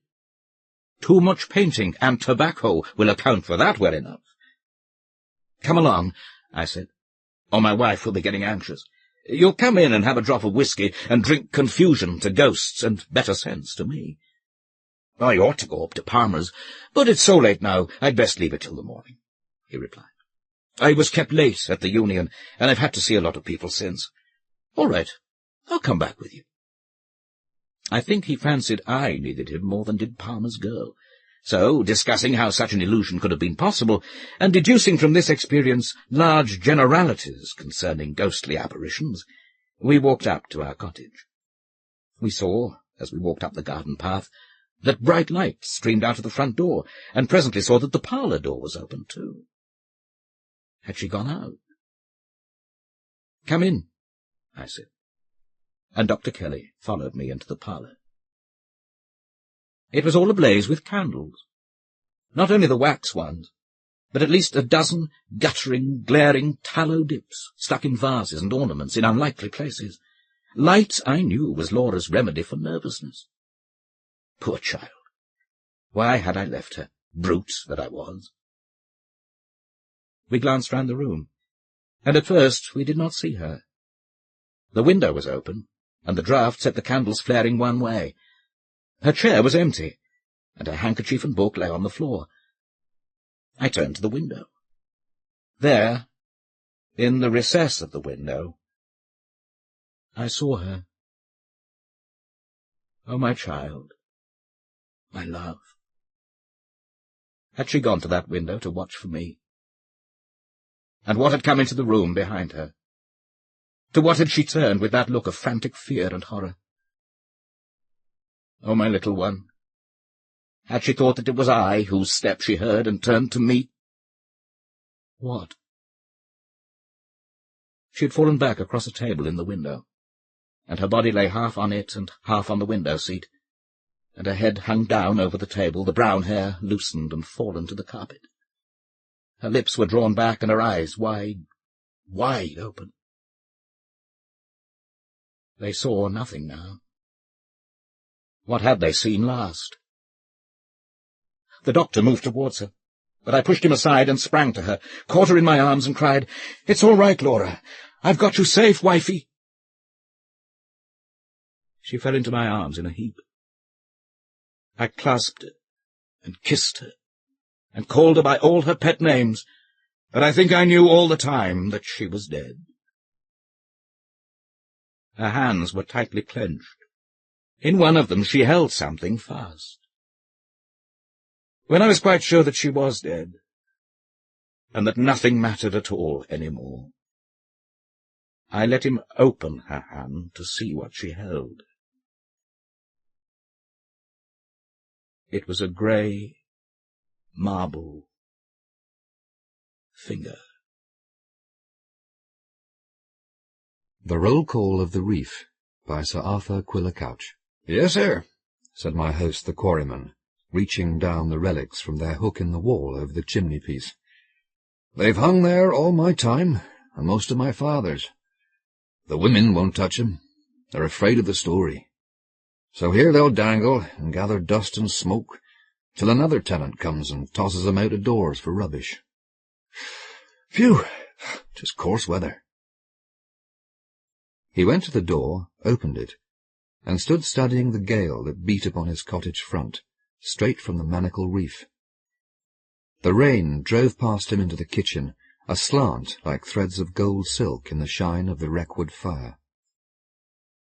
Meanwhile, by the same firelight, I examined the relics on my knee. The metal of each was tarnished out of knowledge. But the trumpet was evidently an old cavalry trumpet, and the threads of its party-coloured sling, though frayed and dusty, still hung together. Around the side drum, beneath its cracked brown varnish, I could hardly trace a royal coat of arms, and a legend running, "Per mare, per terram," the motto of the Marines. Its parchment, though coloured and scented with wood smoke, was limp and mildewed, and I began to tighten up the straps, under which the drumsticks had been loosely thrust, with the idle purpose of trying if some music might be got out of the old drum yet. But as I turned it on my knee, I found the drum attached to the trumpet sling by a curious barrel-shaped padlock, and paused to examine this. The body of the lock was composed of half a dozen brass rings, set accurately edge to edge, and rubbing the brass with my thumb, I saw that each of the 6 had a series of letters engraved around it. I knew the trick of it, I thought. Here was one of those word padlocks, once so common, only to be opened by getting the rings to spell a certain word, which the dealer confides to you. My host shut and barred the door, and came back to the hearth. "'Twas just such a wind, east by south, that brought in what you've got between your hands. Back in the year 9 it was. My father has told me the tale a score of times. You're twisting round the rings, I see, but you'll never guess the word. Parson Kendall, he made the word, and locked down a couple of ghosts in their graves with it. And when his time came, he went to his own grave and took the word with him. Whose ghosts, Matthew? Ah, you want the story, I see, sir.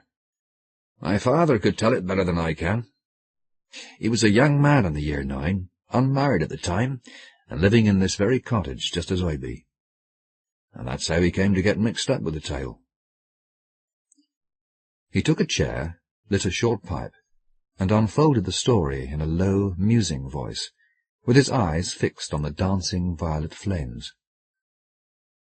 Yes, he'd have been about 30-year-old in January of the year 9.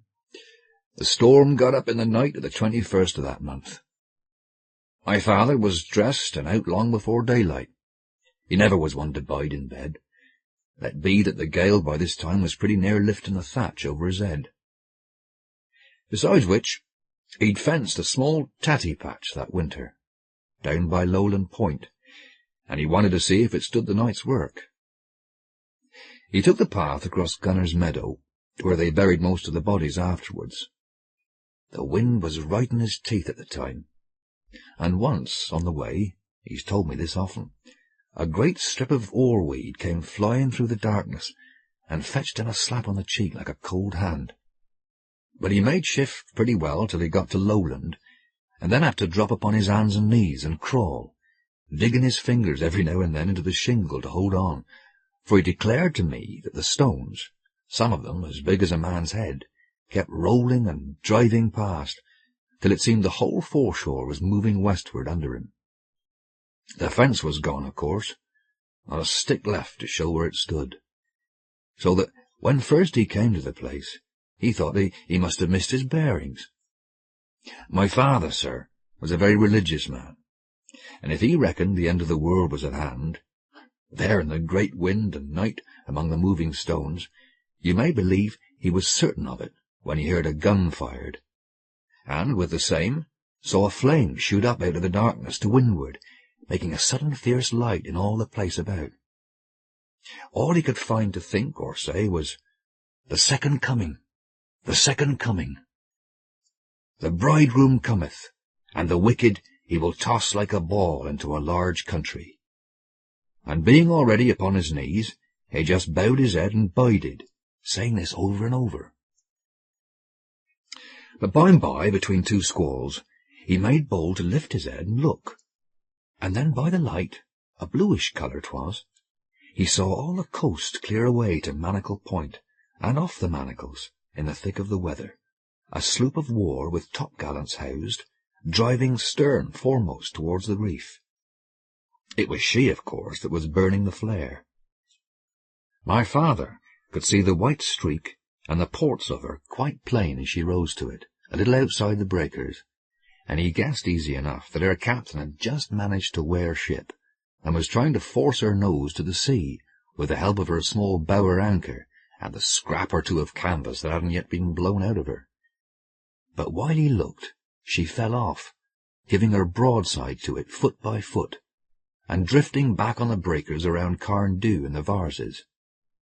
The rocks lie so thick thereabouts that 'twas a toss-up which she struck first.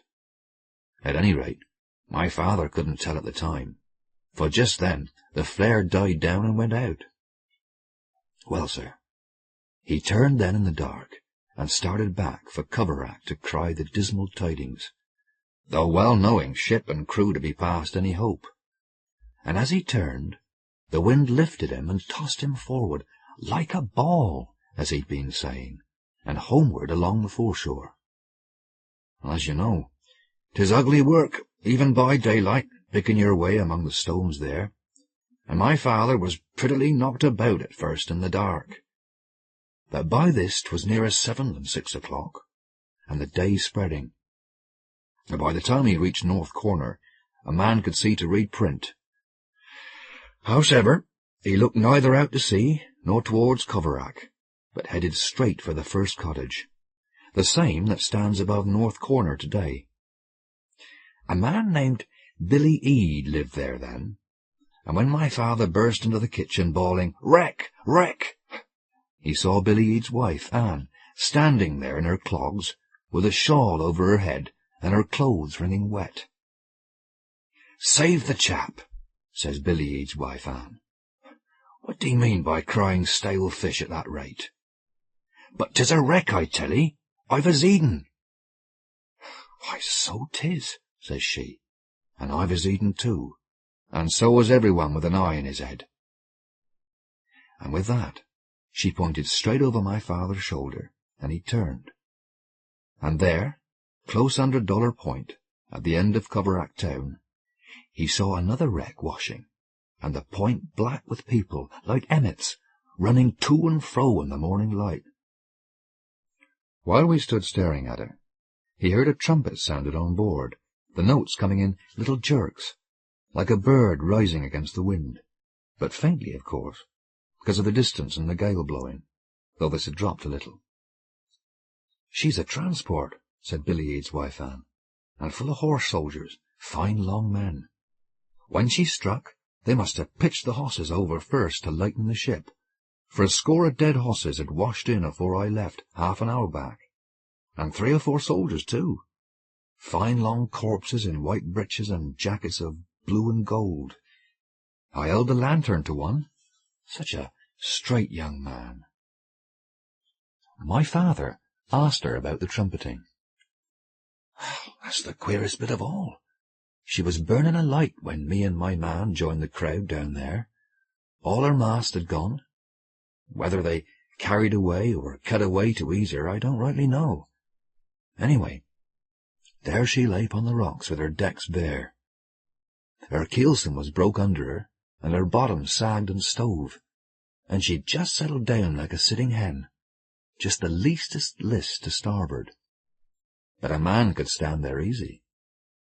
They'd rigged up ropes across her from bulwark to bulwark, and beside these the men were mustered, holding on like grim deck whenever the sea made a clean break over 'em, and standing up like heroes as soon as it passed. The captain and the officers were clinging to the rail of the quarter-deck, all in their golden uniforms, waiting for the end as if 'twas King George they expected. Well, there was no way to help, for she lay right beyond cast of line, though our folk tried it 50 times. And beside them clung a trumpeter, a whacking big man, and between the heavy seas he would lift his trumpet with one hand and blow a call, and every time he blew, the men gave a cheer. "There," she says, "hark ye now, there he goes again." But you won't hear no cheering any more, for few are left to cheer, and their voices weak. Bitter cold the wind is, and I reckon it numbs their grip of the ropes, for they were dropping off fast with every sea when my man sent me home to get his breakfast. Another wreck, you say? Well, there's no hope for the tender dears, if 'tis the manacles. You'd better run down and help yonder, though 'tis little help that any man can give. Not one came in alive while I was there. The tide's flowing, and she won't hold together another hour, they say. Well, sure enough, the end was coming fast when my father got down to the point. 6 men had been cast up alive, or just breathing, a seaman and 5 troopers. The seaman was the only one that had breath to speak, and while they were carrying him into the town, the word went round that the ship's name was the Dispatch, transport, homeward bound from Corunna, with a detachment of the 7th Hussars that had been fighting out there with Sir John Moore. The seas had rolled her further over by this time and given her decks a pretty sharp slope. But a dozen men still held on, 7 by the ropes near the ship's waist, a couple near the break of the poop, and 3 on the quarter-deck. Of these 3, my father made out one to be the skipper. Close by him clung an officer in full regimentals. His name, they heard after, was Captain Duncanfield, and last came the tall trumpeter.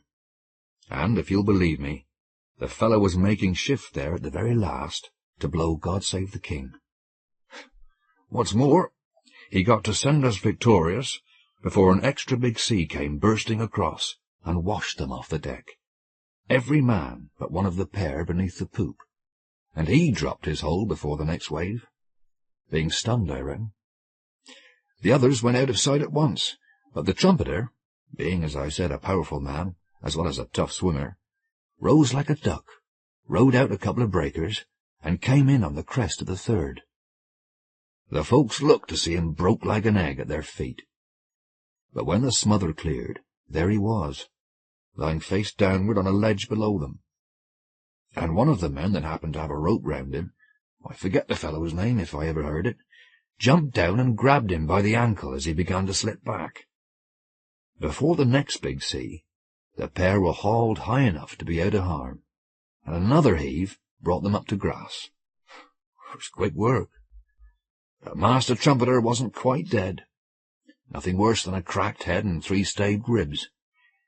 In 20 minutes or so they had him in his bed, with the doctor to tend him. Well, now was the time, nothing being left alive upon the transport, for my father to tell of the sloop he'd seen driving upon the manacles.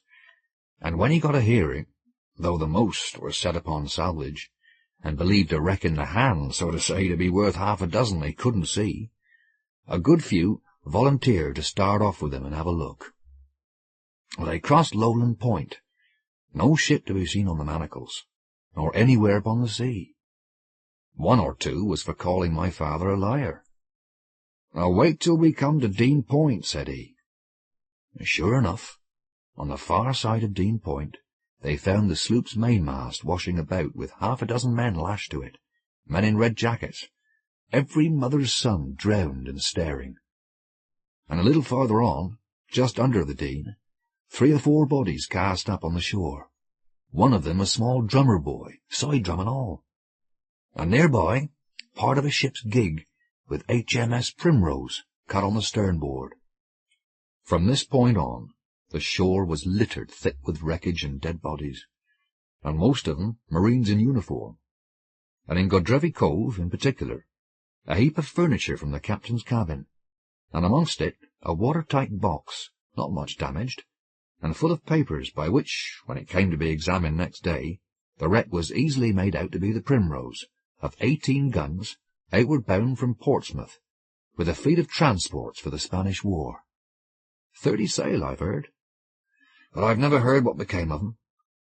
Being handled by merchant skippers, no doubt they rode out the gale and reached the Tagus safe and sound. Not but what the captain of the Primrose, mine was his name, did quite right to try and club-haul his vessel when he found himself under the land, only he never ought to have got there if he took proper soundings. But it's easy talking. The Primrose, sir, was a handsome vessel. For her size, one of the handsomest in the King's service, and newly fitted out at Plymouth Dock. So the boys had brave pickings from her in the way of brasswork, ship's instruments and the like, let alone some barrels of stores not much spoiled. They loaded themselves with as much as they could carry, and started for home, meaning to make a second journey before the preventive men got wind of their doings and came to spoil the fun.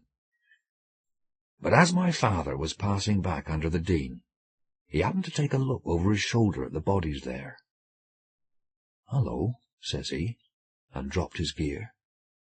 "I do believe there's a leg moving." And running for, he stooped over the small drummer boy that I told you about.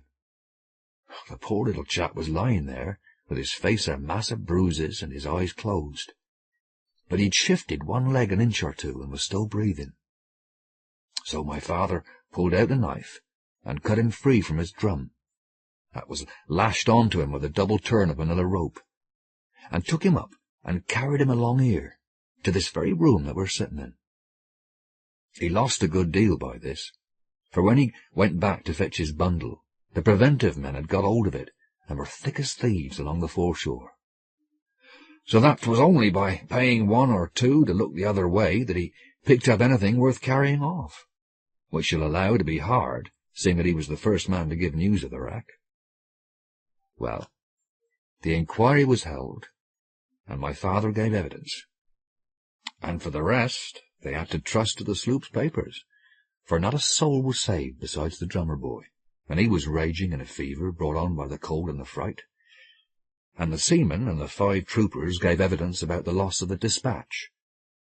The tall trumpeter, too, whose ribs were healing, came forward and kissed the book, but somehow his head had been hurt in coming ashore, and he talked foolish-like, and 'twas easy seen he would never be a proper man again.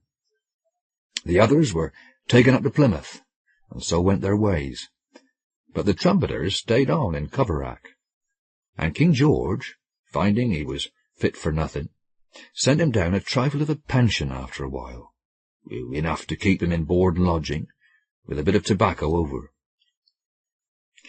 Now the first time that this man, William Taillefer he called himself, met with the drummer boy was about a fortnight after the little chap had bettered enough to be allowed a short walk out of doors, which he took, if you please, in full regimentals.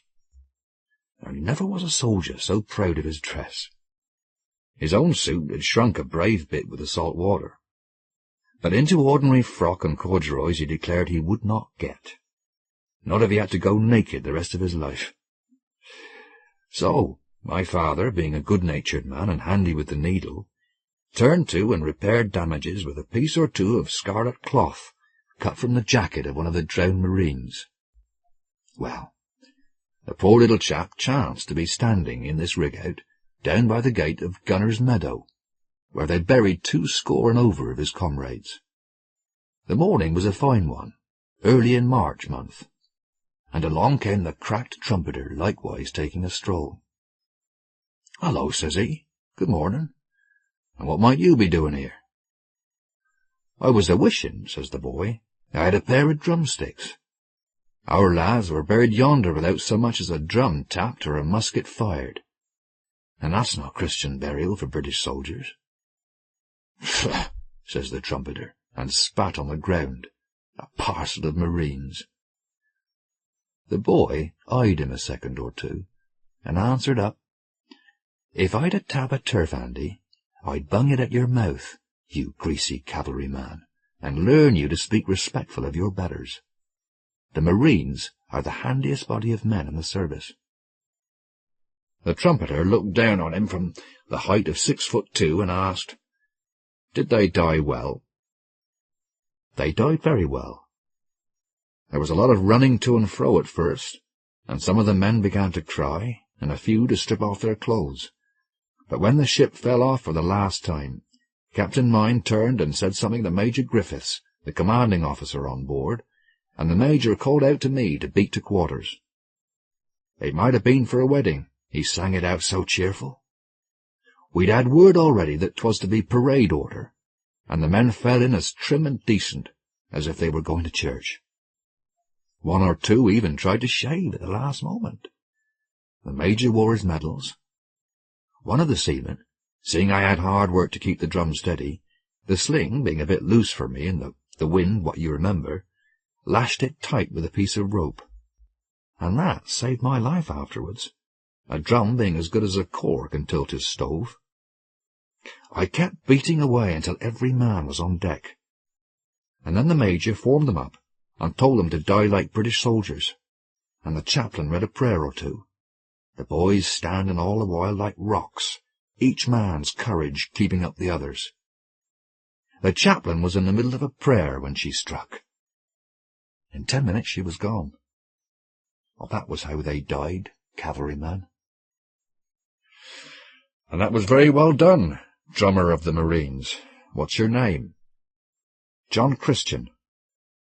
And mine is William George Taillefer, trumpeter of the 7th Light Dragoons, Queen's Own. I played God Save the King while our men were drowning. Captain Duncanfield told me to sound a call or two to put them in art. But that matter of God Save the King was a notion of my own. I won't say anything to hurt the feelings of a Marine, even if he's not much over 5 foot tall. But the Queen's Own Hussars is a tearing fine regiment.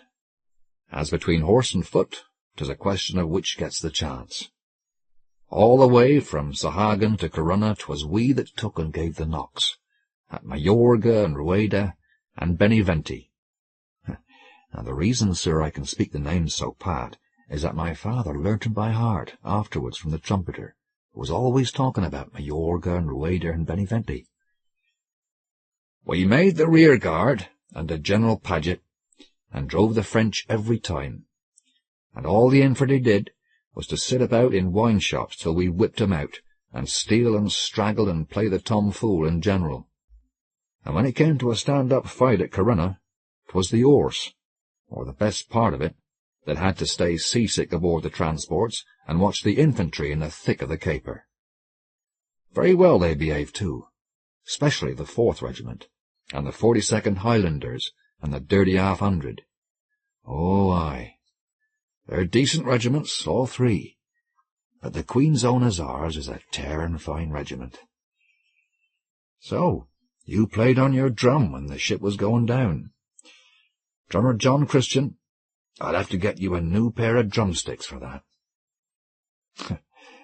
Well, sir, it appears that the very next day the trumpeter marched into Helston and got a carpenter there to turn him a pair of boxwood drumsticks for the boy.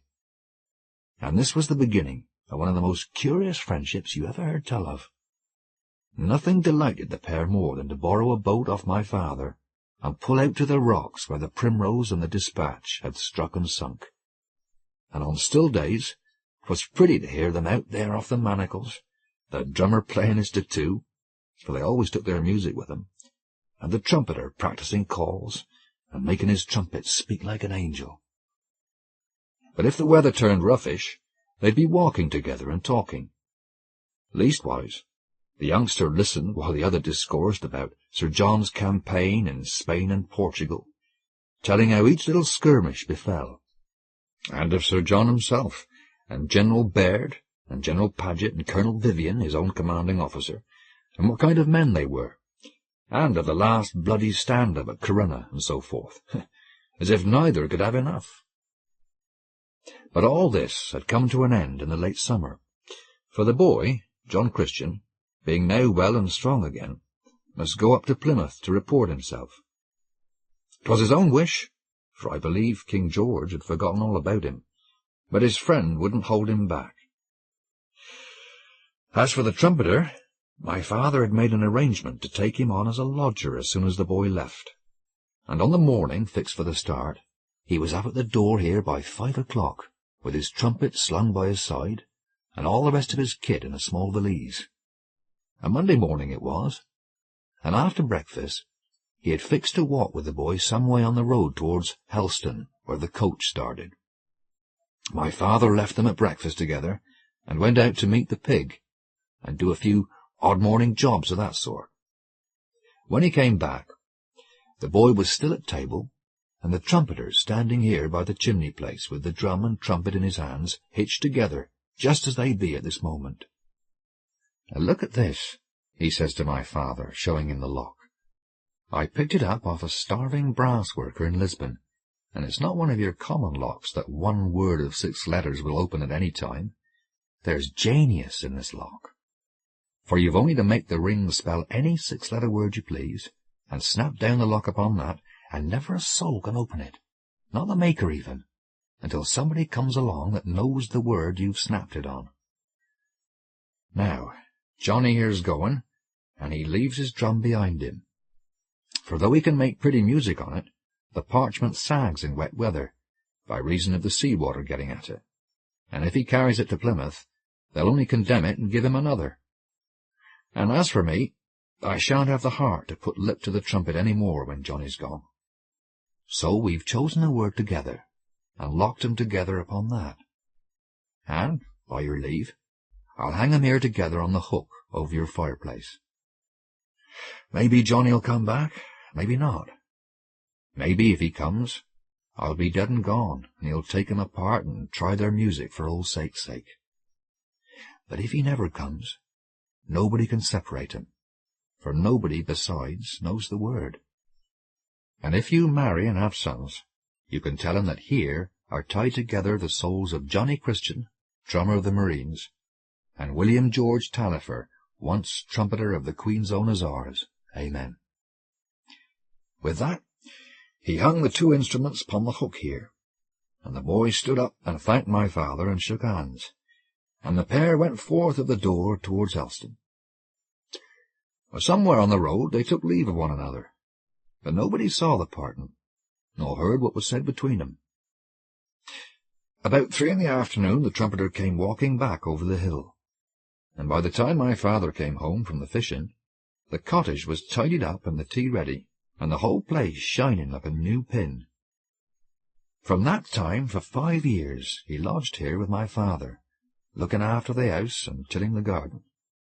And all the while he was steadily failing, the hurt in his head spreading in a manner to his limbs. My father watched the feebleness growing on him, but said nothing. And from first to last, neither spake a word about the drummer John Christian, nor did any letter reach them, nor word of his doings. Well, the rest of the tale you'm free to believe, sir, or not, as you please. It stands upon my father's words, and he always declared he was ready to kiss the book upon it before judge and jury. He said, too, that he never had the wit to make up such a yarn, and he defied anyone to explain about the loch, in particular, by any other tale. But you shall judge for yourself. My father said that about 3 o'clock in the morning, April the 14th of the year 14, he and William Tallifer were sitting here, just as you and I, sir, are sitting now. My father had put on his clothes a few minutes before, and was mending his spiller by the light of the horn lantern, meaning to set off before daylight to haul the trammel. The trumpeter hadn't been to bed at all. Towards the last, he mostly spent his nights, and his days too, dozing in the elbow chair where you sit at this minute.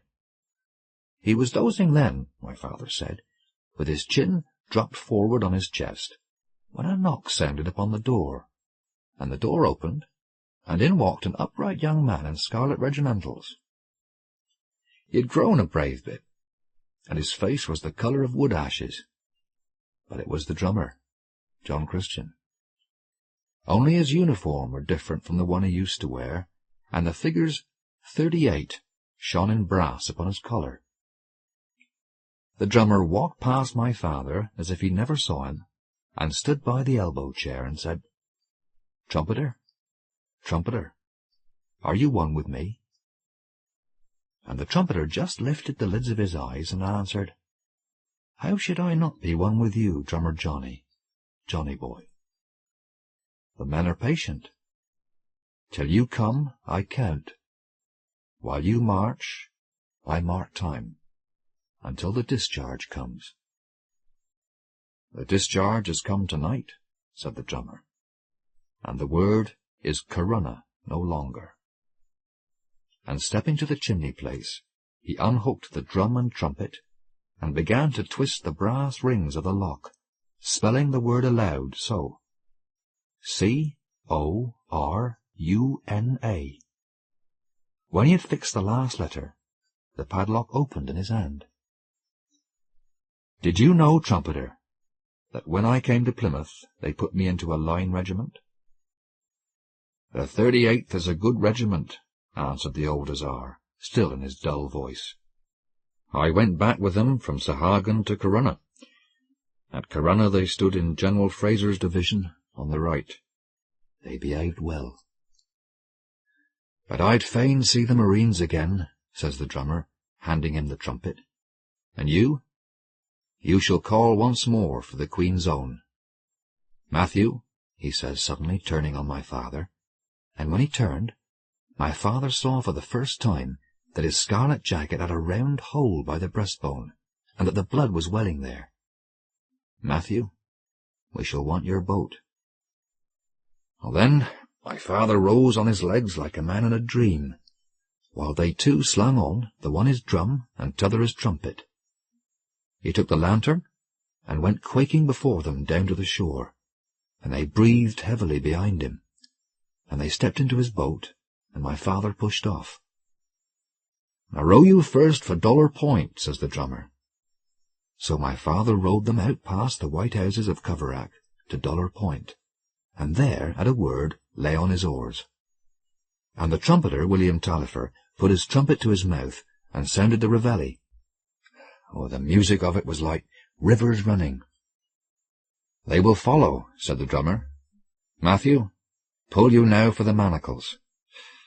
So my father pulled for the manacles, and came to an easy close outside Carndhu. And the drummer took his sticks and beat it a two, there by the edge of the reef, and the music of it was like a rolling chariot. That will do, says he, breaking off. They will follow. Pull now for the shore under Gunner's Meadow. Well, then, my father pulled for the shore, and ran his boat in under Gunner's Meadow. And they stepped out, all three, and walked up to the meadow. By the gate, the drummer halted and began his tattoo again, looking out towards the darkness over the sea. And while the drum beat, and my father held his breath, there came up out of the sea in the darkness a troop of men, horse and foot, and formed up among the graves. And others rose out of the graves and formed up, drowned marines with bleached faces, and pale Lazars riding their horses, all lean and shadowy. There was no clatter of hoofs or accoutrements, my father said, but a soft sound all the while, like the beating of a bird's wing, and a black shadow lying like a pool about the feet of all. The drummer stood upon a little knoll just inside the gate, and beside him the tall trumpeter, with hand on hip, watching them gather, and behind them both my father clinging to the gate. When no more came, the drummer stopped playing and said, "Call the roll." Then the trumpeter stepped towards the end man of the rank and called, "Troop Sergeant Major Thomas Irons." And the man in a thin voice answered, "Here." "Troop Sergeant Major Thomas Irons, how is it with you?" The man answered, "How should it be with me? When I was young I betrayed a girl, and when I was grown I betrayed a friend, and for these things I must pay. But I died as a man ought, God save the King." The trumpeter called to the next man, "Trooper Henry Buckingham." And the next man answered, "Here." "Trooper Henry Buckingham, how is it with you?" "How should it be with me? I was a drunkard, and I stole, and in Lugo in a wine shop I knifed a man. But I died as a man should, God save the King." So the trumpeter went down the line, and when he'd finished, the drummer took it up, hailing the dead marines in their order. Each man answered to his name, and each man ended with "God save the King." When all were hailed, the drummer stepped back to his mound and called, "It is well. You are content, and we are content to join you. Wait yet a little while." With this he turned and ordered my father to pick up the lantern and lead the way back. As my father picked it up, he heard the ranks of dead men cheer and call, "God save the King," all together, and saw them waver and fade back into the dark, like a breath fading off a pane. But when they came back here to the kitchen, and my father set the lantern down, it seemed they both forgot about him. For the drummer turned in the lantern light. My father could see the blood still welling out of the hole in his breast, and took the trumpet sling from around the other's neck, and locked drum and trumpet together again, choosing the letters on the lock very carefully. While he did this, he said, "The word is no more Corunna, but Bayonne. As you left out an N in Corunna, so must I leave out an N in Bayonne." And before snapping the padlock, he spelt out the word slowly, B-A-Y-O-N-E. After that, he used no more speech, but turned and hung the two instruments back on the hook, and then took the trumpeter by the arm, and the pair walked out into the darkness, glancing neither to right nor left. Well, my father was on the point of following, when he heard a sort of sigh behind him, and there, sitting in the elbow-chair, was the very trumpeter he had just seen walk out by the door. If my father's heart jumped before, you may believe it jumped quicker now. But after a bit, he went up to the man asleep in the chair, and put a hand upon him.